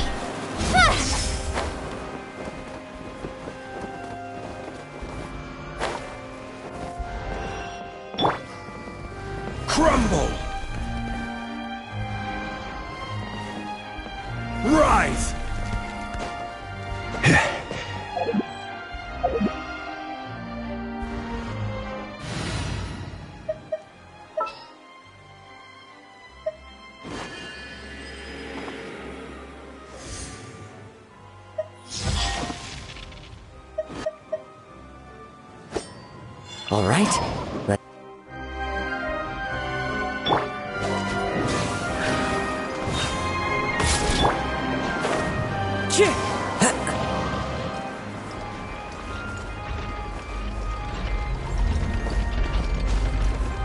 The wind knows me.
Hey there!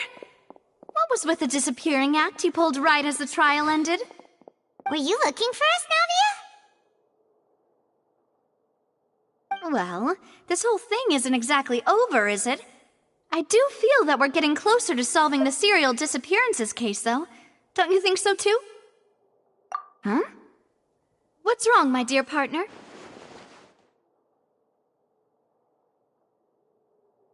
Besides, are you sure we're the ones who can crack a case that's been cold for decades now? And given that there's new evidence from the trial, there should be a trail of breadcrumbs for the Hydro Archon's people to follow now, right? Ah. I see. Well, I won't lie. I'm a little shocked to hear that from you. But I suppose you are just travelers who have only arrived in Fontaine after all. Sorry. I might have been too presumptuous. Don't say that, Navia. Ah, and we were having so much fun investigating with you, too. It was like having new waters flowing into a stagnant mire, causing new hope to spring forth, and the reflection in the murk to become clearer. Sorry about that. I'm a bit prone to nostalgia. Don't mind me. Wait, shall we have a farewell meal? You know, to commemorate our time as partners? Huh? Do we really need to get that formal? Well, guess you really really did treat us as partners, huh? Well, I just like to have a proper ending to every important memory. That way there are no regrets later. Anyway, it would just be a meal, so it shouldn't take up too much of your time.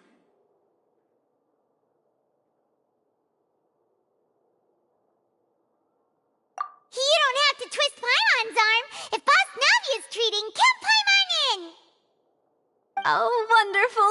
In that case, why don't we return to the Court of Fontaine and head to the Hotel de Boer? I believe we'll make it just in time for dinner. All right then, let's have our farewell meal!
Hip.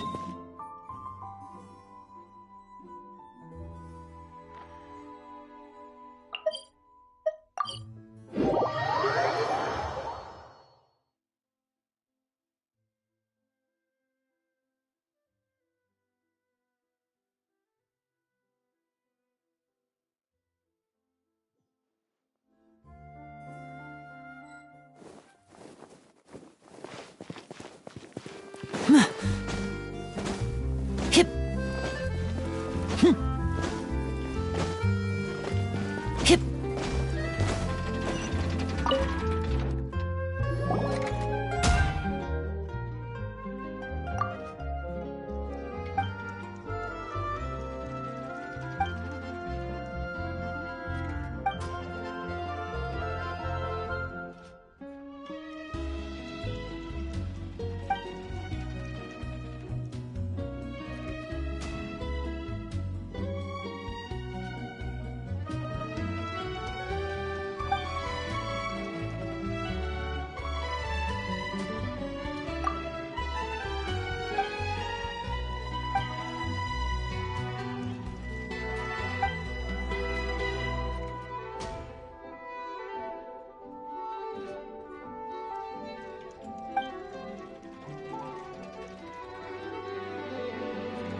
what my dear sister Lynette is doing right now. Missing me to death, I'm sure.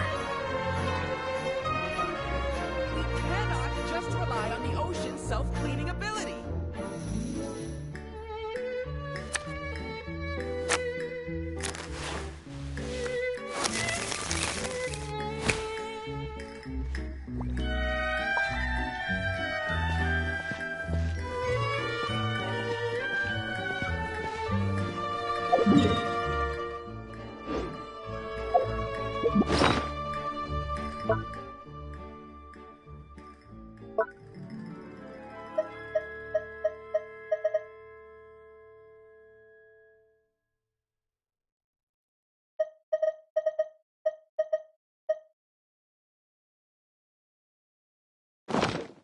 We cannot just...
I came here several times with my father when I was little, but stopped eating here as often after growing up.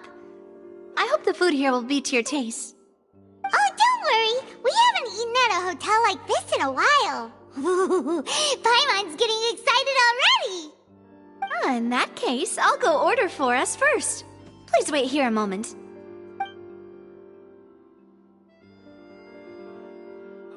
Ooh, everything looks so good. People in Fontaine sure know how to enjoy life. Why, of course. Go ahead, try whatever you like. If the food's good, I'll make a group reservation for the rest of Spina di Rosula next time. And if it's not? Well, then I'll still bring everyone. Albeit with only one dish per table. You, sure have your own way of doing things. Oh, we called this a farewell meal, but we could also treat it like a victory feast, right? We did just win that case after all. Oh, true. Very true. In that case, boss, we'll have another 2 dishes. Huh? Paimon didn't mean that you had to order even more food.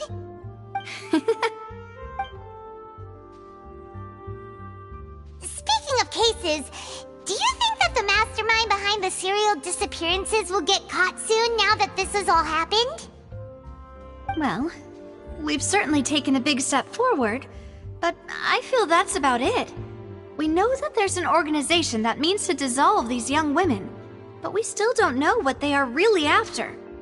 If it hadn't happened right in front of us, Paimon wouldn't have ever believed that a person could be dissolved like that. Right? Yet it was because this was such a preposterous notion that the investigation could never really move forward before. Ugh. If only that guy could have finished speaking! We were so close to hearing who was behind it.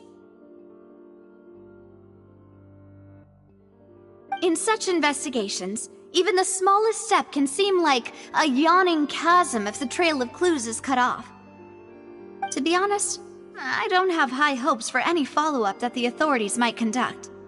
It's not that I don't have faith in their ability, it's just that a different perspective is required in some matters. It's easy to guard against and deceive a single narrow perspective. A shift in thinking is required at such times in order to produce a breakthrough. Which is exactly why the Spina di Rosula exists. Those highfalutin folk are not all-knowing. That's why we exist. To seep into the cracks where filth falls through, where their watch fails them. That's the kind of problems we solve. Seems Paimon thought things were simpler than they actually are. It's all right. Well, this was supposed to be a farewell meal, so I doubt you have further interest in this business, right? Let's talk about something else. Like, what are your future plans?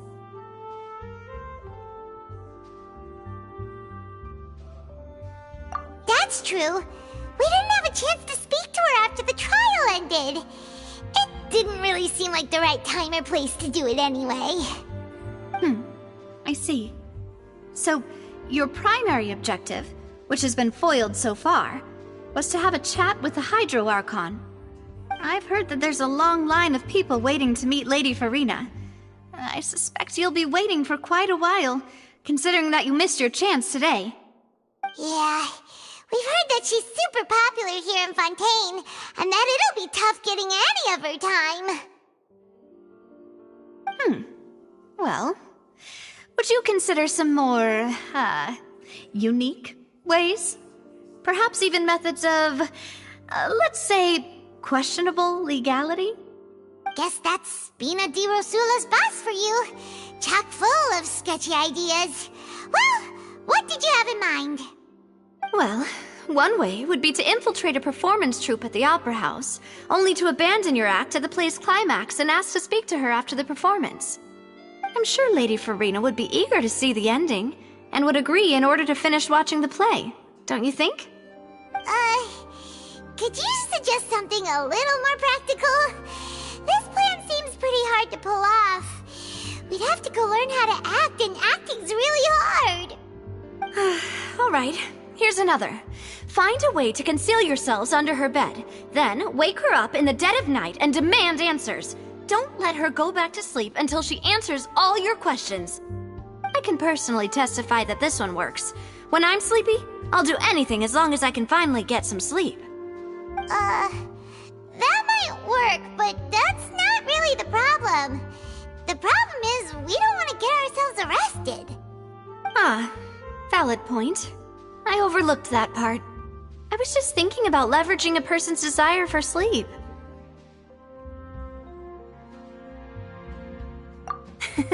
All right, no more joking around. Perhaps you could... Oh, I don't know. Cut the line when she's on a break. You did defeat her in court, clearing citizens of hers from false accusations. False accusations she had nearly upheld personally. I imagine that she feels quite ashamed about the whole thing. You mean that if we catch her while she's on a break, she might be too embarrassed to refuse? Oh, that does make some sense.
we give it a try after this meal? You know, strike while the iron is hot and all. Huh? Paimon, did you drink my Fanta? Was this your drink?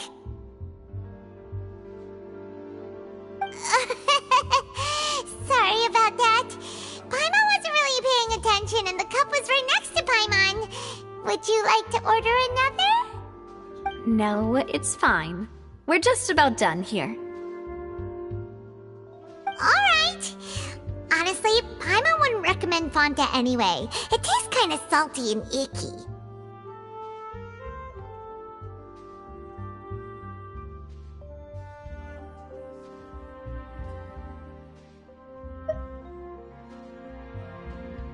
Is that so? Huh. Well, in that case, we'll have to blacklist the Fanta here then. If we're all finished eating, then I'll go pay. Yeah, we're stuffed. Thanks for the treat, Navia.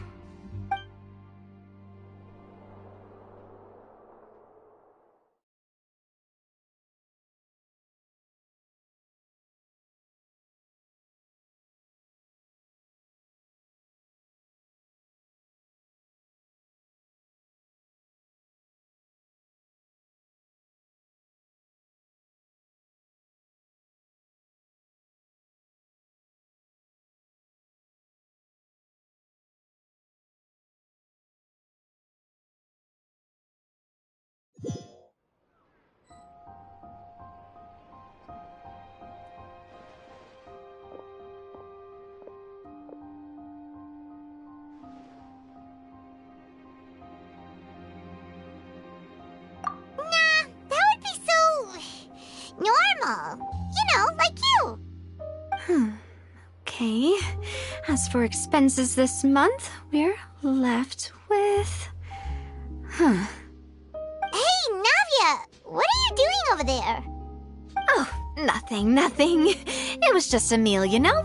Nothing the Spina di Rosula can't cover.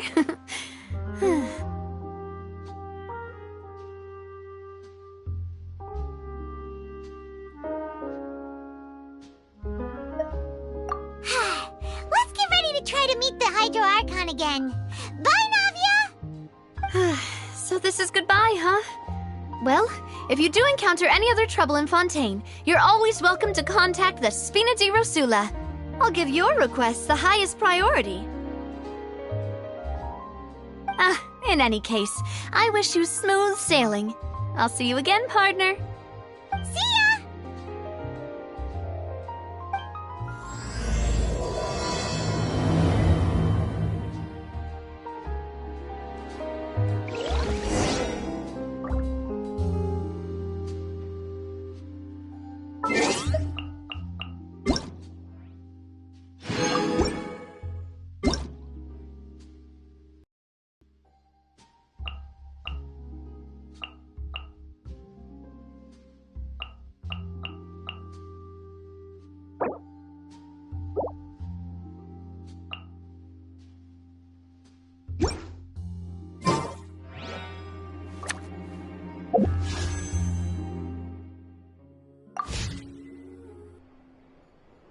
We cannot just rely on the ocean's self-cleaning ability.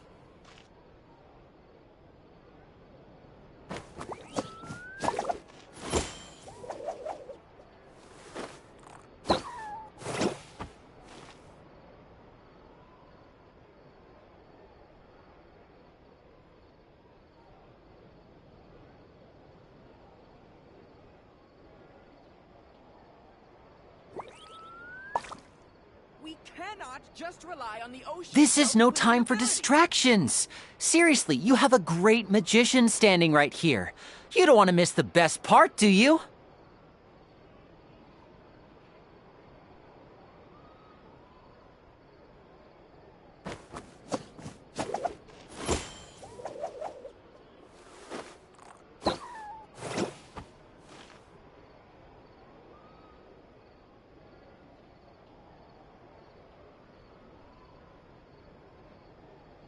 We cannot just rely on the ocean's self-cleaning. So long as the audience thinks that seeing is believing, there's no limit to the number of tricks I can pull off.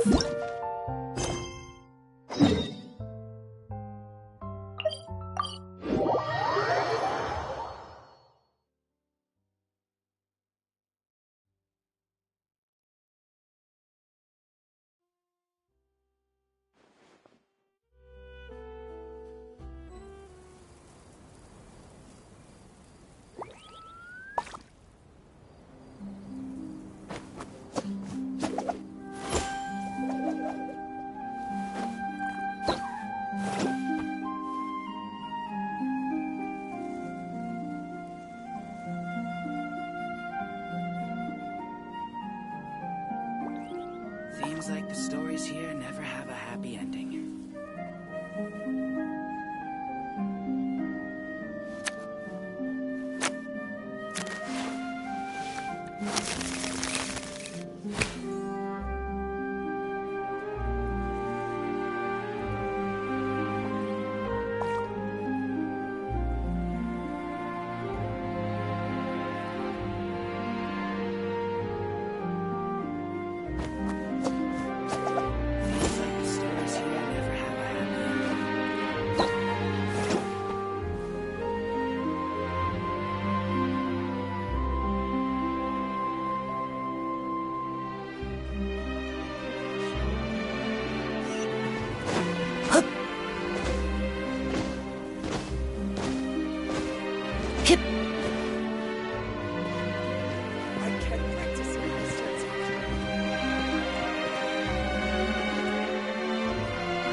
There aren't many people around anymore.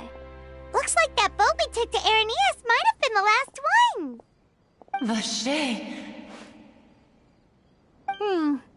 Looks like we're back here again. Huh? Traveler? Are you hearing voices again? Ugh. That's kinda spooky. Are you sure we don't want to come back in the morning? Vache? Vache. Hey, why are you still walking towards it? There might be something nasty in the water.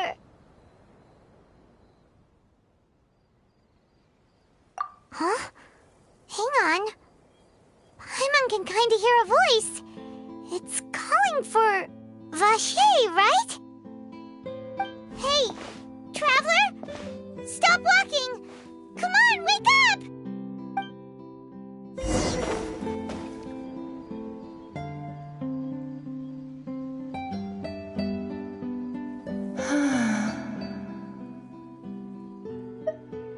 Vache, are you my dear Vache?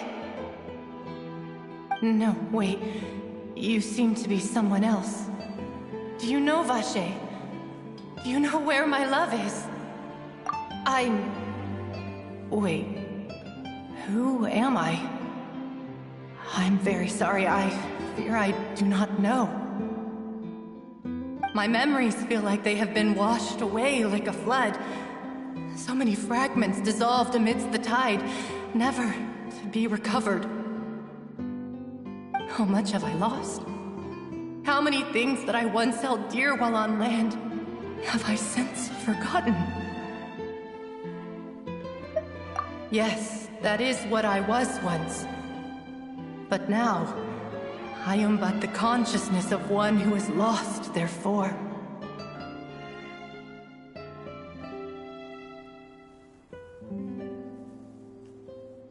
I do not know how I came to be like this either. I only vaguely remember being covered in light blue water, and then all grew dim.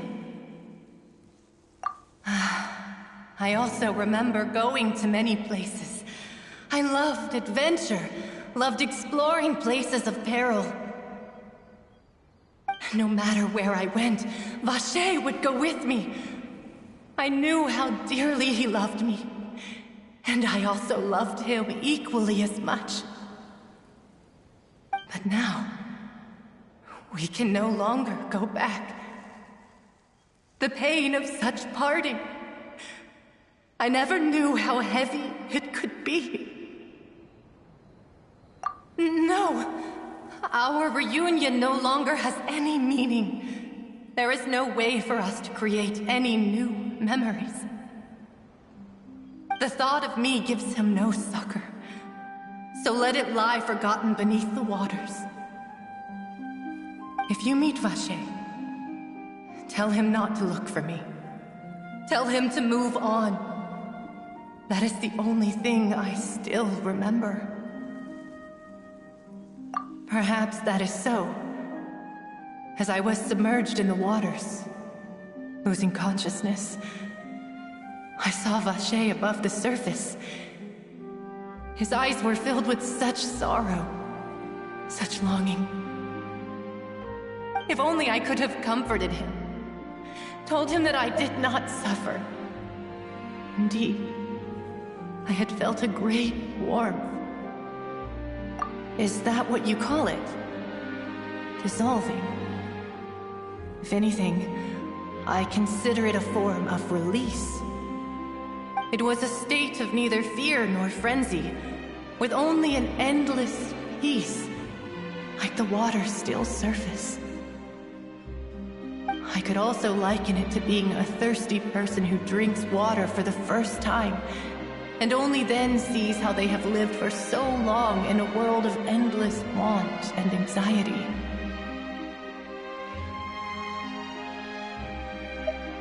I think I hear your companion. It's time for you to go, I think. Farewell, then. I am glad that you were able to sense my presence. Remember, if you see Vacher, tell him not to seek me out any longer.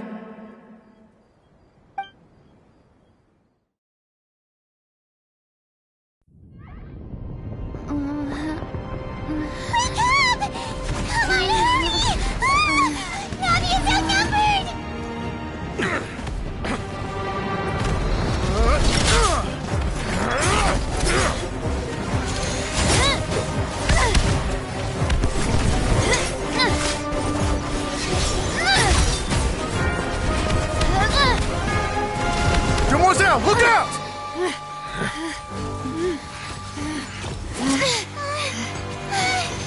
Dear God, it's a whole army of Gardamex.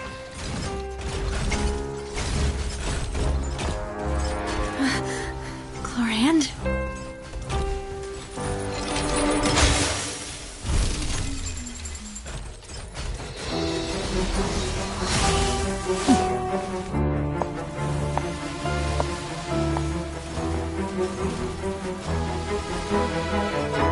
Quick, now's our chance!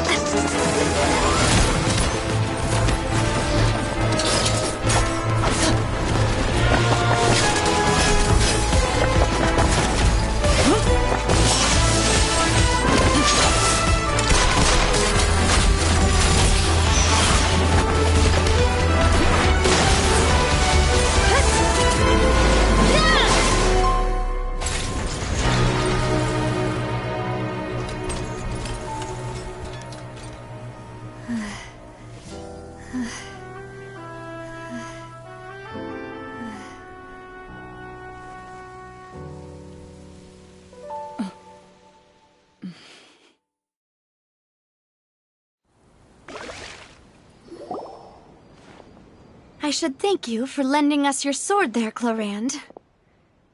But before I do so, could you explain how you managed to show up here? I followed you. It seemed to me that danger has followed you more closely as of late. I believe that following someone without their knowledge is actually called stalking, is it not? Mr. Callus's last wish was for me to ensure your safety, and I will not betray his trust.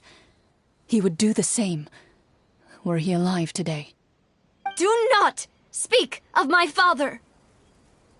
Sorry, demoiselle. I was not strong enough. Thank you for your aid, Miss Clorand, but do keep an eye out for your manner of speech. I believe we all wish to avoid unnecessary emotional harm. Sorry, I did not consider your feelings. Whatever. What else do you know? How did you come to the conclusion that I'd be in grave danger? I doubt I know much more than you, but I believe that the mastermind behind the serial disappearances is very powerful. Your performance tonight will almost certainly attract their attention. I'm sure they've known about me. To be honest, I'm shocked it's taken them this long to act against me. And what about these Gardamex? I thought only those associated with the Maison Gardiennage could control them. None of these mecha have serial numbers.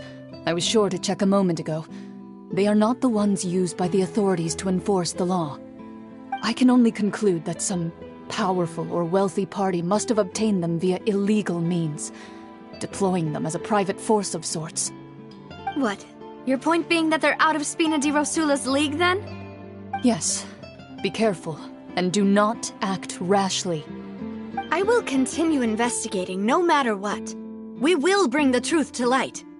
That's my father's true last wish. Regardless, thank you for your help today, Clorand. But if you get any ideas, tell me first. I don't much appreciate being followed.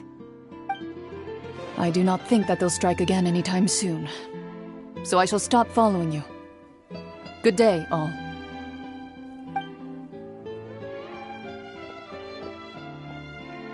Right. I suppose that's the best news we've gotten today. Demoiselle, I believe that Miss Clorand was being sincere with you. If we tried, we could attempt to thaw relations a little. I know, she's... Oh,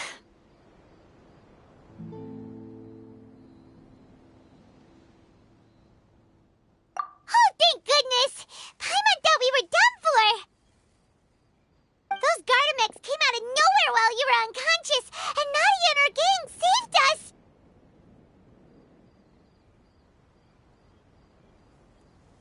Oh, and there was that champion duelist named Clorand who came out to save us too! We got lucky there. Paimon probably couldn't have fought them off otherwise.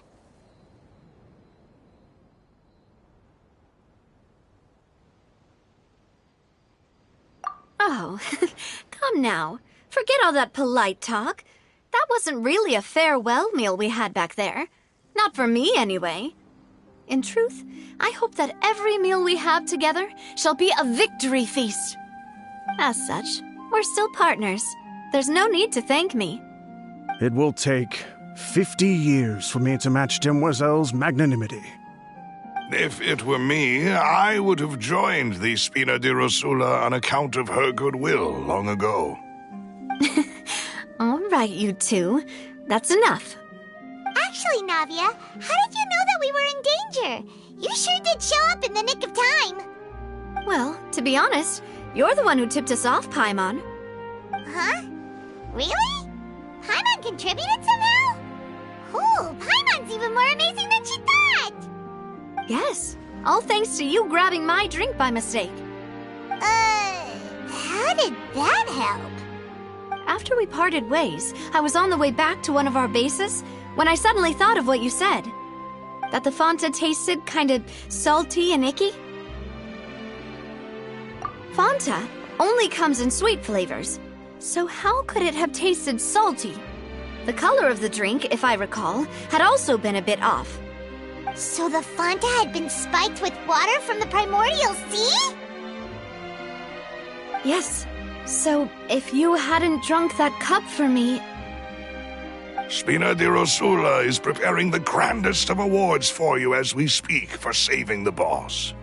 Huh. Really?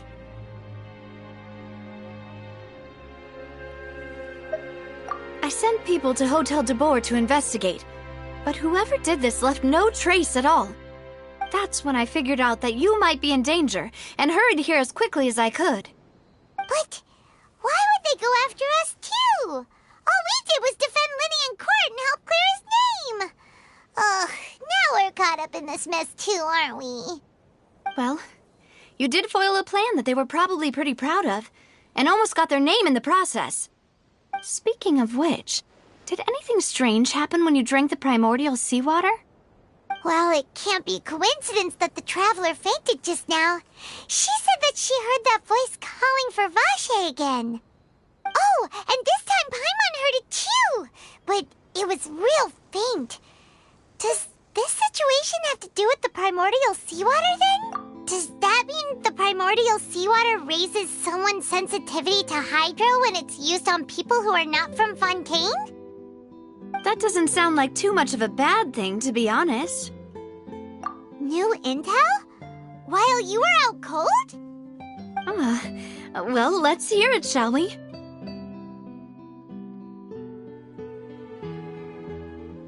Oh, that is important. Vache. That name doesn't ring a bell.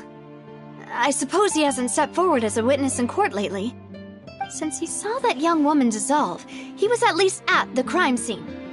But he never gave testimony or any information regarding people dissolving in the primordial seawater. Could he have been threatened? Yes, thank you. This is very important information indeed. We will continue to investigate.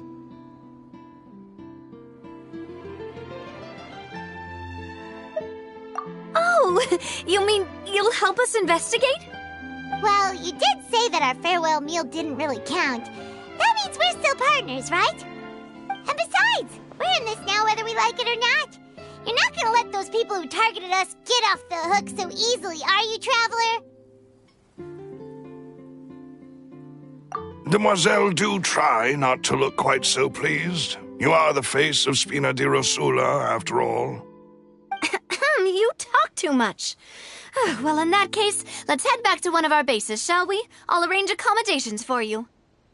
We also have some plans to go over, and hopefully we can deepen our bonds as partners. But we'll take that one step at a time, I guess. Don't worry, you two. With us around, our base is definitely secure.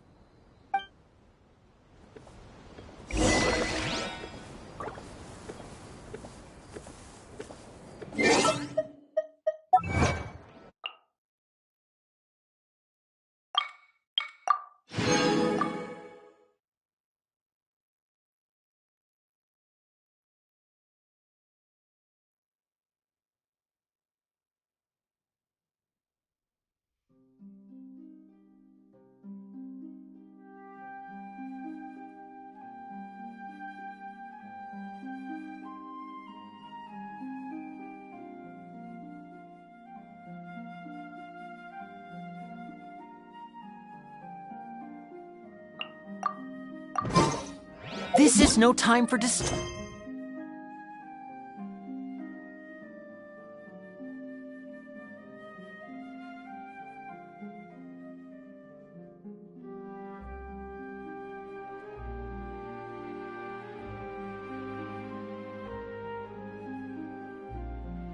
actions.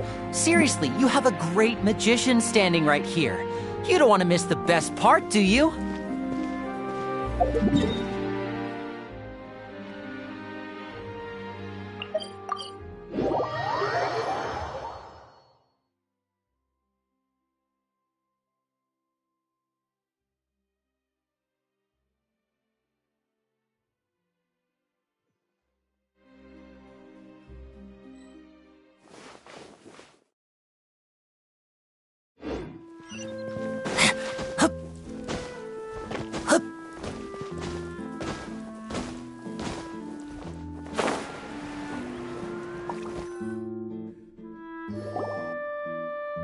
It's right up ahead, but let's make sure we weren't followed first. I've been keeping watch, Demoiselle. I haven't spotted anyone suspicious thus far. Very good. But let's not let our guard down for now. I shall find rooms for our respected guests. Thank you, Malus. Now, let's continue, Traveler.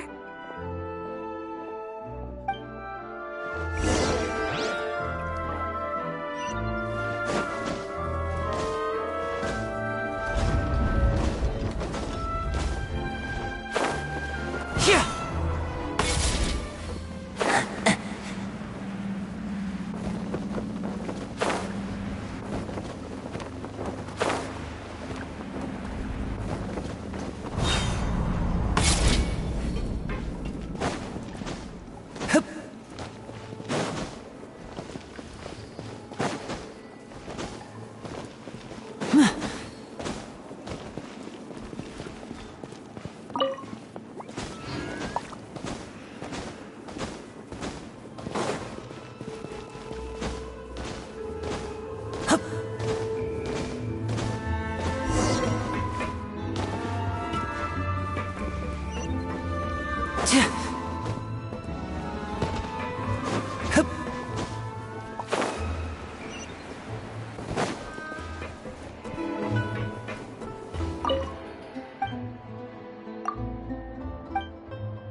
is your face? It's not quite what Paimon imagined. Your accommodations have been arranged. Under the present circumstances, I can confidently say it's the best we have.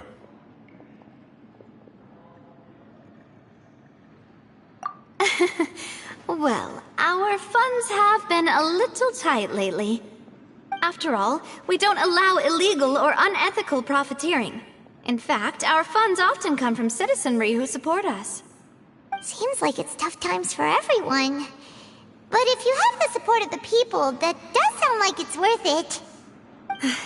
To be honest, our financial situation was a lot better back when my father was in charge a few years ago. I'm afraid I'm not quite his equal. Your father... he was the previous boss of Spina di Rosula, right? How did he... Demoiselle, if you'll allow me to explain. No. I'll explain it myself. I suppose I couldn't run from this topic forever.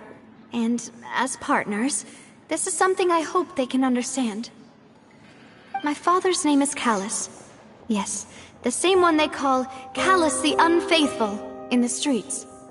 3 years ago, he was accused of murdering his own friend. But he chose a duel to defend his honor instead of standing trial. He died in the duelist's ring. Oh no. But I do not believe my father was a murderer. I'm sure he was set up. At the time, I believed that if he only stood trial and was duly investigated, something amiss would crop up and prove his innocence. But strangely, he not only requested the duel himself, but rumor has it that even after being seriously injured, to the point where he could be deemed as having lost the duel, he refused to surrender, determined to die in the arena. 3 years later, I still don't understand why he did that. How could he protect his honor if he's dead? If anything, he gave up his chance to defend himself.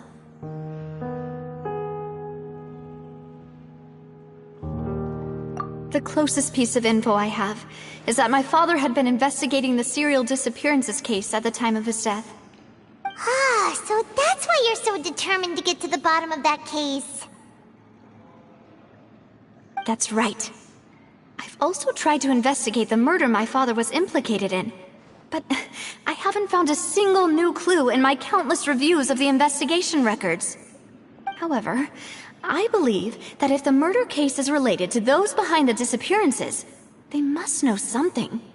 I must know what really happened. Was my father coerced? Framed? Even if he really did kill his friend, I must get to the truth. If only he'd been more open with me when he was still alive.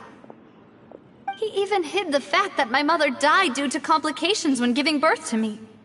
And now, here I am investigating his death. You really are a handful, aren't you, Papa?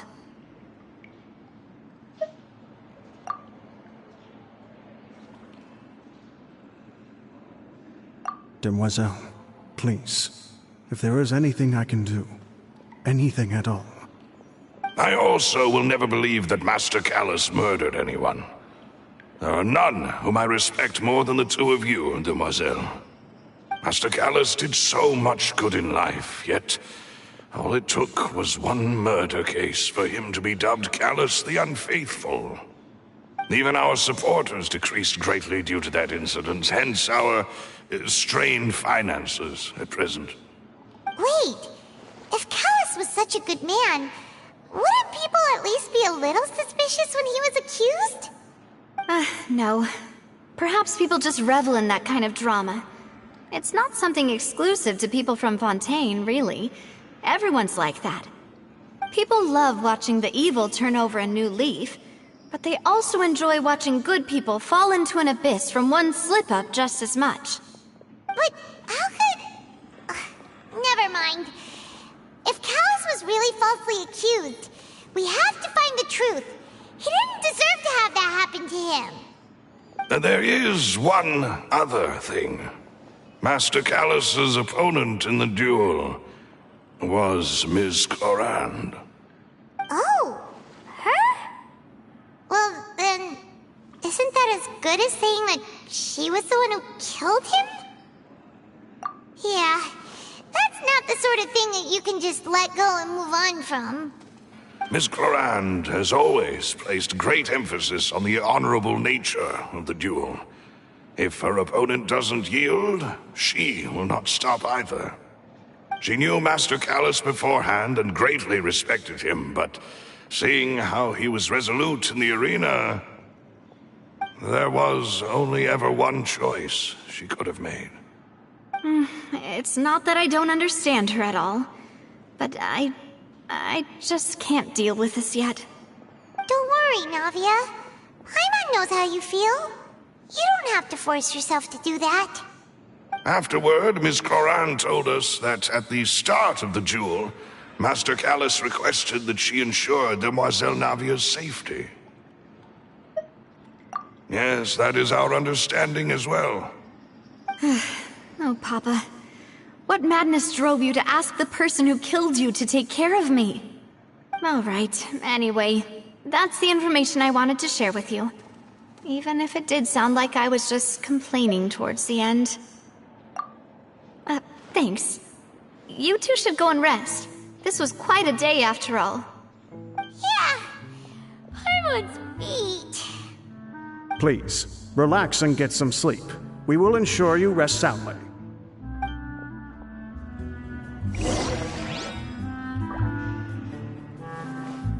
Whether it be responsibility for Spina di Rosula or Master Callus's death, it all landed on Demoiselle's shoulders so suddenly. This won't do. I must become strong.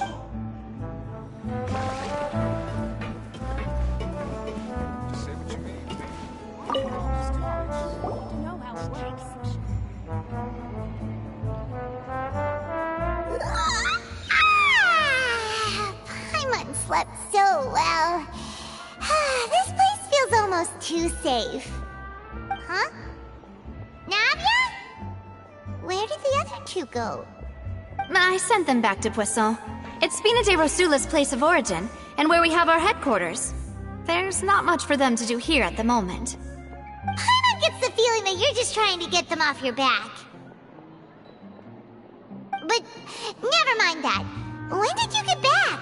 Were you waiting here the whole time? No, I just returned after going out for a while. I did some investigating yesterday regarding the name Vache. Wait, so you didn't sleep at all? How could I after having such critical new evidence appear? Guess Paimon wasn't speaking for everyone just now, huh? Unfortunately, this name seems to have been wiped from existence. It doesn't seem to have a match anywhere. I suspect that those behind this have already taken steps to hinder an investigation from this angle. But that does prove that this Vache person is a key witness in the incident. Does that mean we're too late, though? No. There is one ray of hope. One place in Fontaine that they would find almost impossible to threaten, no matter how much they wanted to. And that is the archives kept by Chief Justice Neuvillette, a place where detailed files on all the cases in recent years are kept. If the Oceanette you met is one of the young women who went missing recently, we should be able to find some related information there. So Neuvillette maintains an archive of case files? Whew, guess that's the hard-working Chief Justice for you. In that case, let's go talk to him, shall we? Aren't you coming along, Navia? Did you get tired? No, it's nothing. Let's go see the Honorable Chief Justice.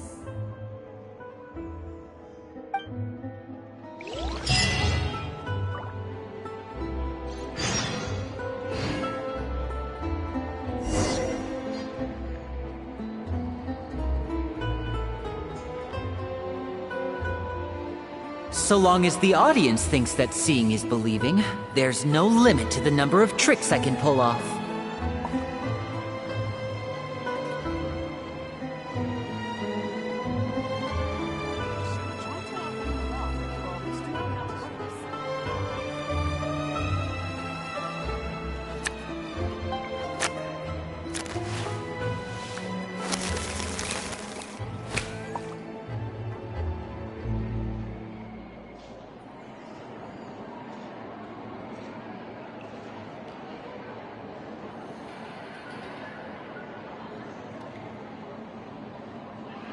I wonder what my dear sister Lynette is doing right now. Missing me to death, I'm sure.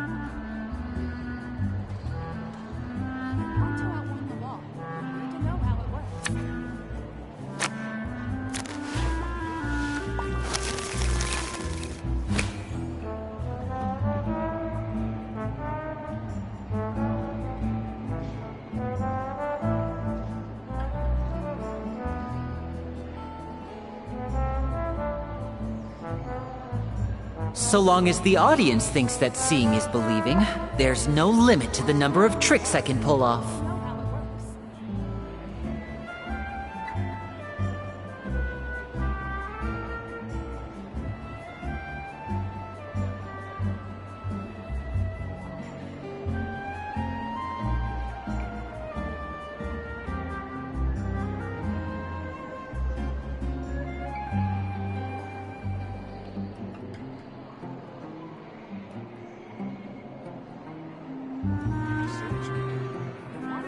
I wonder what my dear sister Lynette is doing right now.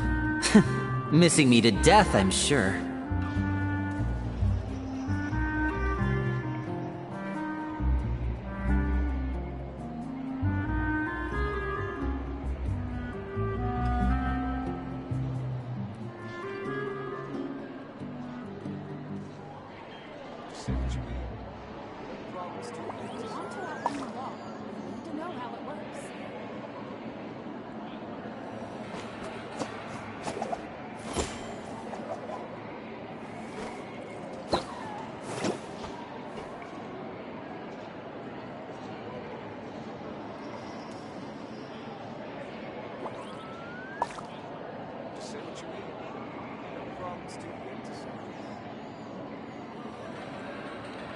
This is no time for distractions. Seriously, you have a great magician standing right here. You don't want to miss the best part, do you?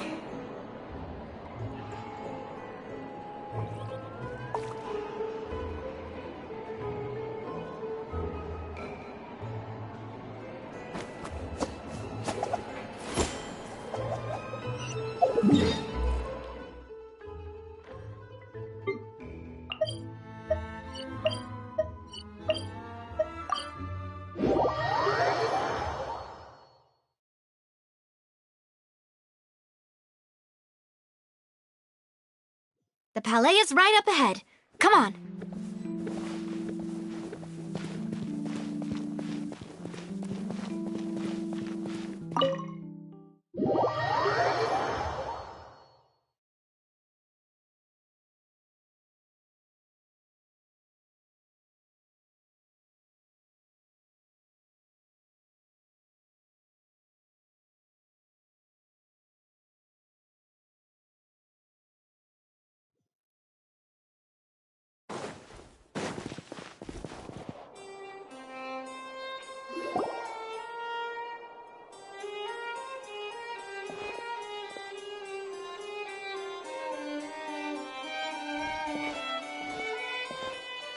Please state your business here. The Chief Justice is presently occupied with official matters.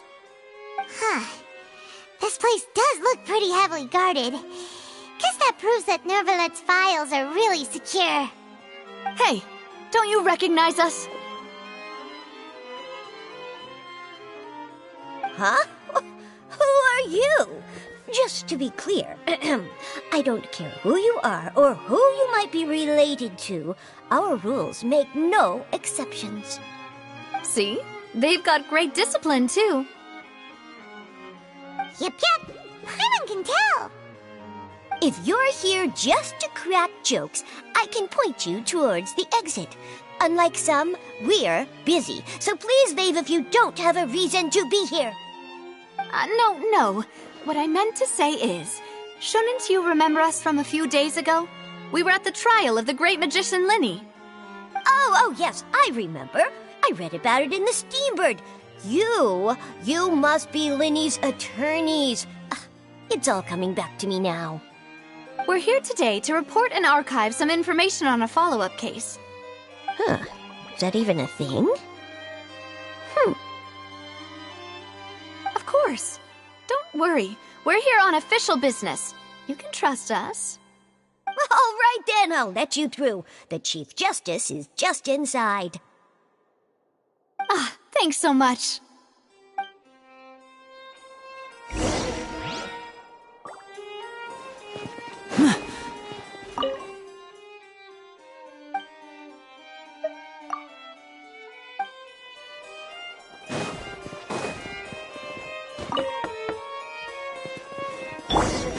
Please come in.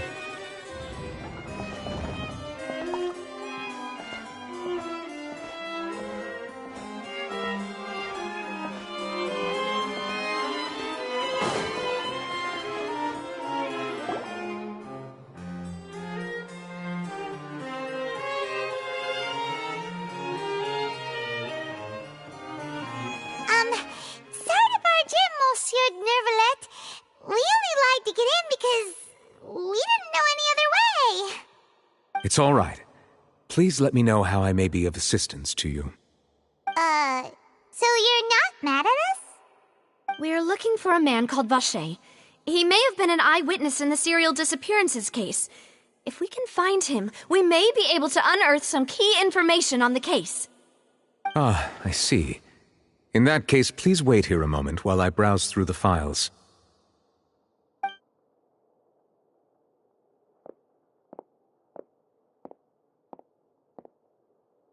Who knew that Nervalet would be so easy to talk to?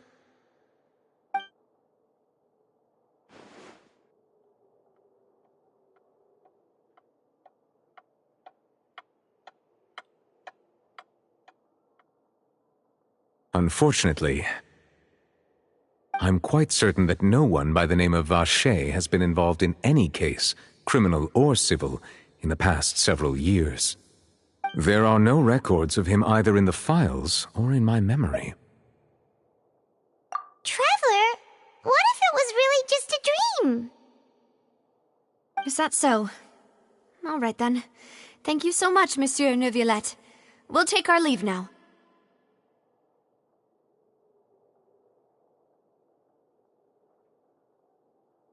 Ahem.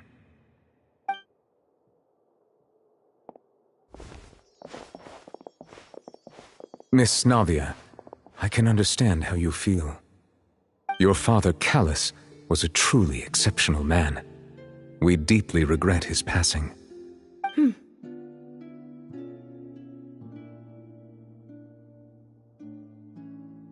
And what are you trying to say, Monsieur Neuvillette? Are you trying to console me? Extend your sympathy? Or just express some tendril of regret? No. You are not trying to do any of that. I can hear it in your voice. There's no emotion behind your words. You only said those things because you felt like you should.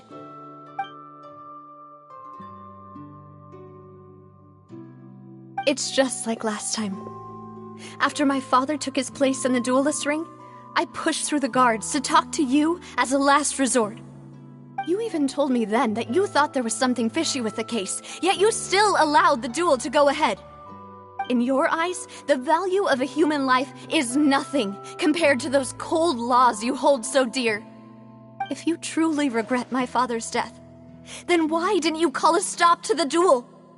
Why didn't you give me the power to stop him from throwing his life away? Why did you just let him die, despised and hated by all? Everything was hanging on a thread at that moment. Just the tiniest effort could have changed everything. There are still so many things I never got to tell him. So many questions he still owes me answers to. If you really have no heart, then just look me in the eyes. I, Navia, will show you the true meaning of regret. I'm sorry, Miss Navia. You and my father are truly alike. You keep all kinds of things in your heart and never say a word to anyone. It's not so much that you can't feel, but that you would never express anything. Oh well. In any case, everyone already knows full well the apathy of the Chief Justice. My apologies for taking my emotions out on you, Monsieur Chief Justice. Let's go, Traveler and Paimon.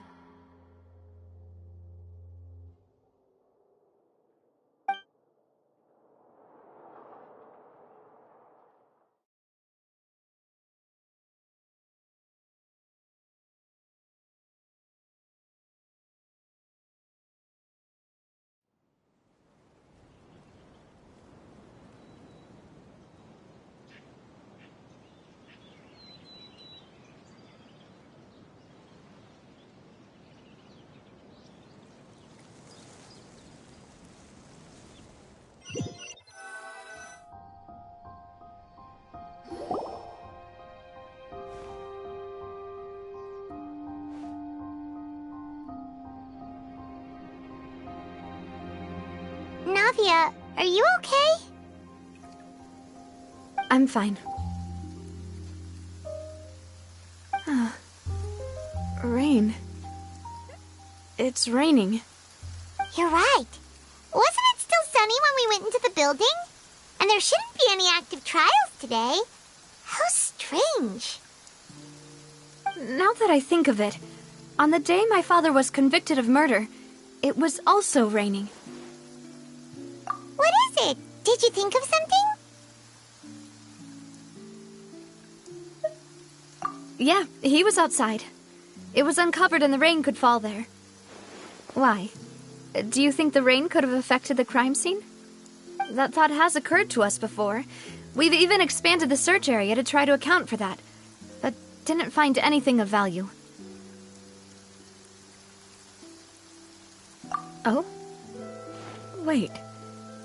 You don't mean... So you're saying that the true murderer could have been turned into water and then got washed away with the rain? Yeah, and if that's what had happened, then no one would have believed your dad, even if he explained what he saw to the authorities. I really think I found a true genius for a partner. You're completely right. How did I not connect the dots earlier? All right, let's go to Poisson. With this new lead in mind, we'll get to the bottom of my father's case for sure. Yeah, we're gonna make progress for sure this time. Do you want to go with me now? Or do you want to head over by yourself later?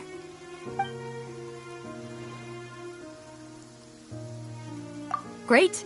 Let's go then.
ship be anchored at a place like this?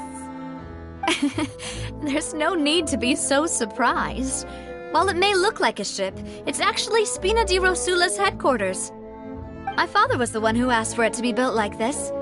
Perhaps our taste in exterior design is the only thing we occasionally had in common. A gigantic and glamorous ship embodies discovery, opportunity, ambition, and conquest. It symbolizes Spina di Rosula's bright and limitless future. And Paimon thought you were bluffing when you said Spina di Rosula had a glorious past. Paimon was confused why a group with such a history would live in the sewers.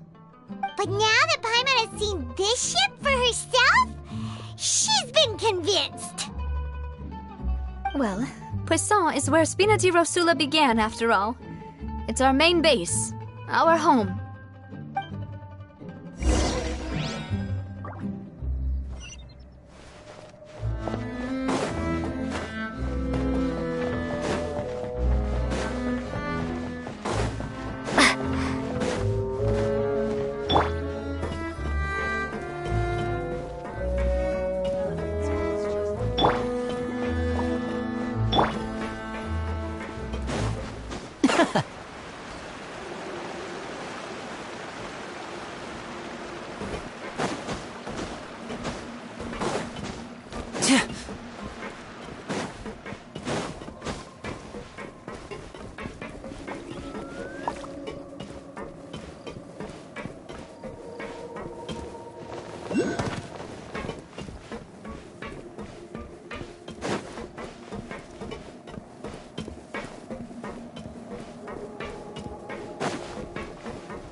Melus, we're back! Apologies for the wait, demoiselle, and our most important partners. You said before that you still had some business at the court. What brings you back to Poisson so quickly? About that. It's because my partner here reminded me of something really important. You see, what if my father's case had something to do with water from the primordial sea? You still remember, right, Melus? On that night, it was raining? Yes, the case was quite similar to that of Mr. Linney's. Both were what you'd call impossible murders. Could you tell us a bit more about what happened before? Yeah, of course. Many years ago, something called synth began to gain popularity in Poisson. At a glance, it was a kind of drink that could excite your mood and produce many pleasant hallucinations. Wait! Didn't that guard guy who turned into water also mention that the primordial water could be used to produce some kind of potion? Yes, he did. Considering what we know now, it's almost certain that synth is created using water from the primordial sea. If you drink synth for an extended amount of time, you'll suffer many side effects, such as losing the ability to focus or control your emotions. And if you were to stop drinking it completely, you'll experience flashes of paranoia and anxiety while lacking energy to do anything. It's an extremely dangerous substance.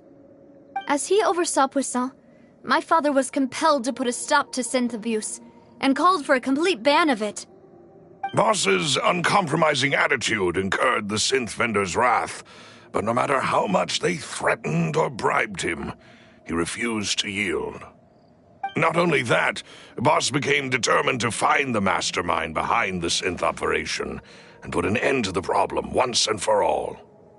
Yes, but the enemy was very cunning.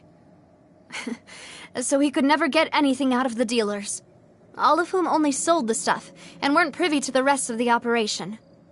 Recognizing that, my father decided to contact the dealers in secret and cultivate personal relationships with them. Finally, he was able to convince someone to become his informant. The man's name was Jacques. He felt greatly ashamed about his work after seeing many families destroyed by synth abuse. That night, my father hosted a banquet at his countryside estate. He planned to meet up and exchange information with Jacques over some food. But then, we heard 2 gunshots from the courtyard. We raced to the scene and found my father, still holding a gun, and Jacques, who was already dead on the ground. Huh? How did that happen? Aren't they on the same side? Sounds just like Lenny's case, doesn't it? In both cases, the culprit seemed obvious, but neither appeared to have any motive at all. Looking back on it, though, I now believe the most important clue was something we all overlooked at the time. There were pieces of clothing left at the scene. Precisely. It's all thanks to you that I made the connection now. Back then, we all just thought they were some costumes that Jacques used to disguise himself at the banquet. But, considering it now, it's almost certain that they belong to a third person at the scene. With one extra person, we'll also need to reconsider why the 2 shots were fired. You're right. We still don't know what happened. But my intuition tells me that we're on the right track to figuring it all out. I'm finally headed towards the truth. Jacques was an empathetic man who was remorseful for his past actions. It's unlikely that he turned on Boss with 0 warning. I think this third person is probably the key to the full truth. On that note, however, even though this will not please you, demoiselle, as your and your father's butler, I must still offer a word of warning. Our opponent is insidious and cruel. They are extremely difficult to deal with, and Boss has already lost his life trying to bring them to justice. Even though Spina de Rosula has lost most of its former glory, Poisson has welcomed a new time of peace, and we have been allowed to live out our lives. There is no need to follow your father's path. It would be both wise and in line with Boss's wishes to step back and give up on the case. If that's indeed what he wished for, then he should have told me that himself. Was I not the closest person to him? And yet, I was the one most kept in the dark. What was the point of him dying without sharing any of the secrets he knew? Did he manage to protect anything in the end? Synth is still here. Callus the Unfaithful is still his epithet. And Spina di Rosula is barely getting by. Nothing has changed. Did he think I'd just accept his meaningless death and live out my life just as meaninglessly? I've never accepted that, ever. Not since that day, and certainly not now. I want to find out the real answer for everyone's sake. For the missing girls, for the victims, and for myself. Navia. This is indeed the best moment to act. Your partner appears to be quite reliable, and more importantly, demoiselle, I think you're also ready to take this on. So you do know something else, Malus? Yes, I do. In fact, even before that banquet, Boss already knew of the connection between Synth and the serial disappearances case. But what drove all the tensions to the boiling point was the revelation that you, demoiselle, had been selected as the next target to disappear. What? Boss also didn't tell you that he had been diagnosed with a rare illness. The doctors told him that he had no more than 5 years left to live. And the serial disappearances case caused him great anxiety. 5 years was nowhere near enough time to resolve this long-standing conflict, but once he passed away, all the danger would pass on to you. Knowing all of this, he decided to use one final intimidation tactic before his death. He claimed to have already gotten his hands on some key incriminating evidence for the other side, and even told some members of Spina di Rosula about the details. But as long as you remained safe, he would not share the evidence with the public. If something were to happen to you, then he and all those he told would immediately expose all they knew about Synth and the disappeared victims. Right, so nobody would be able to get off scot-free. As we've seen, Boss's tactic has worked. Even though Boss has been gone for a long time, the other side has not tried to take Demoiselle's life. No, I don't believe it. He never appeared to look sick to me. No father wants their daughter to see them weak and haggard, especially someone as proud as Boss. To him, dying in a duel and suffering lasting dishonor as the unfaithful was still far preferable than losing face in front of his daughter. So he chose to die in silence, so that he could protect me. I'm afraid you're not understanding this correctly, Demoiselle. What Boss wanted to hand to you was not a parasol, but a sword. If Boss's spirit could hear you telling me that you want to find the answer for the sake of everyone involved, I'm sure he'd be extremely proud. That fool. Couldn't he have just given it to me straight? No. He might have set up everything precisely because he never thought I'd be able to understand him. Is that the amount of confidence he had in me? And what if I was never able to make it to where I am now? Yeah. I suppose that's true. With the way he'd set things up, if I had wanted, I could have just lived out my life without a care in the world. But thankfully, he rarely talked to me about complex matters, and thus understood little of me as a person. In this case, he really didn't need to give me an easy way out. Malus, what was the key evidence that he shared with you? It's the location where synth is produced. Essentially, it's the enemy's headquarters. When he was threatening the enemy, Boss didn't share the specifics of the incriminating evidence he found. But if you want to use it against the enemy, you'll still have to take several things into consideration. Why? If we know where the place is, can't we just go storming in? You mustn't forget that we're fighting against a mysterious and dangerous organization that's been in operation for decades. There's no telling what might be lying in wait at their headquarters. We also have no idea what kind of evidence we may be able to find inside, nor what people we may be able to capture. But a single visit to their headquarters would be tantamount to a formal declaration of war. The worst case would be that we leave empty-handed, but also open ourselves up to full retaliation. Then, in that case, why not work with the Fontaine authorities? Well, you saw one of them dissolve during Mr. Linney's case. We have no idea just how thoroughly they may have been infiltrated. Huh. That's true. Seems my father really had no choice. But things are different now. It should be a lot easier to prove the other side's guilt, now that we've connected Synth with the disappearances case. You sound like you've put a lot of thought into this, Malus. I am the butler, after all. I live but to serve the boss and Demoiselle's will. I've always been willing to take on any kind of risk for your sake. But considering my relative lack of ability, I've spent my time keeping secrets, performing basic investigations, and waiting for the right time to come.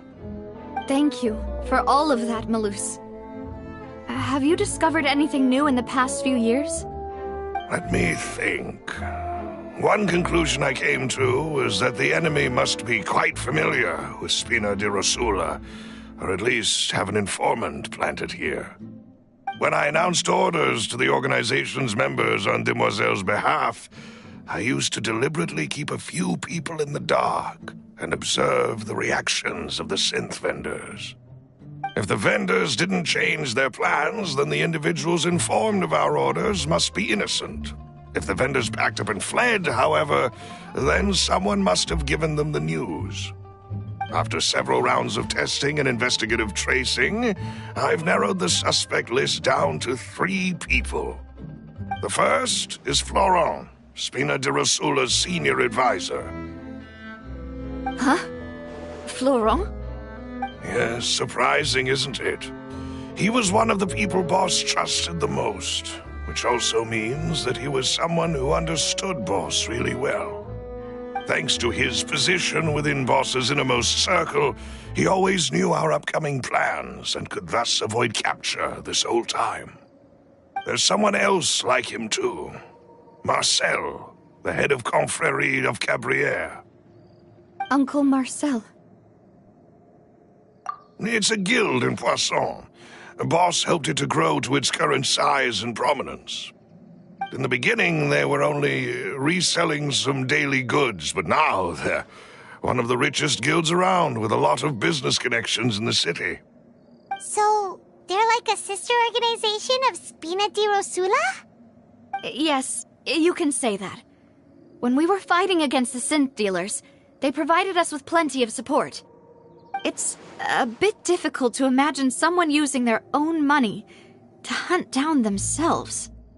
The final suspect is Thierry, the man responsible for coordinating information between Spina di Rosula and the guards.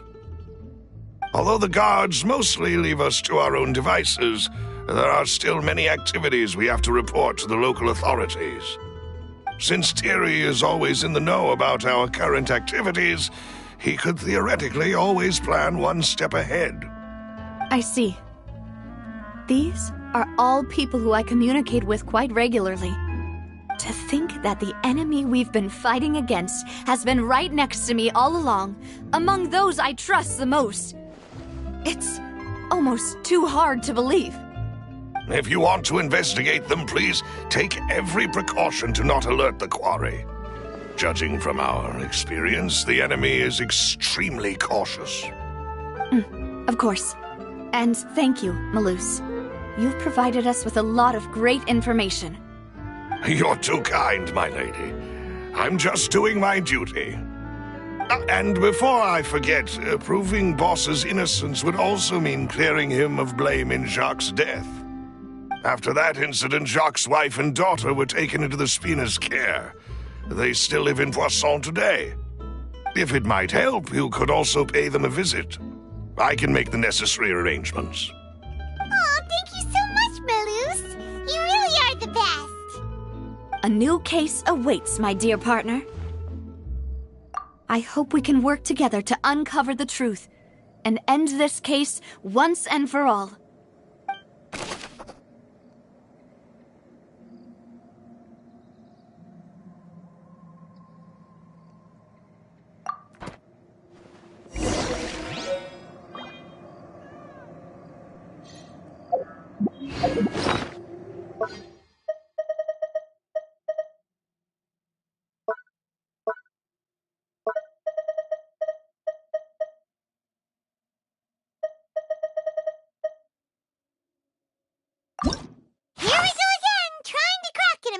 Case. All proof and no motive.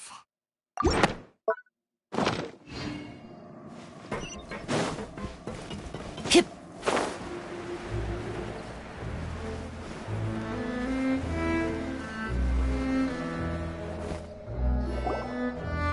It is settled, then. Please excuse me, and enjoy your conversation at your leisure. Thank you for arranging everything for us, Malus. Excuse me, miss. Do you need anything from us? Hey,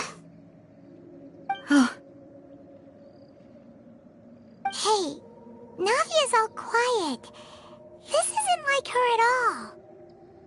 I'm sorry that I only came to visit after all this time. After what happened, I didn't know how I was supposed to face the two of you. Ah, if it's about that, there's no need to apologize. After my husband died, Spina di Rosula sent us a lot of mora and support. I understood your guilt and apology to be genuine. But aren't all of those things nothing compared to the loss of Jacques? I can understand the kind of pain that comes with losing a father so needlessly. You don't understand at all. I didn't know how to face you, because I didn't know what I could possibly bring as a consolation gift. I know only the full truth could bring closure to you. And to all of us. Mm-hmm. I'm sorry. I appreciate the sentiment, but you don't have to carry all that guilt.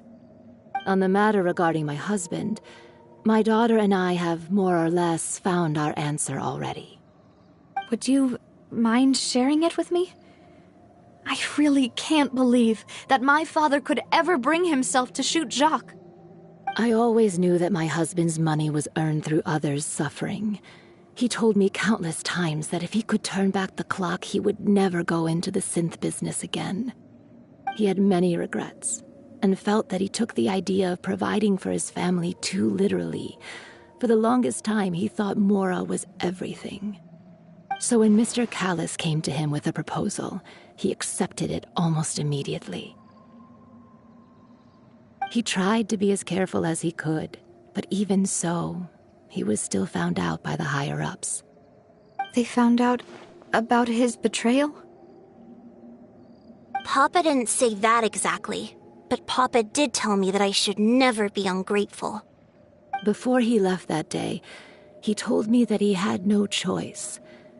It was only later that I realized it was his final farewell to the two of us. I don't know that for sure, but you could say that's the conclusion I eventually came to. Which is why I'm the one who should feel guilty.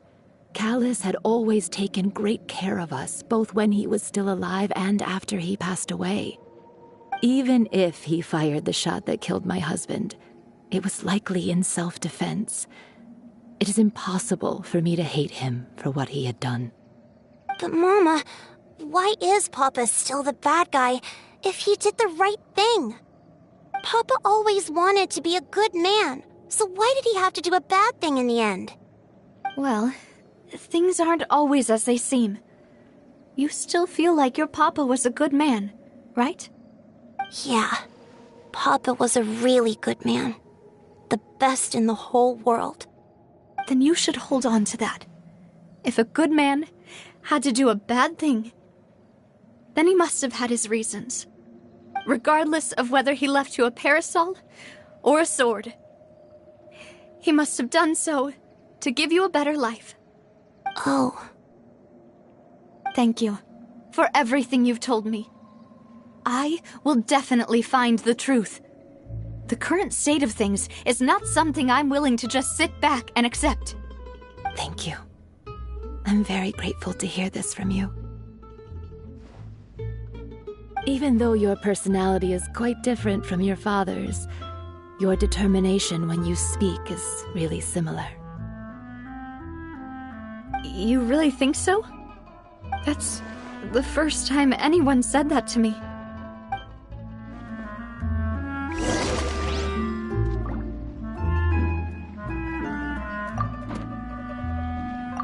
I'll leave my husband's case to you. Thank you, Miss Spina, and Miss Spina's friend.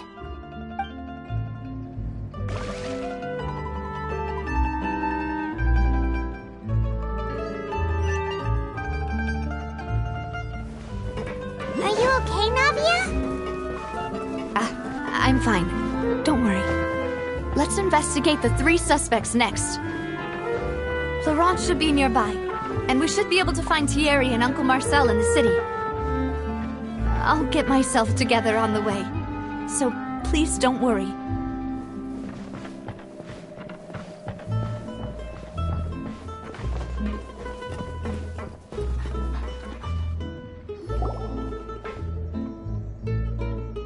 Greetings, boss. How may I be of assistance today? I'm sure you've heard about what happened at the Opera House. Someone got turned into water right in front of us. Yeah, I've heard.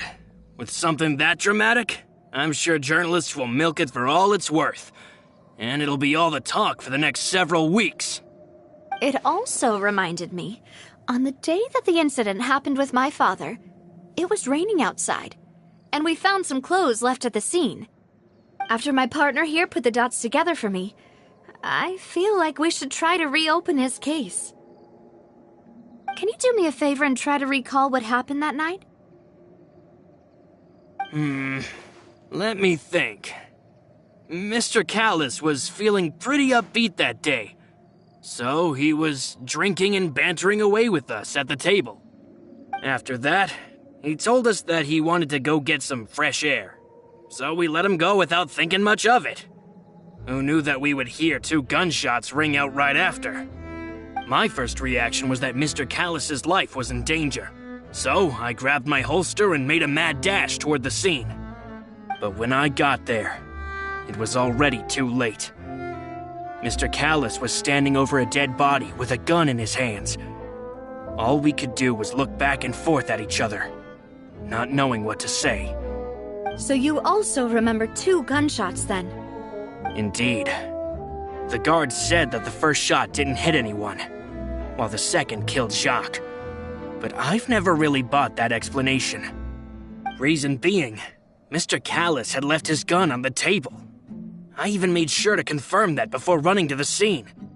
But according to the guards, that doesn't mean he couldn't have had other guns on his person. About the clothes left at the scene that you mentioned, do you think there was a third person there who was turned into water? At least from our perspective, my father had no reason to kill, so he would also have no reason to bring an extra gun with him. The gun he was holding probably belonged to Jacques, or a third person on the scene. Yeah, that makes a lot of sense.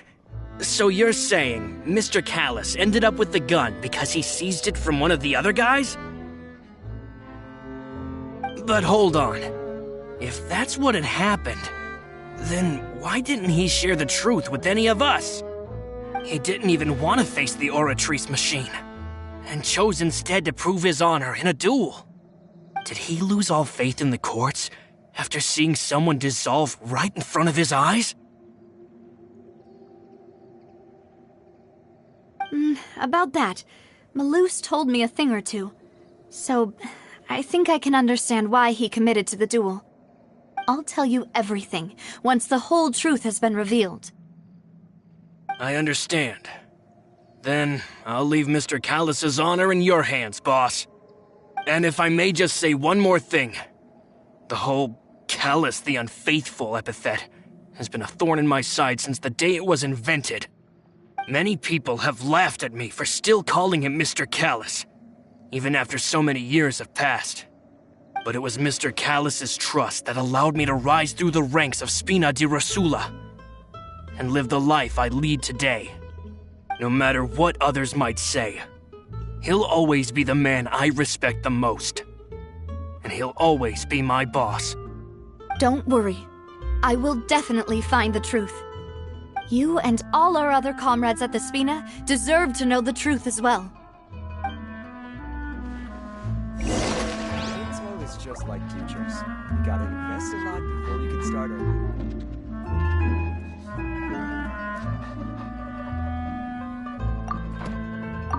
My apologies, boss, for that last sentimental bit.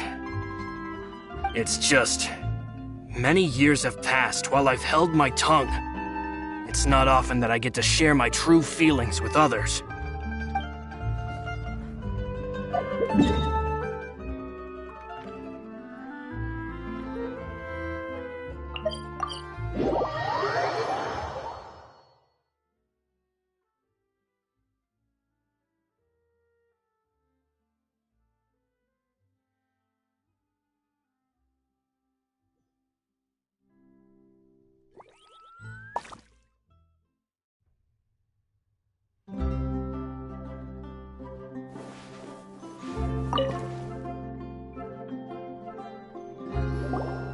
Hey, Thierry, it's me. Oh, now, what brings you here, Miss Navia? I've heard that you made quite the name for yourself at the Opera House. Oh, so you've caught news of that already. Oh, okay. Hey, I'm also a member of the guards, you know. The way you make it sound, people would think I was sent off to Poisson because I had done something wrong. Are you sure there isn't a little bit of truth in that? Under normal circumstances, shouldn't you have been called back to the city already? I mean, where I work is really up to me. Let's just say I enjoy the ambiance of Poisson.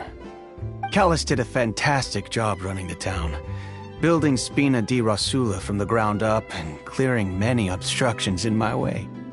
It would be next to impossible for me to find a similarly easy but high-paying job in the city. Anyway, enough chit-chat. Are these two friends of yours? You, here for some formal business? Yes. These two are my partners.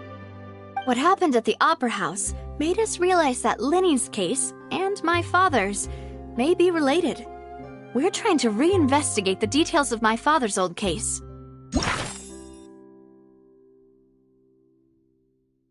Ah, I get it. You think there might be more to the case now that we know people can be dissolved into water, right? I was also flabbergasted when I first heard of it. If you want to go through the original files from your father's case, I can help you look for them. That'd be much appreciated. Thank you. Actually, I have another question. Do you have the authority to dispatch Gardamex? Of course. Without them, I couldn't possibly handle Poisson on my own. Why do you ask? We definitely can't use them to forcefully get more evidence for your father's case. Well, you see, just recently, we were attacked by a horde of unnumbered Gardamex in the city. So, if you hypothetically wanted to do something against me, all you would need to do was get rid of the mecha serial numbers and send them after me. Then you think too highly of my abilities. Dispatching mecha is very different from controlling them. If I had to make an analogy, when you order a dish, the chef will make it for you. You can ask the chef to cook, but not to massage your shoulders or carry your baggage. If you try to make unreasonable demands, the chef would just think you're out of your mind and ignore you completely. The same goes for me and my Gardamex. Removing a serial number is also not as easy as you might think. There are a lot of complex steps to it, and it's almost impossible to keep it a secret. So I can promise you, those mecha were definitely private units. They're certainly not cheap, so whoever their owner is must be super rich, powerful, or both. Now that you mention it, though, being in the synth business would definitely be profitable enough to afford this. Oh, then you're officially in the clear, Thierry. Oh, thank you for the vote of confidence, Navia. Jokes aside, I'd like to wish you all the best with your investigation. I'll be staying in the city for a little while, so just come find me if you need any support from the guards.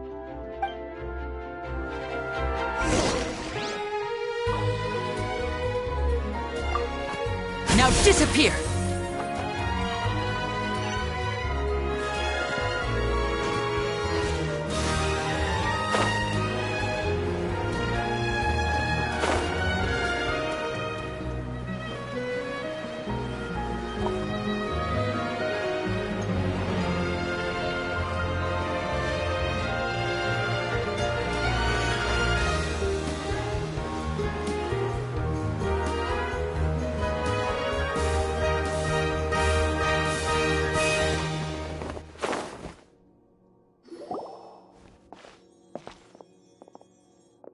Hello. How may I help you?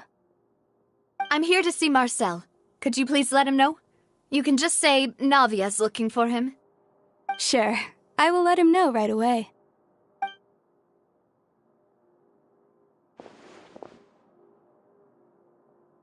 Navia, hello.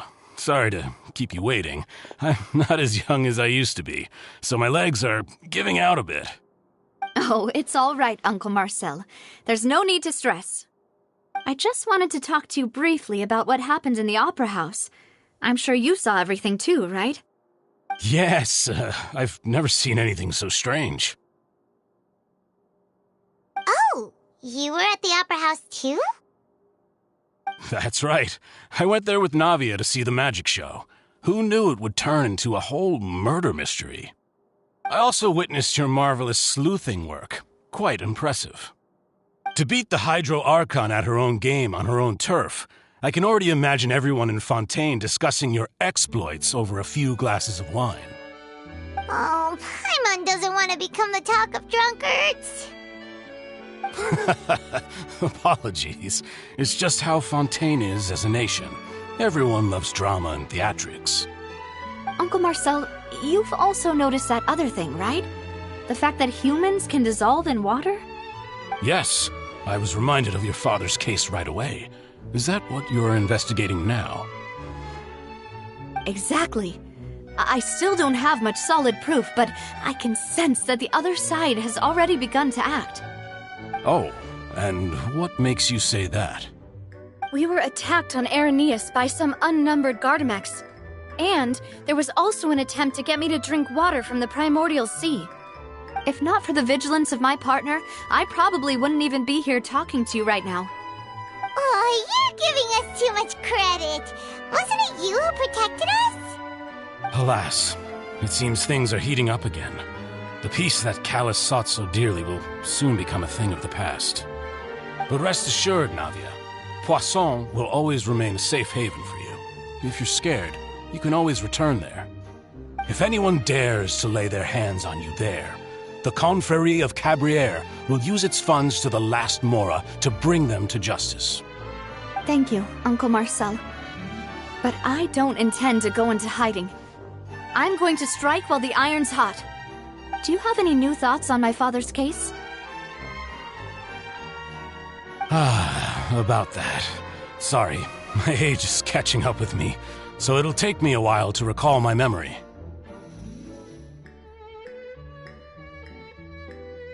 The Confrérie was responsible for that banquet, so I was out and about the whole time making sure things were running smoothly. I didn't even have the time to drink with the guests. Then I heard the sound of a gunshot, and the rest was history. Oh, it's okay. No need to push yourself. We'll ask around some more, see if there are any valuable clues elsewhere. Sounds good. Just let me know if you ever need Mora. All my wealth comes from Callus's patronage and support. I'll spend however much it takes to clear his name.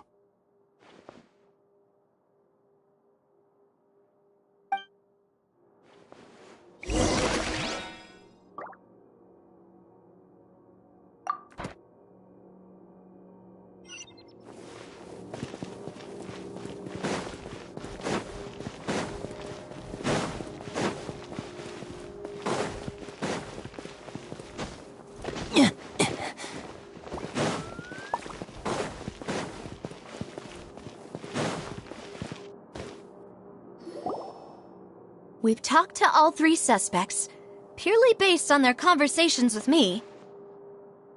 None of them sounded particularly suspicious.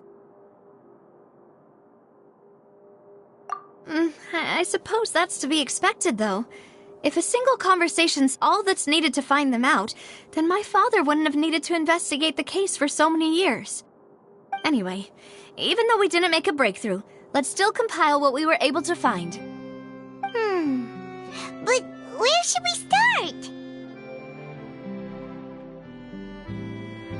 Ah, you're right! Flora mentioned that Callus probably only ended up with the gun because of circumstance. That makes sense. According to Jacques' family members, he already told them that he had been discovered, and that he had no choice before he left home that day. If I had to guess, he probably received an order from the synth boss to kill my father. Had he refused, he and his family's lives would have been forfeit. So, Jacques fired the first shot?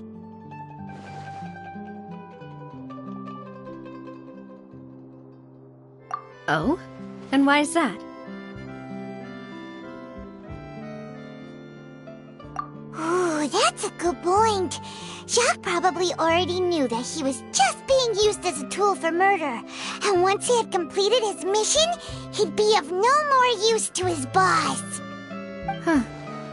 So, what would make more sense from his perspective would be to turn his back on the Order and seek protection from my father.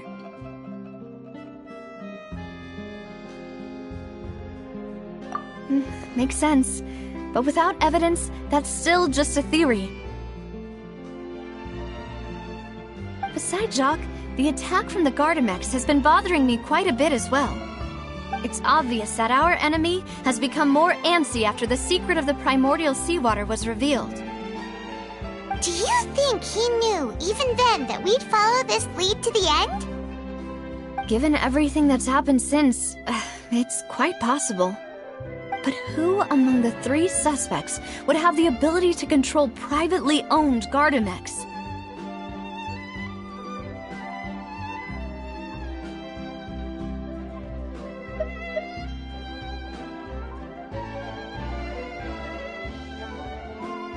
Uncle Marcel? My father did really trust him. And they worked together on a large number of projects. Maybe that's how he got to know Jacques. And with funds from the Confrérie, he could also afford a large number of Gardamex. It's still really hard for me to imagine, though. After all, Uncle Marcel has been around since I was just a child. Also, wouldn't this mean he has been spending a whole lot of mora and energy to fight his own synth business?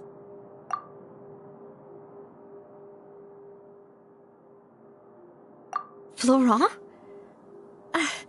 It is true that he was closest to my father, and thus had the best chance of learning about his dealings with Jacques. But as Spina di Rosula's advisor, his work mostly deals with personnel and security, so he shouldn't have much means when it comes to finances. So you're saying he's too broke to afford a mecha army? Exactly. He can't. And even if he could, I don't think he would be able to dispatch a whole group so quickly.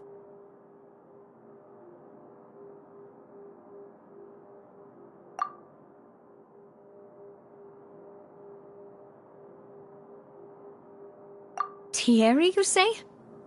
Huh. It is possible that he's figured out a way to convert the Gardamex for personal use. But I didn't feel like he was lying when he was talking to us about the mecha. I also don't think he'd be able to keep that kind of tampering under wraps. Yeah, had he actually tampered with the mecha, we'd be able to prove it with a simple check of the guard's inventory. If the mecha were taken from the guards, it should be pretty easy to find out when and how that happened. Who could it be?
You know, if you think everything through, Uncle Marcel is indeed the most suspicious of them all. Could we be missing other suspects? Malus didn't know about the people turning into water thing when he narrowed it down to these 3, did he? Malus has always been very reliable, and his judgment of others' trustworthiness has been fair and well considered. When he laid out his case for the 3, the rationale he gave me made a lot of sense as well. The suspect is knowledgeable about the Spina's internal affairs, has the means to dispatch Mecha to assassinate us, and possesses significant intellect and foresight. Even if I don't want to believe it, I'm starting to see how things could all tie back to Uncle Marcel. Well, we still have another trump card on top of all the theorizing and speculating.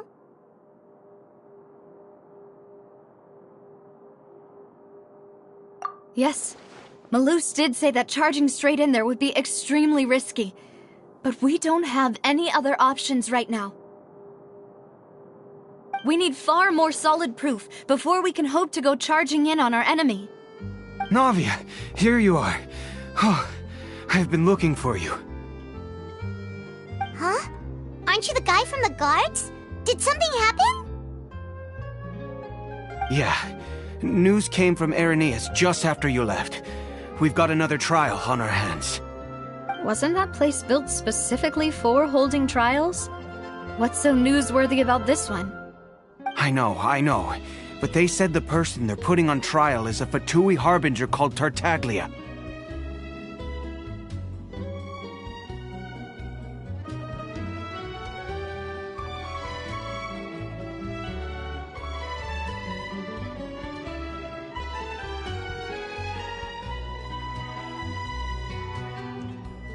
What? Is that someone you know? Yeah, we know him. Maybe even a little too well. Well, he's been accused of being the true culprit behind the serial disappearances case. It's absurd, don't you think?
Wait, how?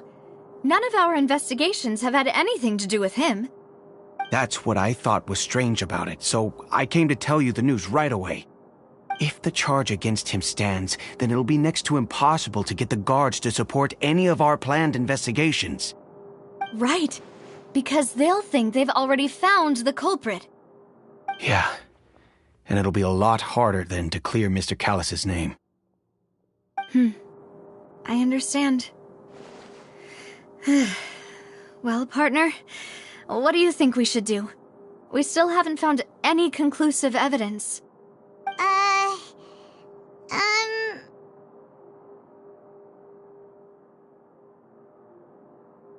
Huh?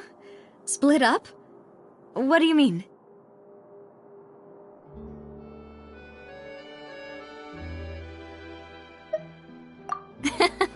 Just as expected of my partner. Since this is a trial about the serial disappearances case, the culprit's attention will be focused on Irenaeus, leaving his home base wide open. You're right. This is our best opportunity. All right then, let's do this. I'll stall them at the Opera House and charge Marcel as the true culprit. I won't have any chance of making that charge stick, though, unless we find more evidence. It'll be up to you to make it back in time and hand the decisive evidence to me. We'll help you, just like you helped us in Linny's trial. Demoiselle, please allow us to accompany you. I'm ready. Ah, Malou, Silver, when did you two get here? We heard that you'll be leaving Poisson and figured that you might require our assistance. It's our hope that your confidence will be bolstered with the two of us by your side. Thank you so much. Then, let's make haste for Irenaeus. Paimon, Traveler, I'll see you at the Opera House. See you then!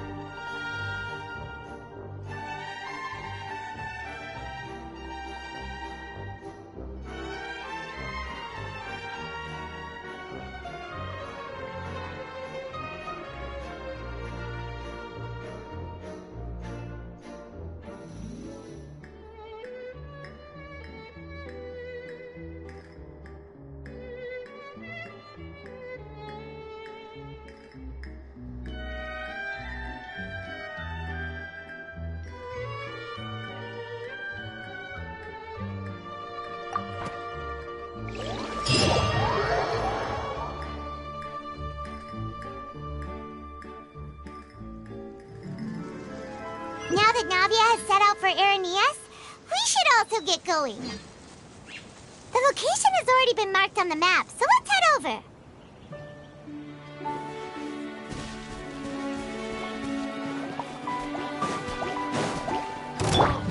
Surprise!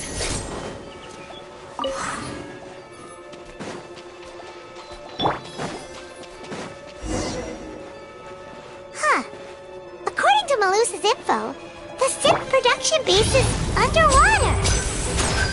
Let's go and try to find the entrance.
Entrance that leads to the synth production base. It sure doesn't seem out of the ordinary at all.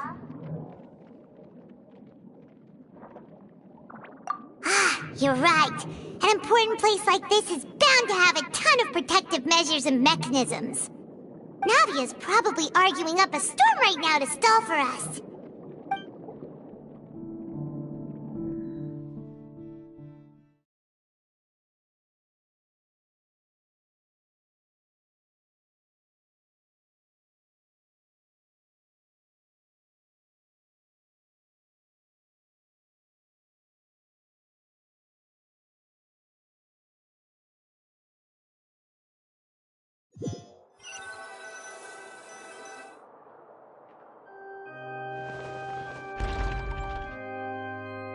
It would appear that I must repeat my question again, Mr. Tartaglia. Do you accept the charge that you are the true culprit behind the serial disappearances case? To be perfectly honest, I don't understand your country's complicated court system, or the reason why I'm being charged with something I've never even heard of. However, I did hear that people who have been charged can choose to participate in a duel to clear their name. Is that right? In which case, as long as I accept the charge, I can have an all-out fight with that champion duelist Clorend, right? I've got to admit, that's one of the most enticing offers I've ever received. When I privately sparred with her last time, she was obviously holding back. Real disappointing. Hey! Don't you understand? You're currently the prime suspect for a major case. This isn't the place for you to be looking for fights. Oh? Sounds like the Hydro Archon wants to lecture me on the ways of the Opera House. Then why don't you duel me too? I'm the kind of student that learns best in the heat of battle.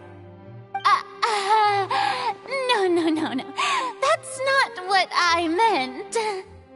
Alas, it would appear that communication with the defendant is going poorly, and we have made very little progress. In that case, let me explain everything from the very beginning again. The goal of this trial is to determine the culprit behind the serial disappearances case. That case had nothing to do with him! You've got the wrong man! Huh? What's going on? Why is she interjecting again? I told you it couldn't be one of the Fatui Harbingers. Miss Navia, this is the second time you've interrupted the court proceedings. I only tolerated your behavior last time because you were able to provide the court with a key eyewitness. But that was an exception rather than standard court protocol. I can very well charge you with contempt of court for your interjections. Oh, please. Did you ever think I had any respect for this place's pointless theatrics? We can put that discussion aside for now. I'm not here to argue with you. I'm here to charge the true culprit behind the serial disappearances case.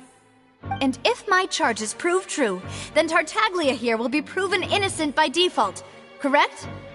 Oh, a young lady has charged in and offered to clear my name. How fascinating. Well, I'd gotten half bored to death by all these rules and procedures anyway, so I'll take you up on that offer.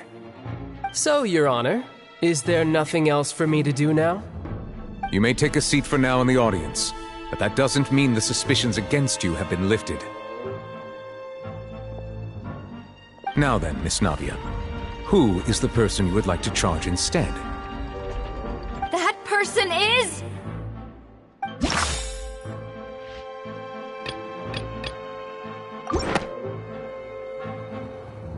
Marcel, the head of Confrérie of Cabrières! Huh? What confrérie? Never heard of them in my life. I've heard of them, but weren't they Spina di Rosula's sister organization? Oh, is this going to be a friends to enemies type situation? Please let me remind you, Miss Navia, that charging someone is an incredibly serious matter.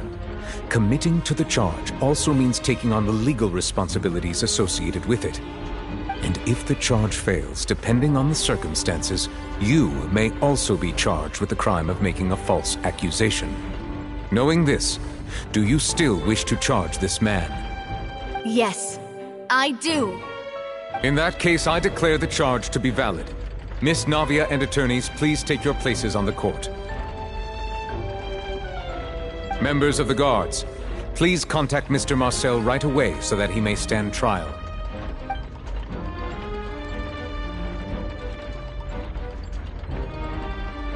Mr. Marcel, you will not require an attorney. Is that correct? Apologies. It all just happened so quickly. I still haven't figured out what's going on. I think an attorney won't be necessary. This is probably just a misunderstanding between me and Navia. Very well. In that case, since both sides have now arrived, Miss Navia, please present your charges. I would like to take everyone back to 3 years ago, to the case of Callus the Unfaithful.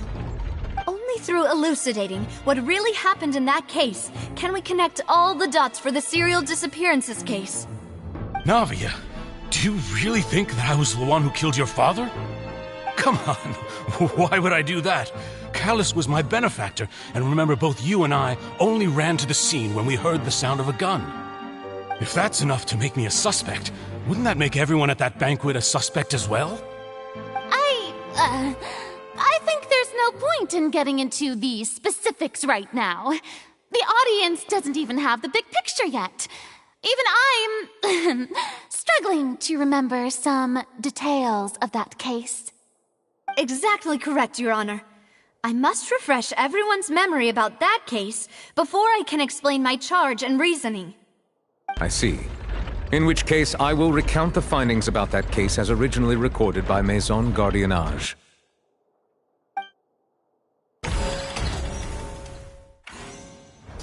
On the day of the murder, Spina di Rosula hosted a large banquet in a countryside estate owned by the Confrérie of Cabrières.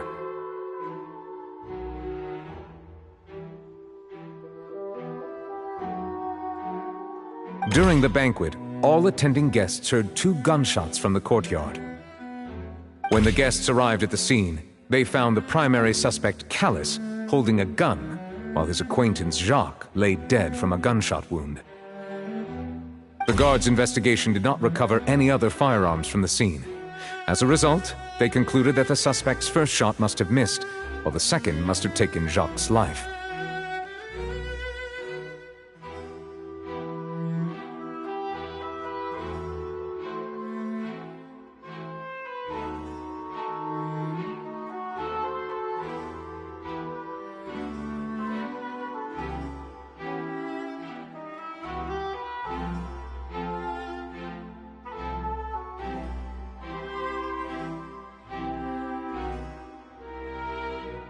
The suspect did not dispute this conclusion, and also declined to defend himself in court.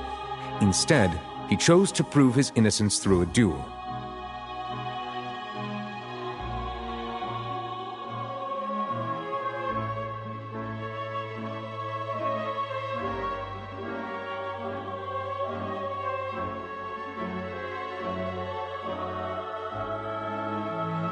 Callus was defeated by champion duelist Clarande in the ensuing duel, and soon succumbed to the injuries.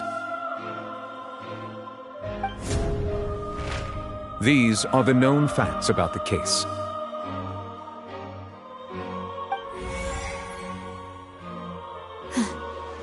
The one with the motive to kill was Jacques, not my father. And even so, Jacques still had no reason to pull the trigger. In truth, the third person shot Jacques first, and was shot in turn by my father when my father seized the gun from him. After that, the true culprit turned the third person into water, erasing all traces of him from the scene. Thank you for the summary, Your Honor.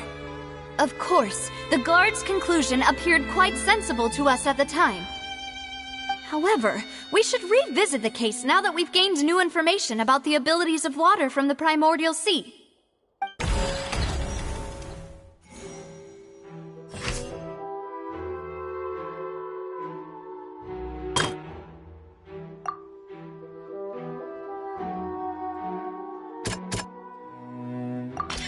The testimony of the victim's family confirms that Jacques had thoughts of assassinating Callus when he set out for the banquet. However, in the end he reconsidered, and instead shared everything with Callus, hoping to seek the latter's protection. Unfortunately for Jacques, the true culprit had already considered this possibility, and had sent out another assassin.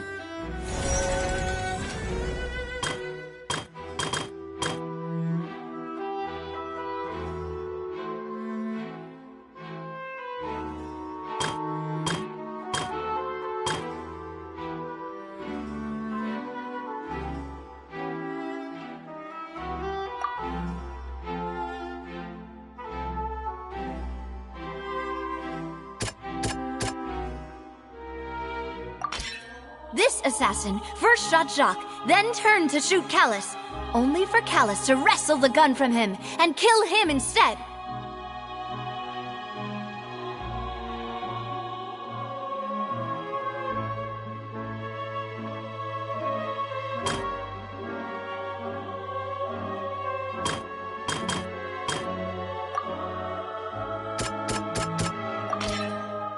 of clothing was found at the scene.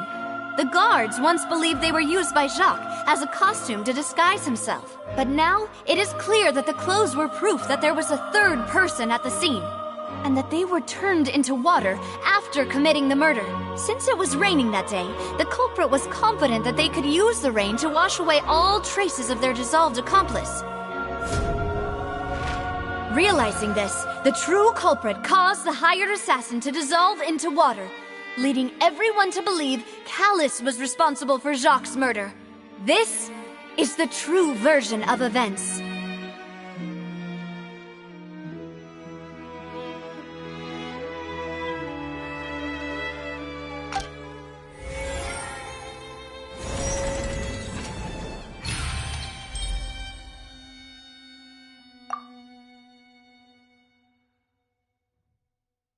So that's what happened. Wait, you're telling me something as dangerous as water from the primordial sea has been used for all these years? What a great theory. It also explains Callus's and Jacques' respective motives. I guess they didn't shoot each other after all. Mr. Marcel, you are the one being charged with the crime. You should provide a rebuttal if you wish to prove your innocence. But I think I agree with everything Navia just said. In fact, there was nothing in her speech that directly implicated me. Then, may I ask some questions? In my opinion, we primarily need to determine two things. One, do you have the evidence to back up your claims? I'm afraid not. At least not at this very moment. Boo! If you don't have any evidence, you should just go home! I may not have the evidence with me, but I know where I could go to collect it. If we look up the deserted clothes against a record of people who went missing around the same time, we should be able to find a match. Considering the serial disappearances case, the guards probably kept careful records of all missing persons from around that time, regardless of age or gender. That makes sense to me. Monsieur Neuvillette, I would consider this to be a reasonable investigative direction. Why do I feel like Farina's acting a little differently today? Maybe she's scared of embarrassing herself again? Alternatively, she's become more diligent after charging an innocent citizen in the last trial. My second question has to do with the ensuing duel. If the truth is indeed as you described, then why didn't Mr. Callus explain himself in court? If he had testified that a person had been dissolved, he could have at least mounted a defense. I've thought about this too, and the answer is actually pretty simple.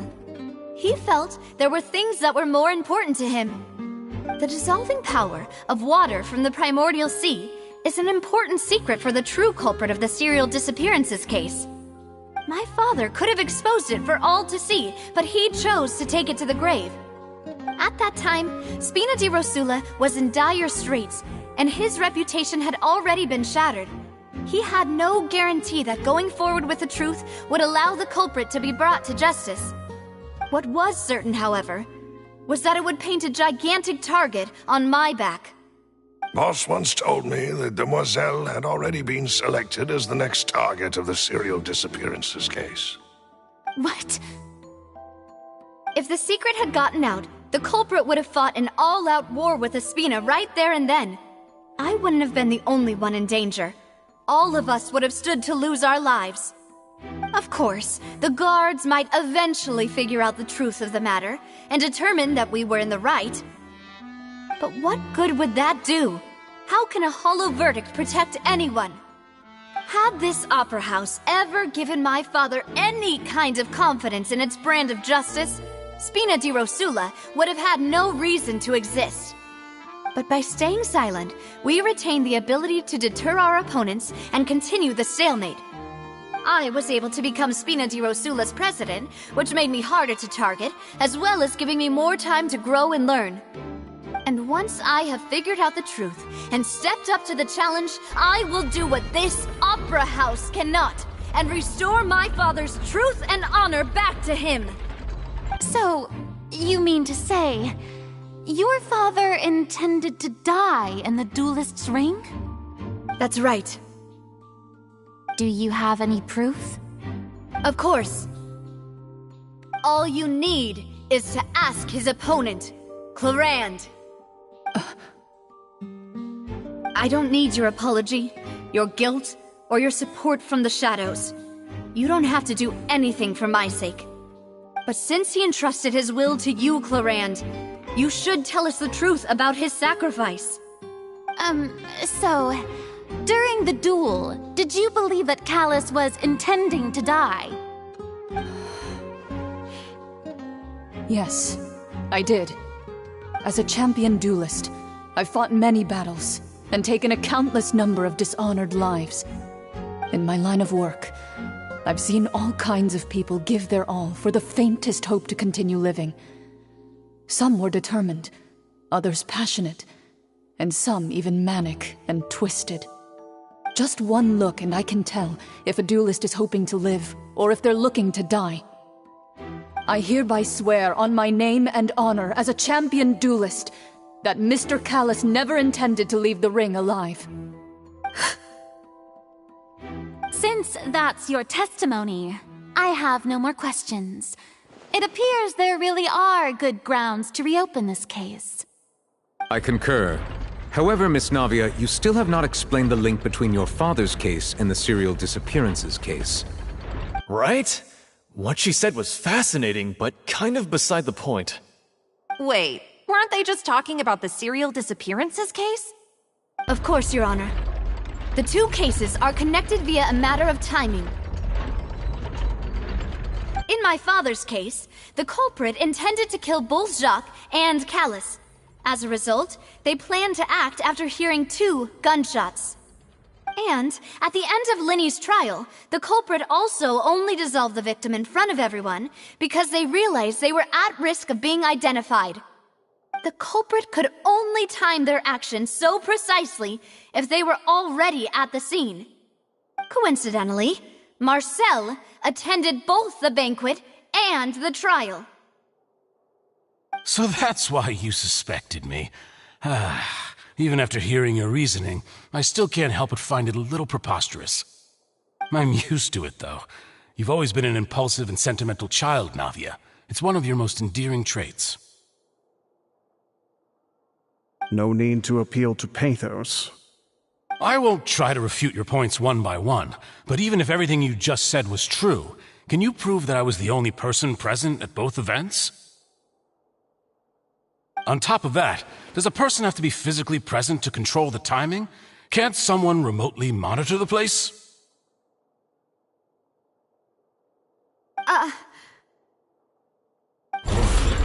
Know what she can say to that. I know that even with that, you might still think you can reduce the list of suspects with some further investigations until I'm the only one left on the list. Alas, who won't feel at least a little hurt by an accusation of murder from a girl you see as your own daughter? But if I were to dismiss this completely, you'd also think I'm not being considerate of your feelings. Ah well, let Uncle Marcel teach you another lesson. Do you know what the biggest flaw in your reasoning is? I suppose you're gonna tell me anyways. It's timing again. I'm a businessman by trade. From that standpoint, there's no reason for me to kidnap young women. It's a high-risk action with nothing to gain. In addition, I left my home in Snezhnaya when I was young to come to Poisson and work in some trade. My business only thrived when I received Callus's patronage. But the disappearances began before I ever stepped foot in Fontaine. I do apologize, demoiselle. This was my mistake. No, it's not your fault. I'm sure he had come prepared. Is there anything else you'd like to say? Would you like to check the date of my first business license against the first known case of the serial disappearances? You can also take a look at my border entry records, or ask my friends and family when I left Snezhnaya for the first time. Could those records and testimonies do something to appease the unspeakable anguish in your heart? Seems like she got the wrong guy. At this rate, Navia will be convicted for falsely accusing him. I think you've done a superb job of dissecting your father's feelings as he neared the end of his life. But aren't you going against all of his wishes and expectations right now? He wished for you to become more rational, collected, and conscientious, instead of dwelling only on your own feelings. Once you've learned to be more considerate of others' feelings, and to stop rushing headlong into things, you'd have met most of his expectations. This isn't just about me, and it never has been. The biggest difference between me and the rest of the victims is that I still have the ability to search for the truth, while that same agency has long been taken from them. The people whose families were destroyed by synth abuse, the people who lost their loved ones to the serial disappearances, and the people who suffered tragic ends due to their sense of justice. Many people's images are flashing before my eyes. I'm sure some are coming to those of you in the audience as well. And whose image do you see, Marcel? Is it a man named Vacher? Oh, so you do know that name. I'm merely surprised you'd suddenly say the name of someone I've never even heard of. I was waiting for you to say that.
Solidify!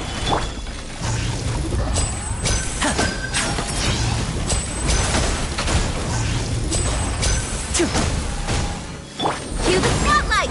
Over here! Let's light it up! Everybody stand!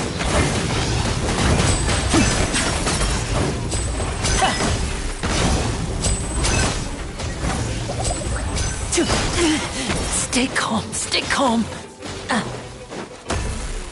And voila!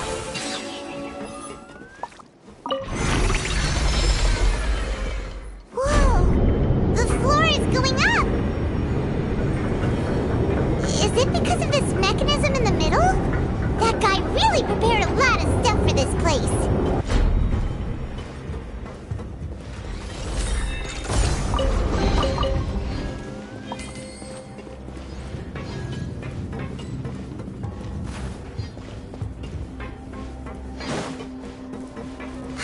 thinks we need to go up, but Paimon doesn't see a way.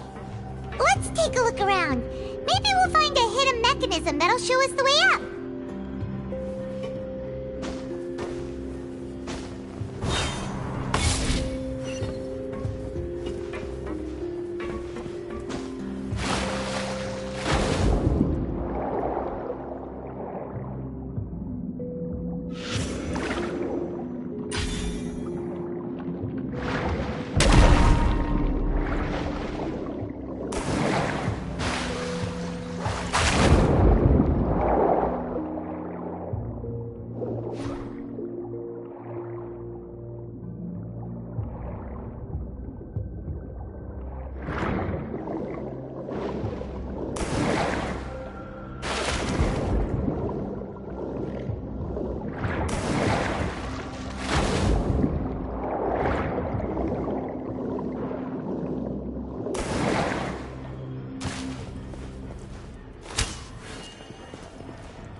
The water level is rising! Now we can swim to the top! But this is still a ways away from where we need to go.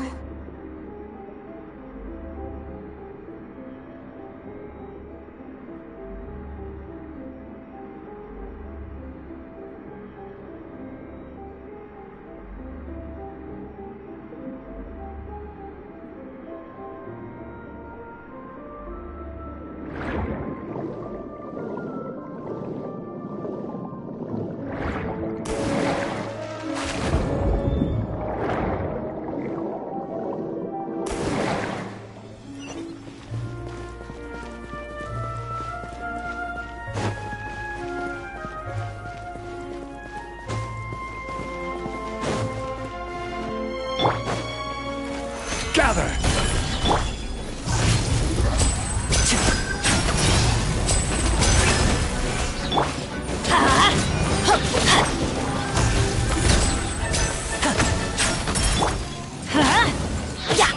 I'm going in!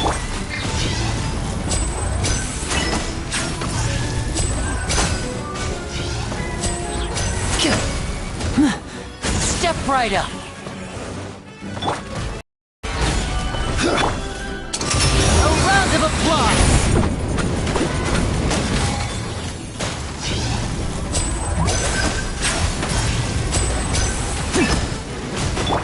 Let's light it! Let the magic begin! Everybody stand back! Now disappear.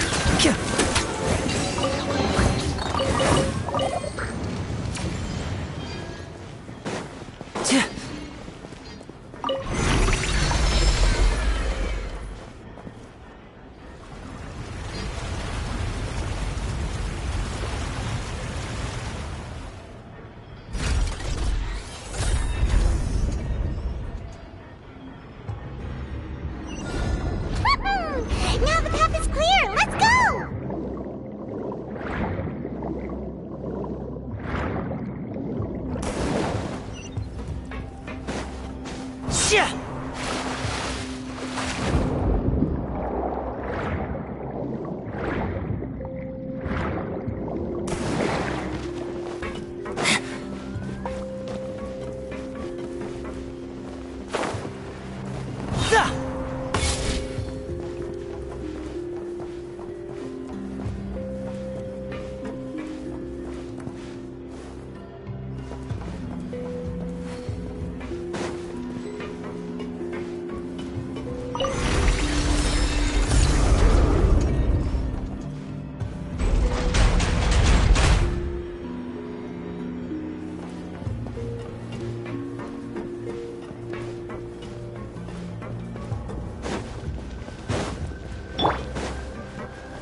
Light it up! Teamwork is strength! Let's get this show on the road!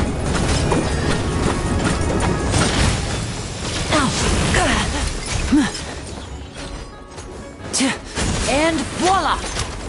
I will have order. Stabilize! I'm going in! Step on up! See me!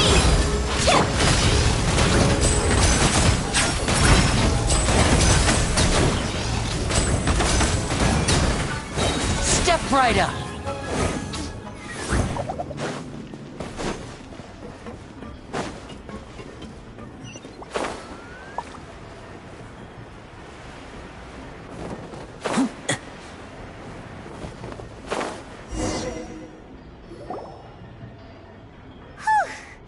After all that, we finally made it to the innermost sanctum. Though, as expected, the mastermind isn't here. That's right. Then let's hurry up and find some evidence so we can get back to the Opera House and help Navia.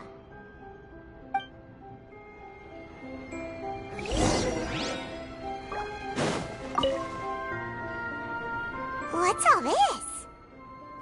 It's a bunch of really cute things!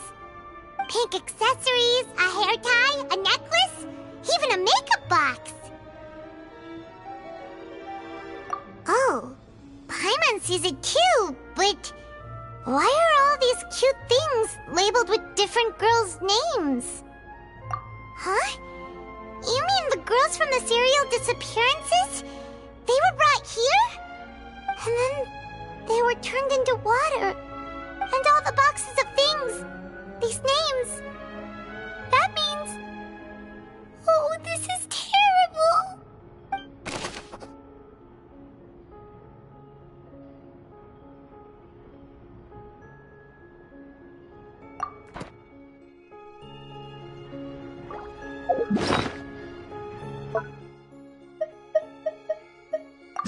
Here we go again, trying to crack an impossible case. If Paimon was Jacques, Paimon would probably help whoever Paimon finds more trustworthy. Someone like... the Traveler. Paimon doesn't feel like he was lying to us. He seems good friends with Navia. Could he really be the culprit? Navia called him Uncle. So it couldn't have been him, right? How could it be? He's so close to her. Has he been deceiving her all this time? The more Paimon looks, the sadder Paimon gets. These were all girls with their own hopes and dreams. Who would have imagined that people could really turn into water?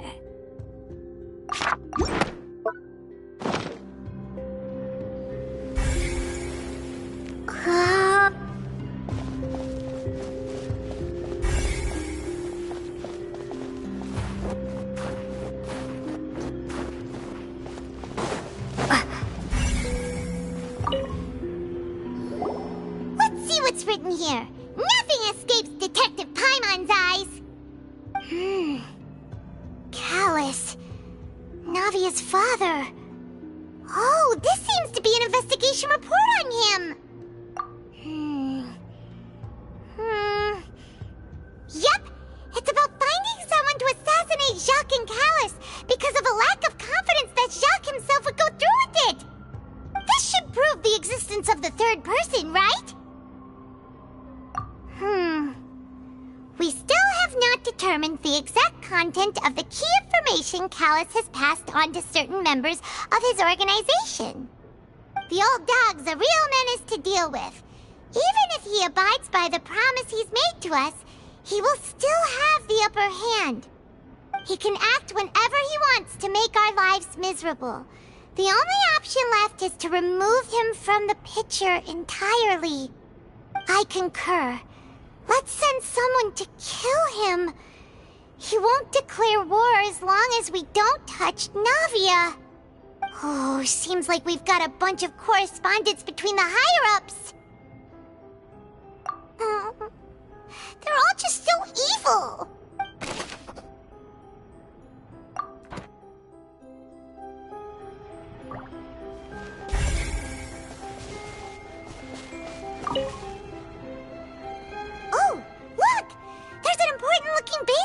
here, and it's full of water. That means this is where they make all the synth, and that special water is the main ingredient. If you dilute it with normal water, you'll get synth, but the pure stuff can dissolve a human. Paimon will take notes on this incriminating evidence.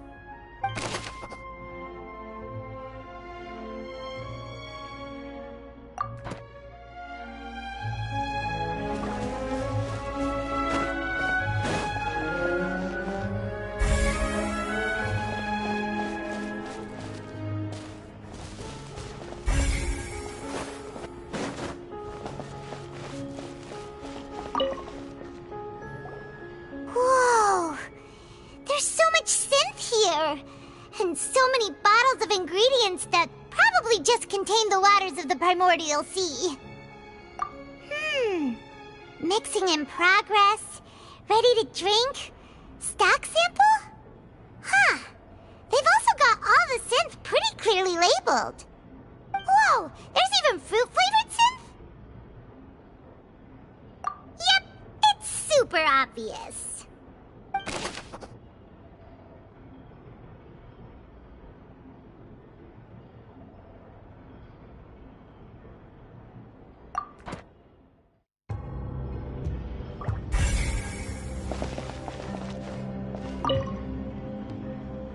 What's this over here?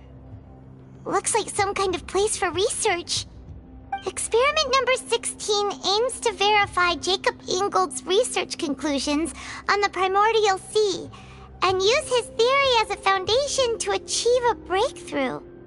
The experiment was a failure. No individual managed to resurface from the water from the primordial sea. Female specimens 22, 23, and 24 were dissolved.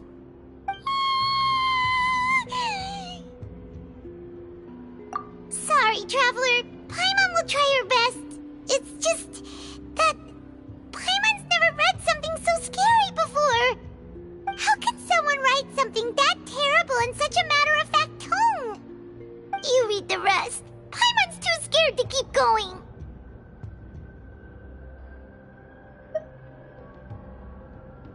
So that's why he did all of these experiments. But did he really think he'd be able to find a way just by dissolving people over and over? That's just insane! Huh? Isn't that the name you heard by the fountain?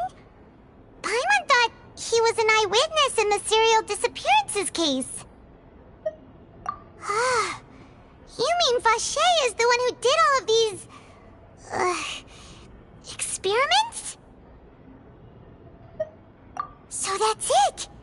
Vache was no victim, but personally took his lover and... No, that's not it either! If that's the case, why would he want people to resurface from the water? In any case, Paimon will write it all down.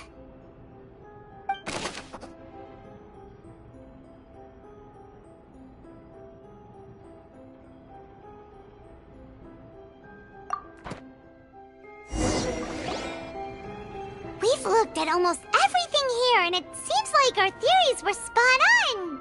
But... yeah, we haven't found anything that reveals his true identity. No wonder even Nervalette wasn't able to find anything. Whoever it is probably destroyed everything to do with that name a long time ago. That way, even if we bring all this back to the opera, we won't be able to identify the true culprit. Sure thing. Paimon won't admit defeat to this guy either.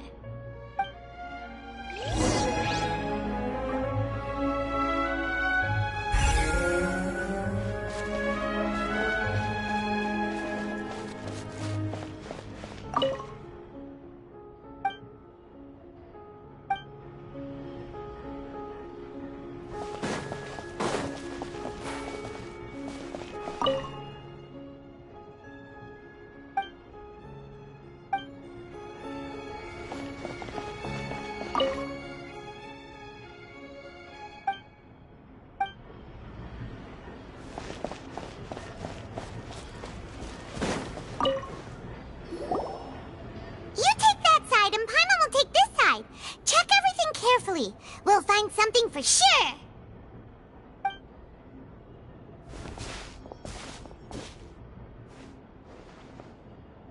Ugh. Nothing at all. And Paimon can't even find snacks either. Whoa, really? Let Paimon see. Vinier.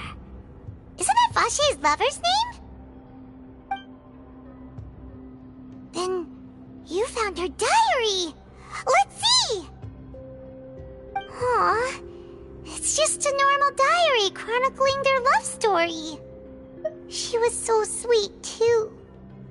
Oh, Paimon feels even worse for her now.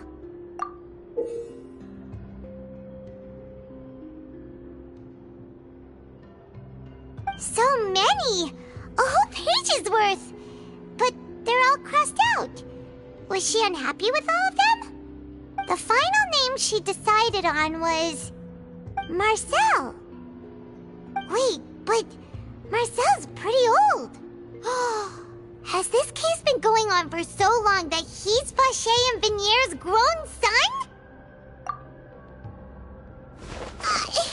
Hey! Paimon still hasn't figured it out yet.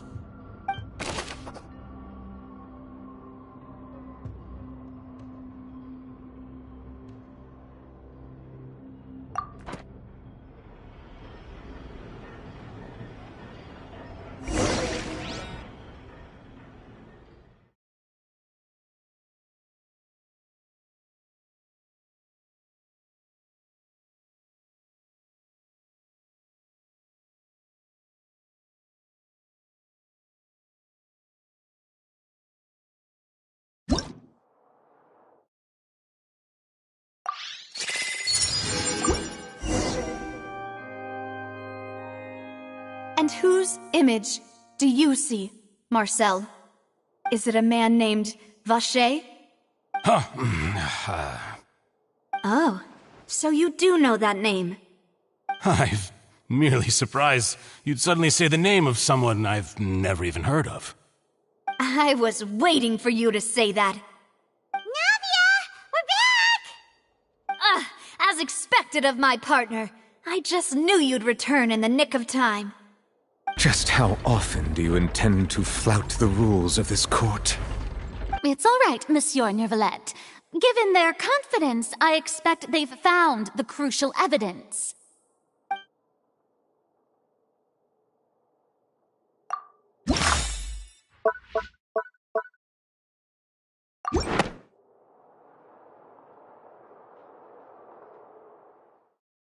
But the truth of it, Marcel, is that you've always been Vache. Huh? We've investigated your lair and we already know everything! After your lover, Vinier, was dissolved, you kept abducting young women to experiment on the hopes of bringing her back to you!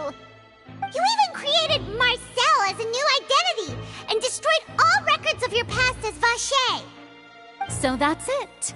Even the villains in opera performances rarely go that far. And with that, Marcel's motive has now been established. This information regarding your past also dismantles your prior timing defense. Well, Marcel, do you know where you went wrong? You fixated your gaze on the lover that passed away, instead of paying attention to the living people around you. So, you never noticed how we changed, or how we grew as individuals. You also never understood Boss's real expectations for his daughter. Or our determination to see things through. Your determination. Mr. Marcel, please speak up now if you would like to defend yourself. Otherwise, the trial will move on to the next stage. Do you really think I wanted to do any of this? Pay attention to you? What for? Have you ever paid attention to me? Ever empathized with my pain? Ever known how it feels to watch the love of your life dissolve right in front of your eyes? No one helped me. No one even believed me. All those decades ago, even the officers from the Maison Gardiennage were laughing at me. They said there's no way a human being can turn into water. So I must have gone mad from grief. Vignier's death was brushed away by all of you as if it didn't matter at all. Well, now you know, don't you? Ha! Well, it's too late now. All those who were dissolved are gone forever. You only have yourselves to blame. You set up this ornate opera house in pursuit of your so-called justice, your beloved drama, while turning a blind eye to the suffering of the people. Vignier is dead. We promised each other that we would always be together. Wherever she goes, I will follow. But I'm not from this blasted place, so I can't be dissolved, no matter what I do. Hey, is that water from the primordial sea that he's drinking? I can't dissolve! Can't dissolve! Can't dissolve! Do you all see? I can't go, I can't follow. So if I can't go where she is, what choice do I have but to try to bring her back? I did all of that, and in the end, that accursed Callus still got the better of me. I spent my entire life living on pins and needles, only to get stabbed by his idiot daughter at the very end. The suspect is exhibiting signs of mental distress. Guards, please restrain him. Don't touch me! Don't anybody come near me! I still need to save Vignier. A promise. We made a promise.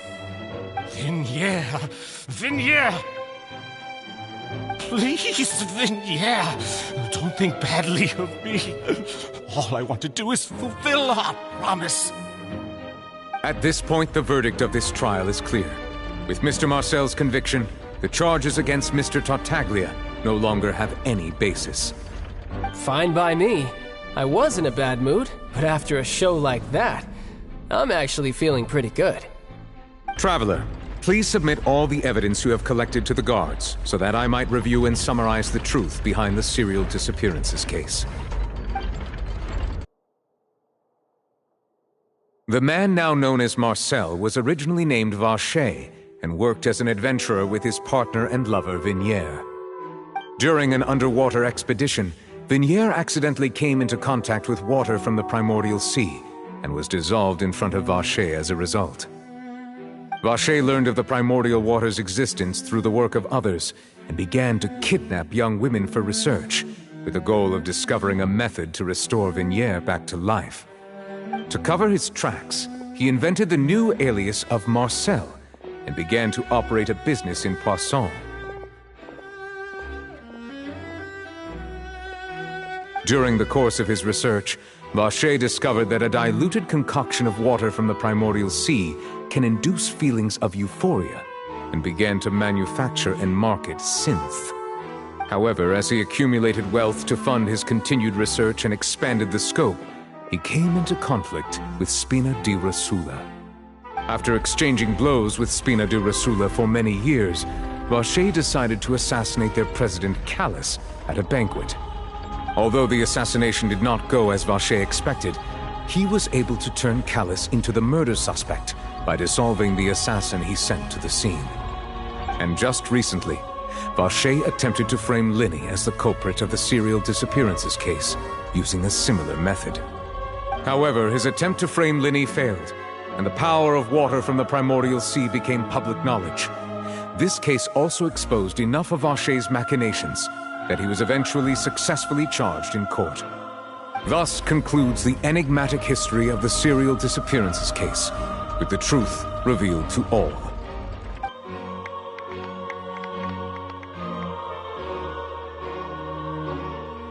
The oratrice will now deliver the final verdict regarding the charges against Mr. Vacher.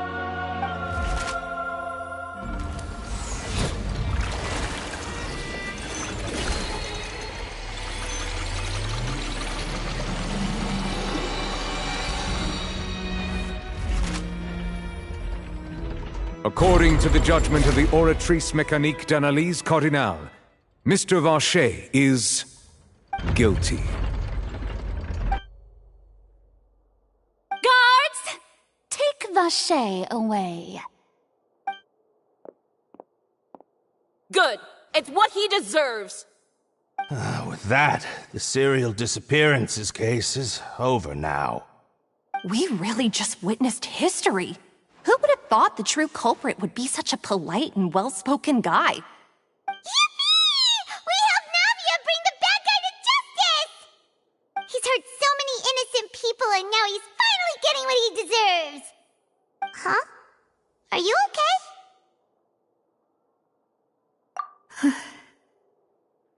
Demoiselle, you were absolutely brilliant.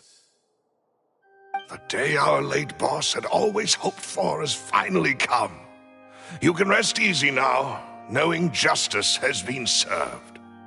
Yeah. It's finally over. It's all thanks to you guys. And my partner. See, Papa? Spina di Rosula's still doing well with me at the helm. Well now, hasn't this been a most delicious piece of drama? The villain has been caught, justice has been served, past wrongs have been righted, and it's a big ol' happy ending. Since it's been such a great show, I'll just let the false accusations against me slide. Either way, I've still got some business to attend to. So, if you'll excuse me... Please wait just one moment, Mr. Tartaglia. What now? None of this has anything to do with me. According to court protocol, since this trial was initiated due to a charge against you, a verdict must also be made regarding the initial charge before the trial can conclude. Oh, come on. Is this really necessary? Haven't you already caught the real criminal? Isn't it time for side characters like me to exit stage left? Please respect the laws of Fontaine. This has always been the rule. All right, but this sure is a lot of hassle. All I need to do is stand over there, right? Let's just get this over with. Through evidence presented in the public trial that was just held, it has been established that Mr. Tartaglia has no direct connection to the serial disappearances case. The guilty party has been identified, and thus it is logical to suppose Mr. Tartaglia is innocent of the charges. We now turn to the Oratrice Mécanique d'Analyse Cardinale to render the final verdict on the charges.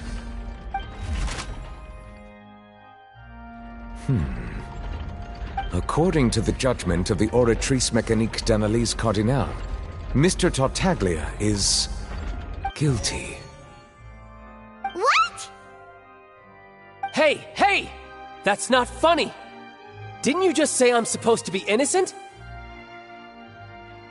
What's with this verdict? Is your justice machine malfunctioning? Huh? This has never happened before. The Oratrice actually returned a different verdict from the Chief Justice. I mean, have you ever heard of an innocent Fatui Harbinger?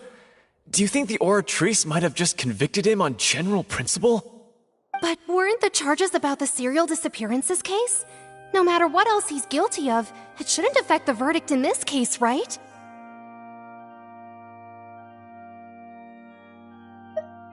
The judgment of the Oratrice Mécanique d'Analyse Cardinale is, by law, the final verdict of the court. We must accept the guilty verdict.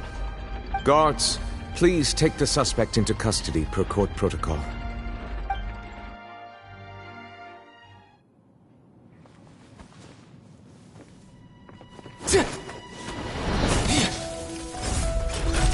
So this is how justice is done in Fontaine. What a joke. You've got your rules. Well, I've got mine too!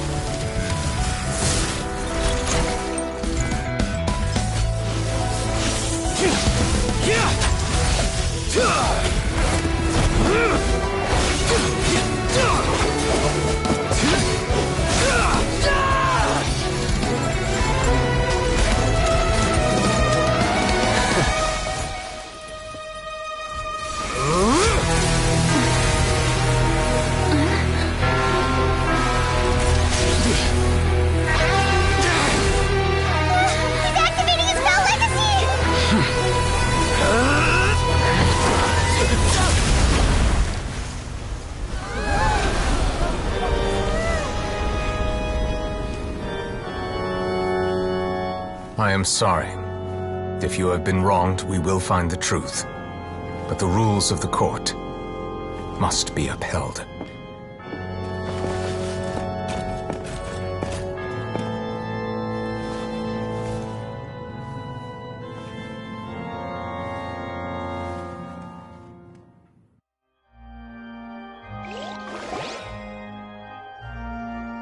Hey, Monsieur Nouvelette, what's going on? Shouldn't they have been cleared already? Apologies. This is also the first time I've encountered such a situation. However, according to the rules established at the conception of Fontaine's court system, the Oratrice's judgment is the final verdict of the court. All I do is follow court procedure. As for why the Oratrice arrived at the conclusion it did, you should probably ask someone more knowledgeable than me. Why are you looking at me? I had nothing to do with it! I don't know what happened there either! Hey, stop staring at me! What does Lady Farina mean by that?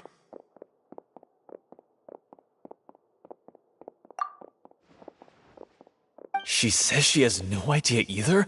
But that's impossible. Didn't she create the Oratrice herself? Yeah, so are the verdicts reliable or not? Can results like this really be called justice?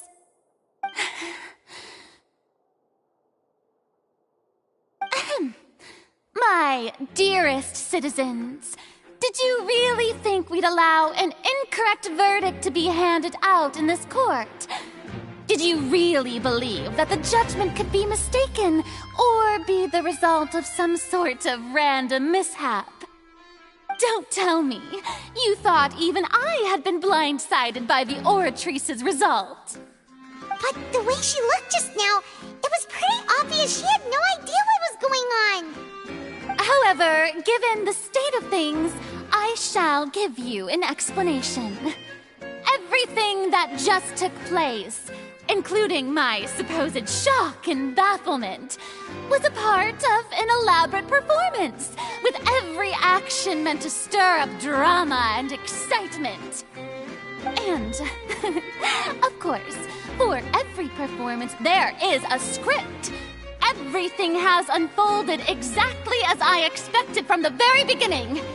As the embodiment of the very concept of justice, the Oratrice shall never render an arbitrary judgment! If you thought Child had nothing to do with the serial disappearances case, it is only because you've been blinded by the superficial appearance of innocence. Everything he's done, not to mention the danger he poses, are beyond ordinary comprehension and completely unforgivable! All shall be revealed in time. You will come to understand my noble intentions, as well as the absolute correctness of the Oratrice's verdict.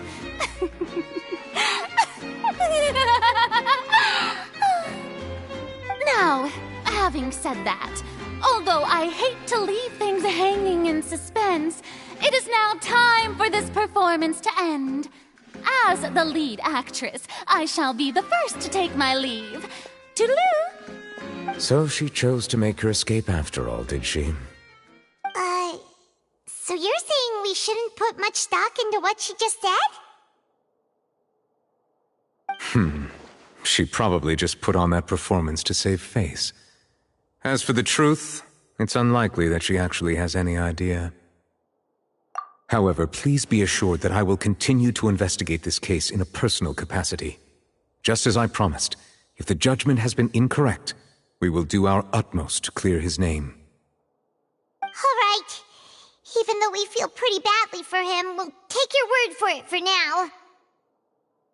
After all, he's done plenty of bad stuff, so he should have known he'd go to prison someday, right?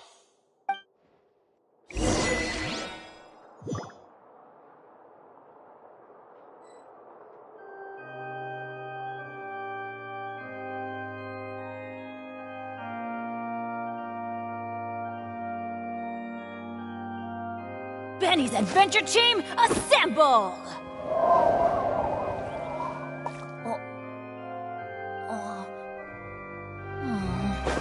not.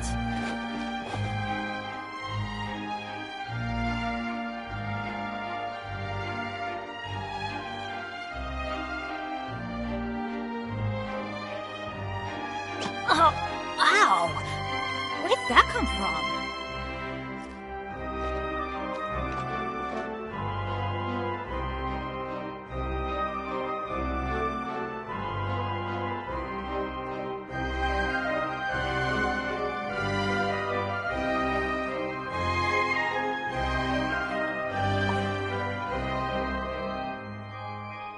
Benny's Adventure Team, assemble! Or not.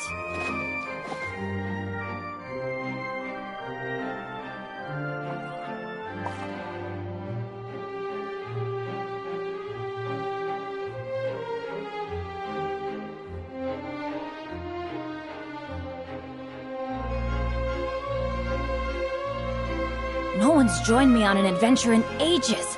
Come on, let's go!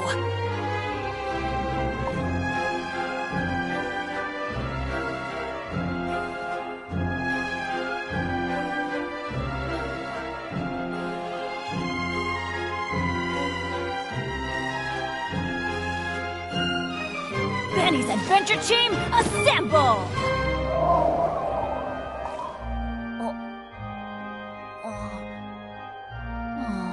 Or not.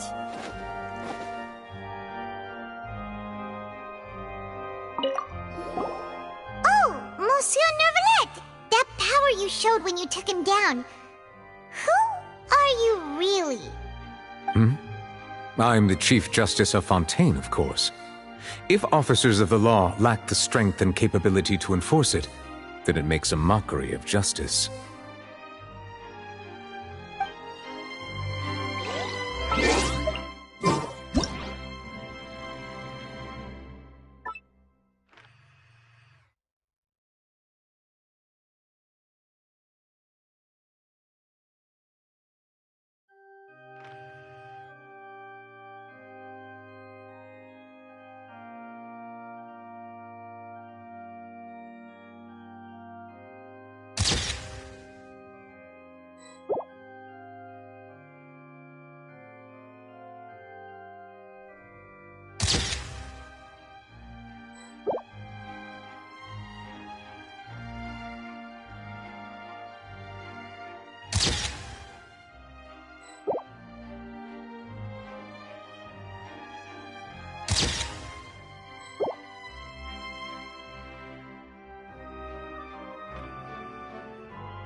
Hey,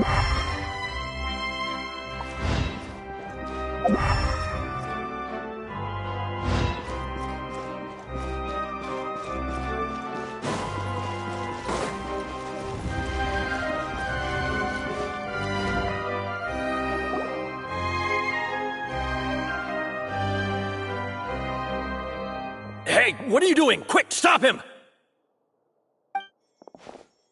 Traveler! Hey! Traveler! Marcel! What are you doing over here? Stop resisting arrest! Cease, or we'll add another charge to the list! No, wait! I just want to ask the Traveler something. I'm not looking to run away. Please, just let me ask this one small thing. Go on. Thank you. I was being led away when I finally realized something. Where did you first hear the name Vache? I erased all records of that name. So, unless... Are you still trying to prove your innocence? Give it up. You've already been convicted. Really? You did? You're sure? You met her? But how could that be? How did you manage to do it? The Fountain of Lucine? Then she's been so close to me all along. And I just never... Please give me a chance to talk to her again. Just let the Traveler take me to the fountain to see her one last time. This is the last request I'll ever make in my life. You can do whatever you want to me afterwards. I don't care. What? Give an inch and you want to take a mile? Do you think serial killers get to make requests like that? Paimon agrees. Why should we give him what he wants when he's only done a ton of super terrible things? This request, is it worth as much to you as your life? Of course! Wait, no. It's worth even more than my life. Humans. Will they betray the instinct to live just to satisfy spiritual needs? Very well. I will grant your request. Your Honor, I fear that... I will go with him. You do not need to worry about any escape. In that case, I shall leave him in your most capable hands, Chief Justice. Thank you, Your Honor.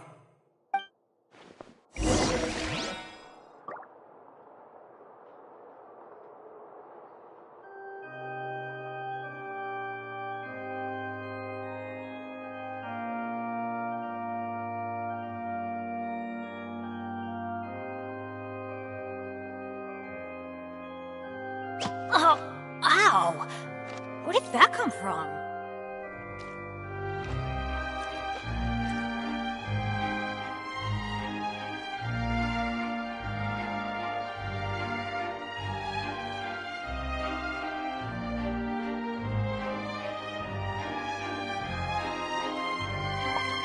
Good things come to those who don't wait around.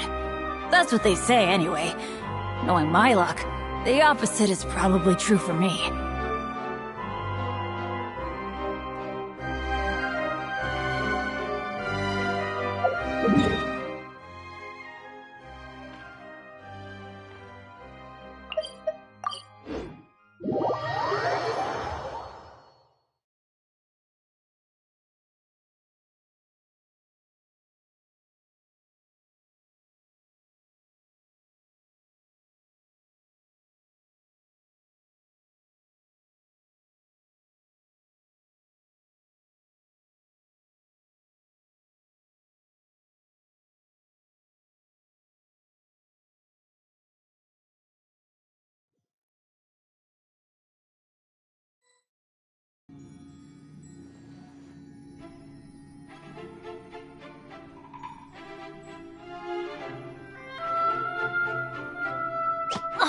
Ow!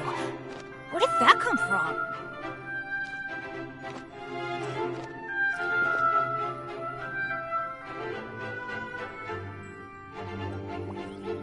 Seems like the stories here never have a happy ending.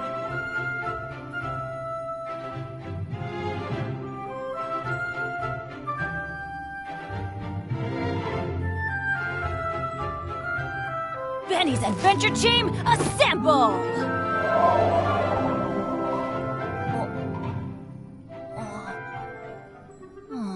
Seems like the stories here never have a happy ending.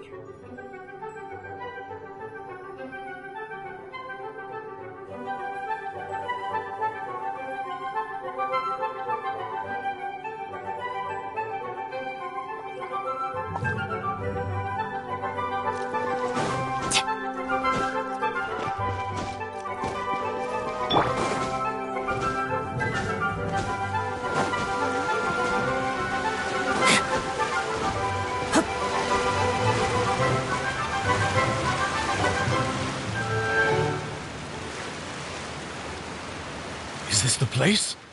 You said she's here, but what do I need to do to see her?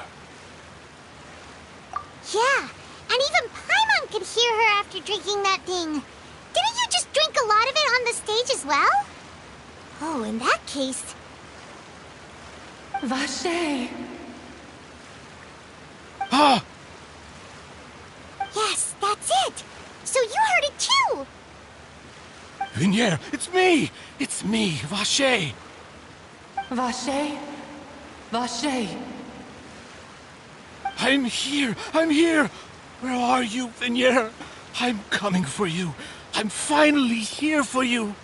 Hey, wait! Be careful! Hey, wait!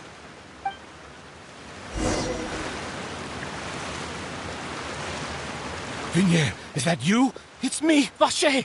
Vinier! Vache? Why did you come? Didn't I say? You don't need to look for me. You look a lot older than I remember. How long has it been? It's been more than 20 years. I've suffered for over 20 years since the day you left.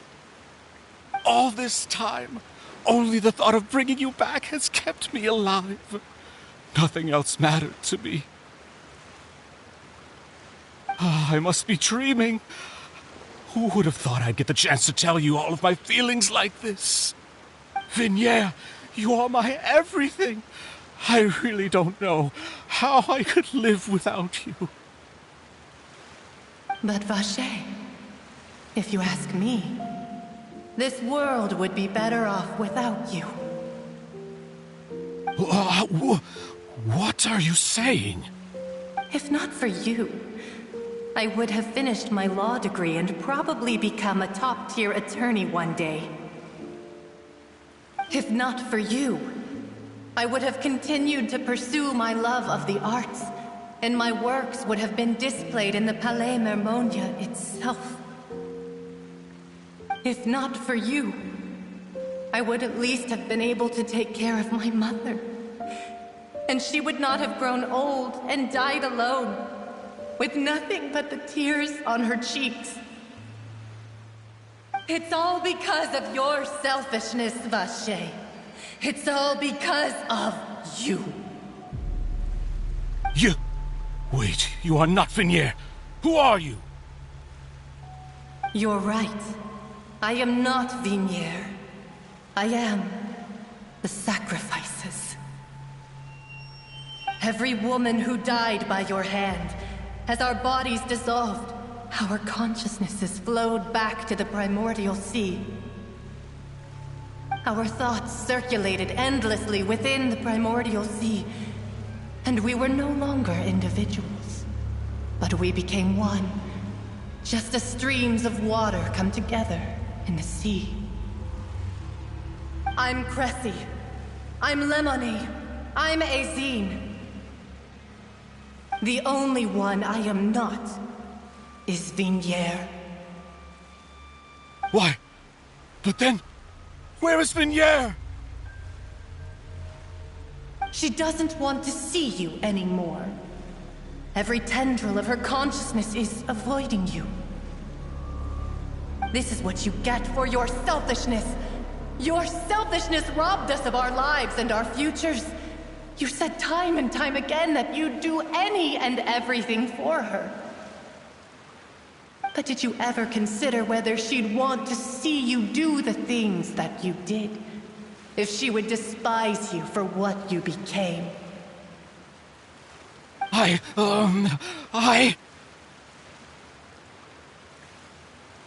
You are a liar, a heartless murderer, and a cowardly narcissist. The only thing you are not is Vigniere's beloved. From the moment your first victim died and her consciousness merged with Vigniere's, she has had nothing but pure hatred for you.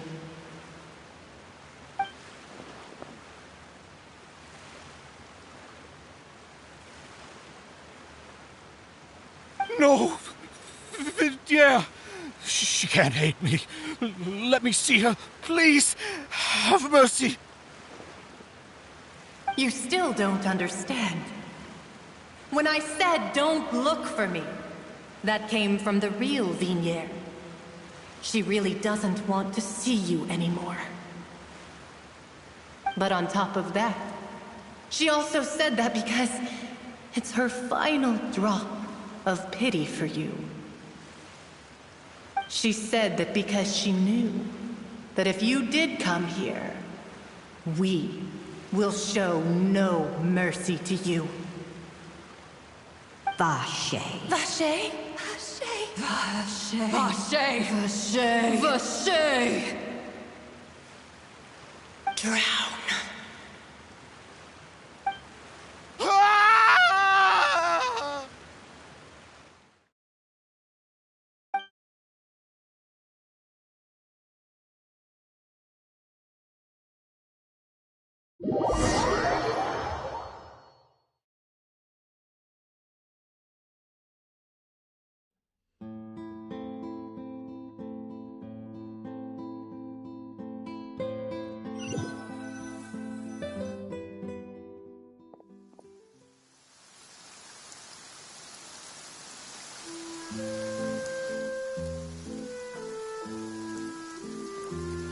Finally, we have some time to do shopping. Gosh, it's really been a long time since we've been able to relax.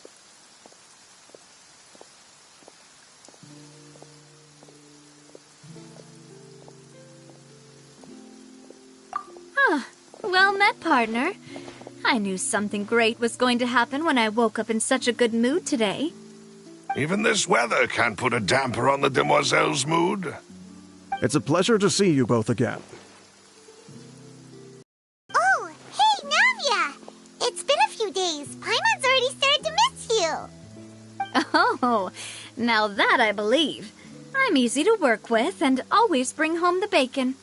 Who wouldn't treasure having a partner like me? Sounds like you're really enjoying life these days, Navia. What have you been busy with since the trial? It's just been one thing after the other. I've been making non-stop trips between Poisson and the courts in Sen. Everyone from Spina di Rosula organized a memorial for my father. We never held a memorial when he first died, since everyone knew that even if we held one back then, no one was going to come. This time, though, everyone in Poisson, and even many people from the court, all attended. So his name's definitely been cleared now. That's what we like to hear. It's been the dearest wish of Demoiselle all along. That blasted stubborn fool. I was right to put my faith in him. I'm so glad I didn't give up on the case all those years ago. Oh, by the way, I ran into Charlotte just after I left the memorial service. Well, maybe it'd be more accurate to say I knew she would be there, and there was no way she'd just let me go. Huh? So you know Charlotte too?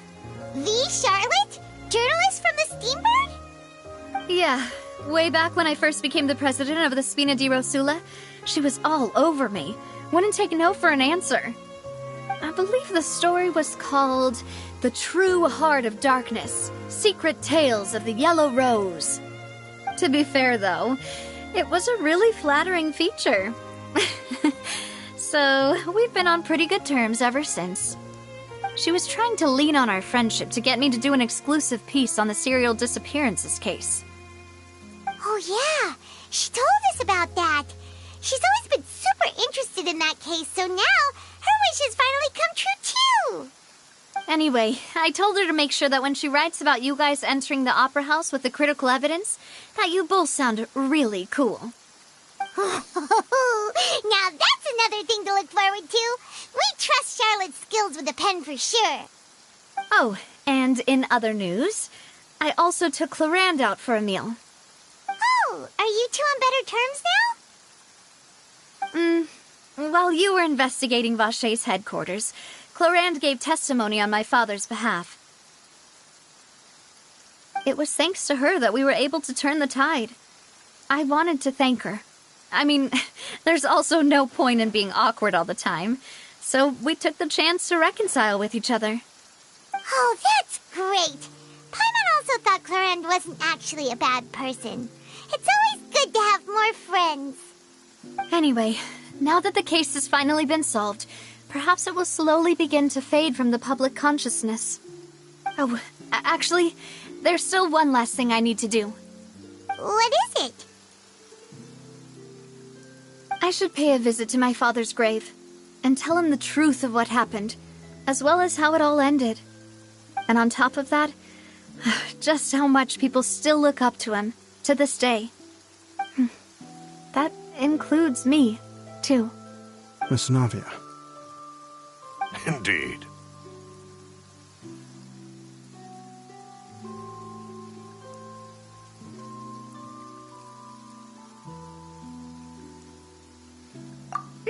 We want to go too! We also think Callus is a really admirable person. Sure thing. I'd like you two to share the moment with me. After all, without you, there might not have been such a positive ending. And in that case, everyone, let's be off. Considering the recent weather, we'll be lucky if we can reach Poisson before dark. Yeah, you're right. It's been raining non-stop for a few days now.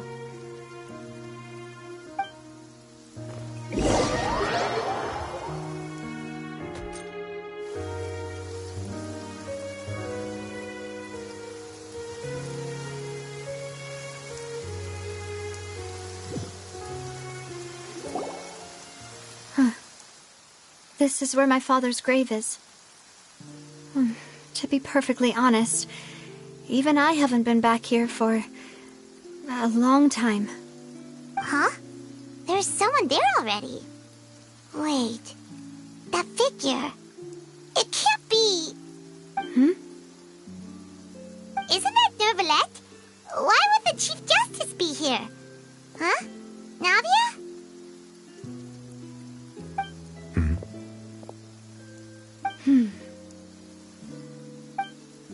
My apologies.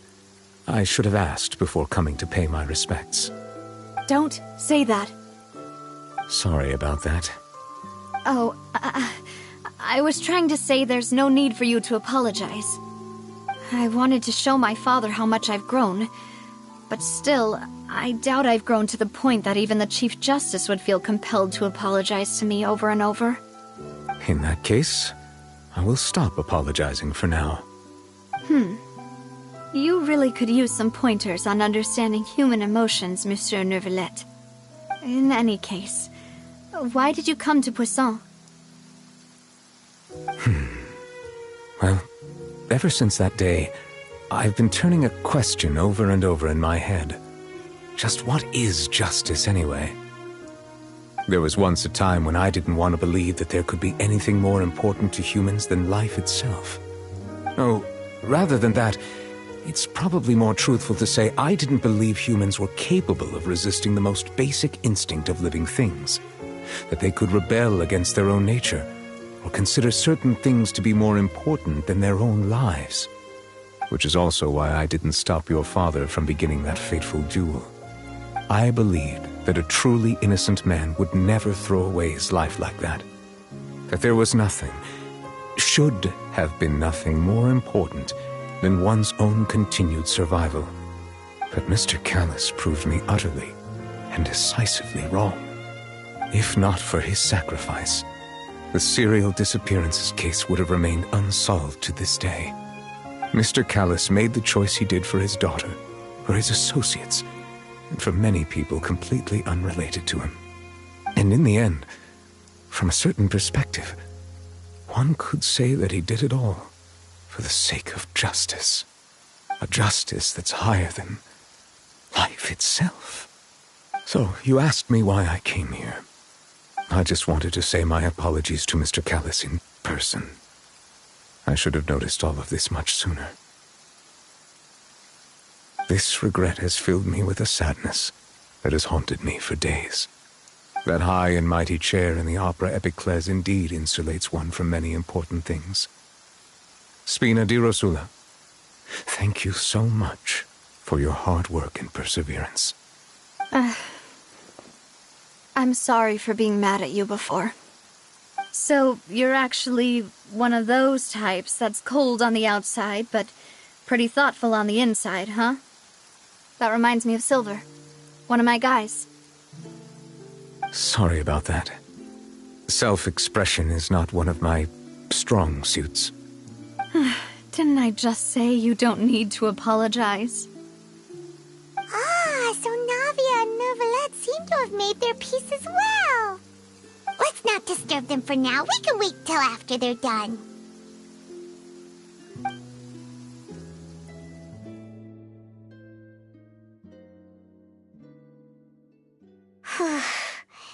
Paimon's never paid respects at someone's grave before.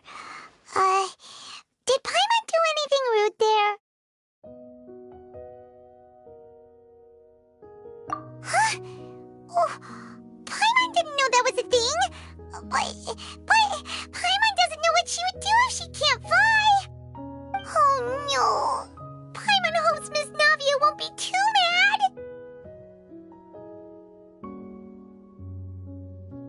Anyway, Neuvillette is still standing around there. It's not often that we can catch him alone like this, so why don't we go talk to him for a bit? If we can't talk to Lady Farina, we can at least talk to him, right?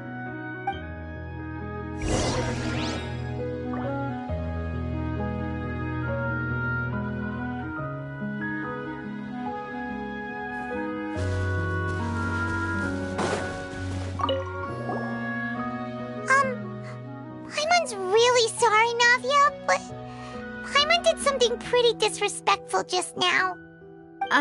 What are you saying, Paimon? I don't think I get it. Well, aren't you not supposed to fly around someone's grave? Huh? Who told you that? Hey, Traveler! Why did you mess with Paimon again?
Oh, it's you two. Did Miss Navia invite you to come pay your respects to her father? today, so we just followed her here. I see. Then is there something that I can help you with? Well, it's pretty hard to run into you like this since you're usually super busy. So we figured we could try to ask you a few questions, if that's okay. Please feel free. Though outsiders, you helped us solve one of the greatest mysteries in Fontaine, and it would be my pleasure to return the favor. So, at court, the bad guys referred to that special water as water from the primordial sea, but what is it really? Truthfully, that name is already quite accurate. I can only surmise that Vacher and his ilk only learned of its nature and existence after extensive research. There used to be a special sea on the surface of this planet. The nature of its seawater was rather different from that of the sea we know today. Most of Tevat's life forms were first born in that special sea. You could say it nurtured much of the life on this planet. Huh. So it really was where everything began. It makes sense to call it primordial then. But today, the primordial sea no longer exists on the planet's surface.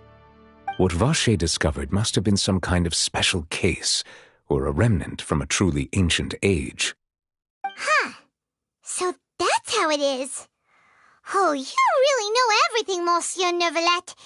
But if that's the case, then why would people, at least people from Fontaine, dissolve in that kind of water? Indeed. Why would the primordial sea, which was known to engender and nurture life, suddenly reverse itself and devour life instead? To be frank, that also doesn't match my understanding of this world and its laws. There must still be some unknown secrets around the people of this land. Is there anything else you'd like to ask me about?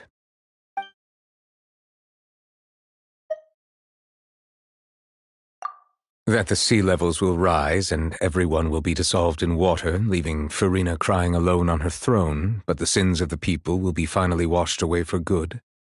Does that appropriately summarize the version you've heard? That's right! It was Linny that told us back then. And that about covers all the main points. Yes, up to the present, I think we reached a point where we have no choice but to confront this prophecy directly. Rumors have it that this prophecy is rooted in the last words the former Hydro Archon left to the world before she passed away. A prophecy? Of the former Hydro Archon? Wow. This is the first time that we've ever heard of it. 2 parts of the prophecy have already proven correct. The rising sea levels and the ability of the people of Fontaine to be dissolved. We should be more vigilant and stay on the watch for further signs. Speaking of the prophecy, Farina has also always taken it quite seriously. Indeed, she has been collecting information and intelligence from across Tevat for this purpose. If the rumors were true, then perhaps this prophecy is the conundrum left to Farina by her predecessor. But with Farina being the way she is, can we really trust her to solve it? Is there anything else you'd like to ask me about?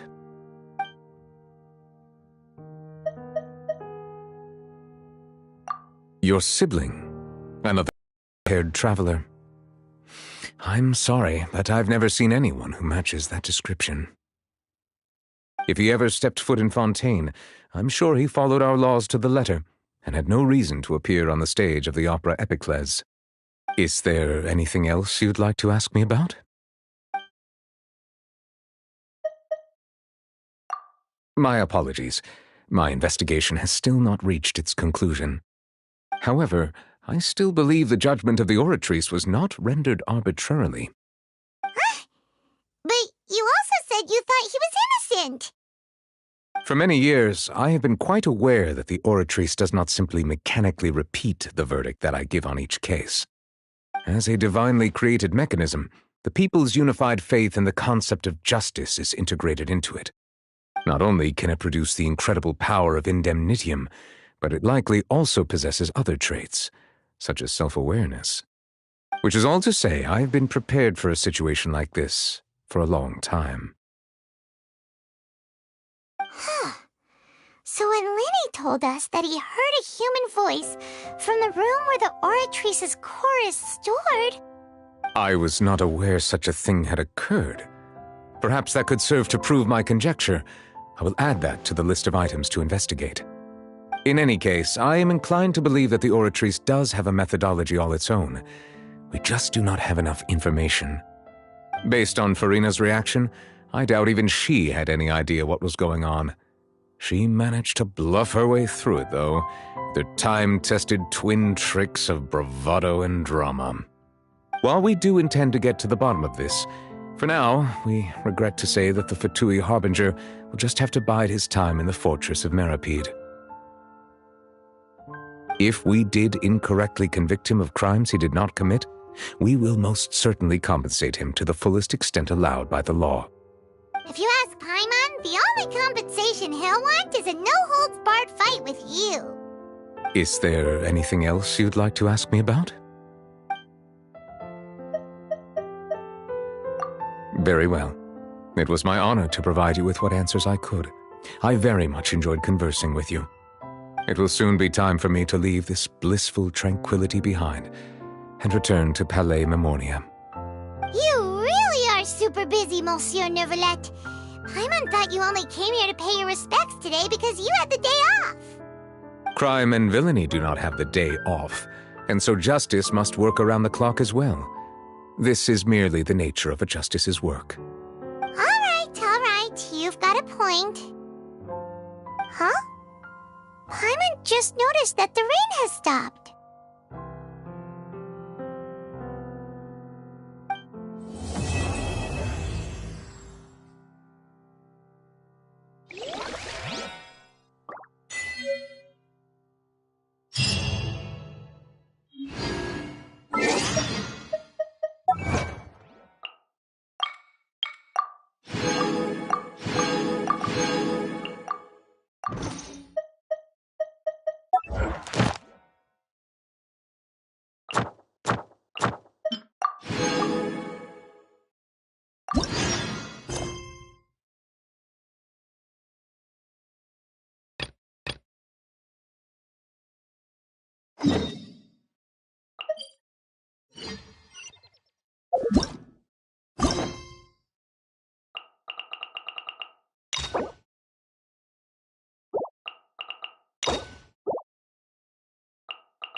I wonder what my dear sister...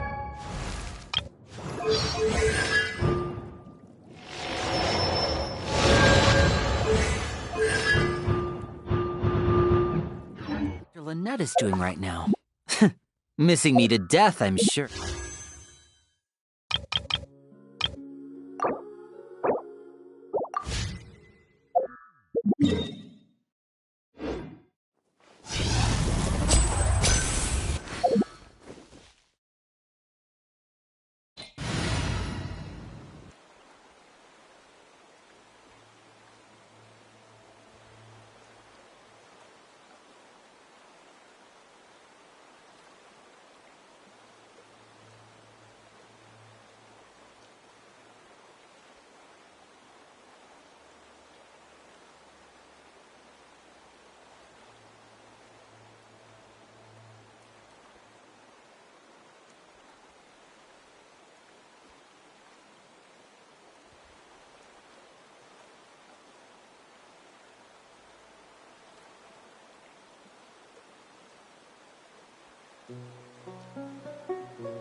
What shall we do?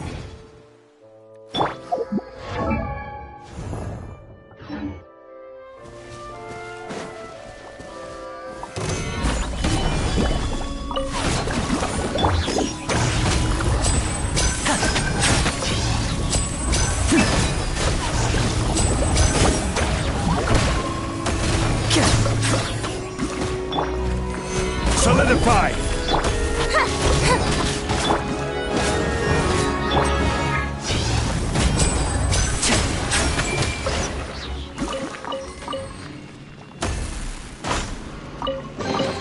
Guess this'll go into my magic pocket.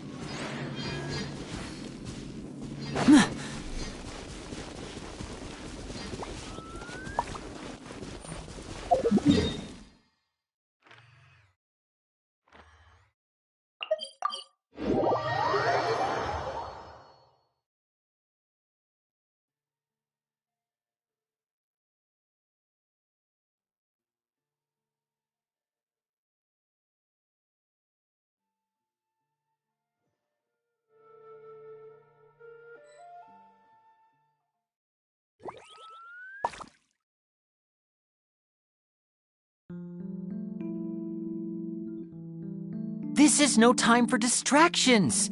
Seriously, you have a great magician standing right here. You don't want to miss the best part, do you? I'll think about it. There'll be an extra fee for that.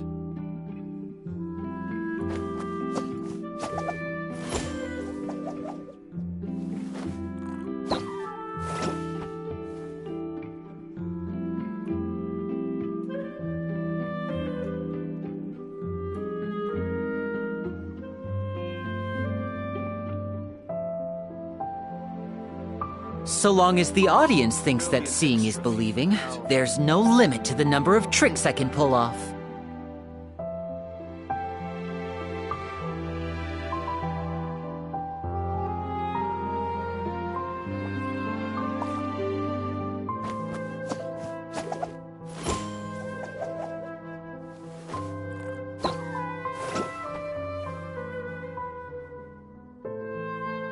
There'll be an extra fee for that. I'll think about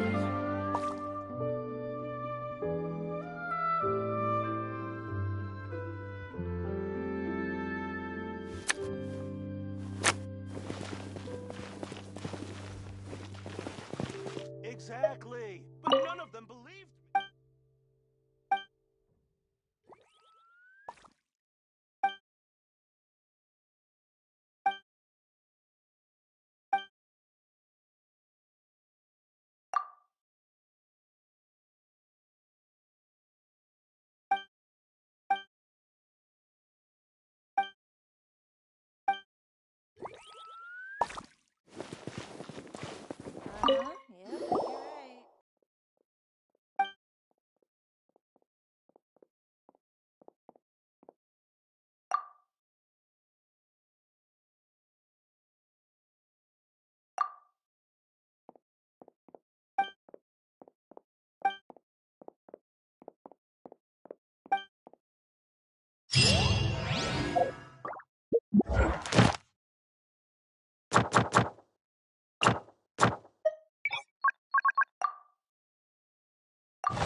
Add Astro. I am sorry. There'll be an extra fee for that. I'll think about it. An end to your value is in the...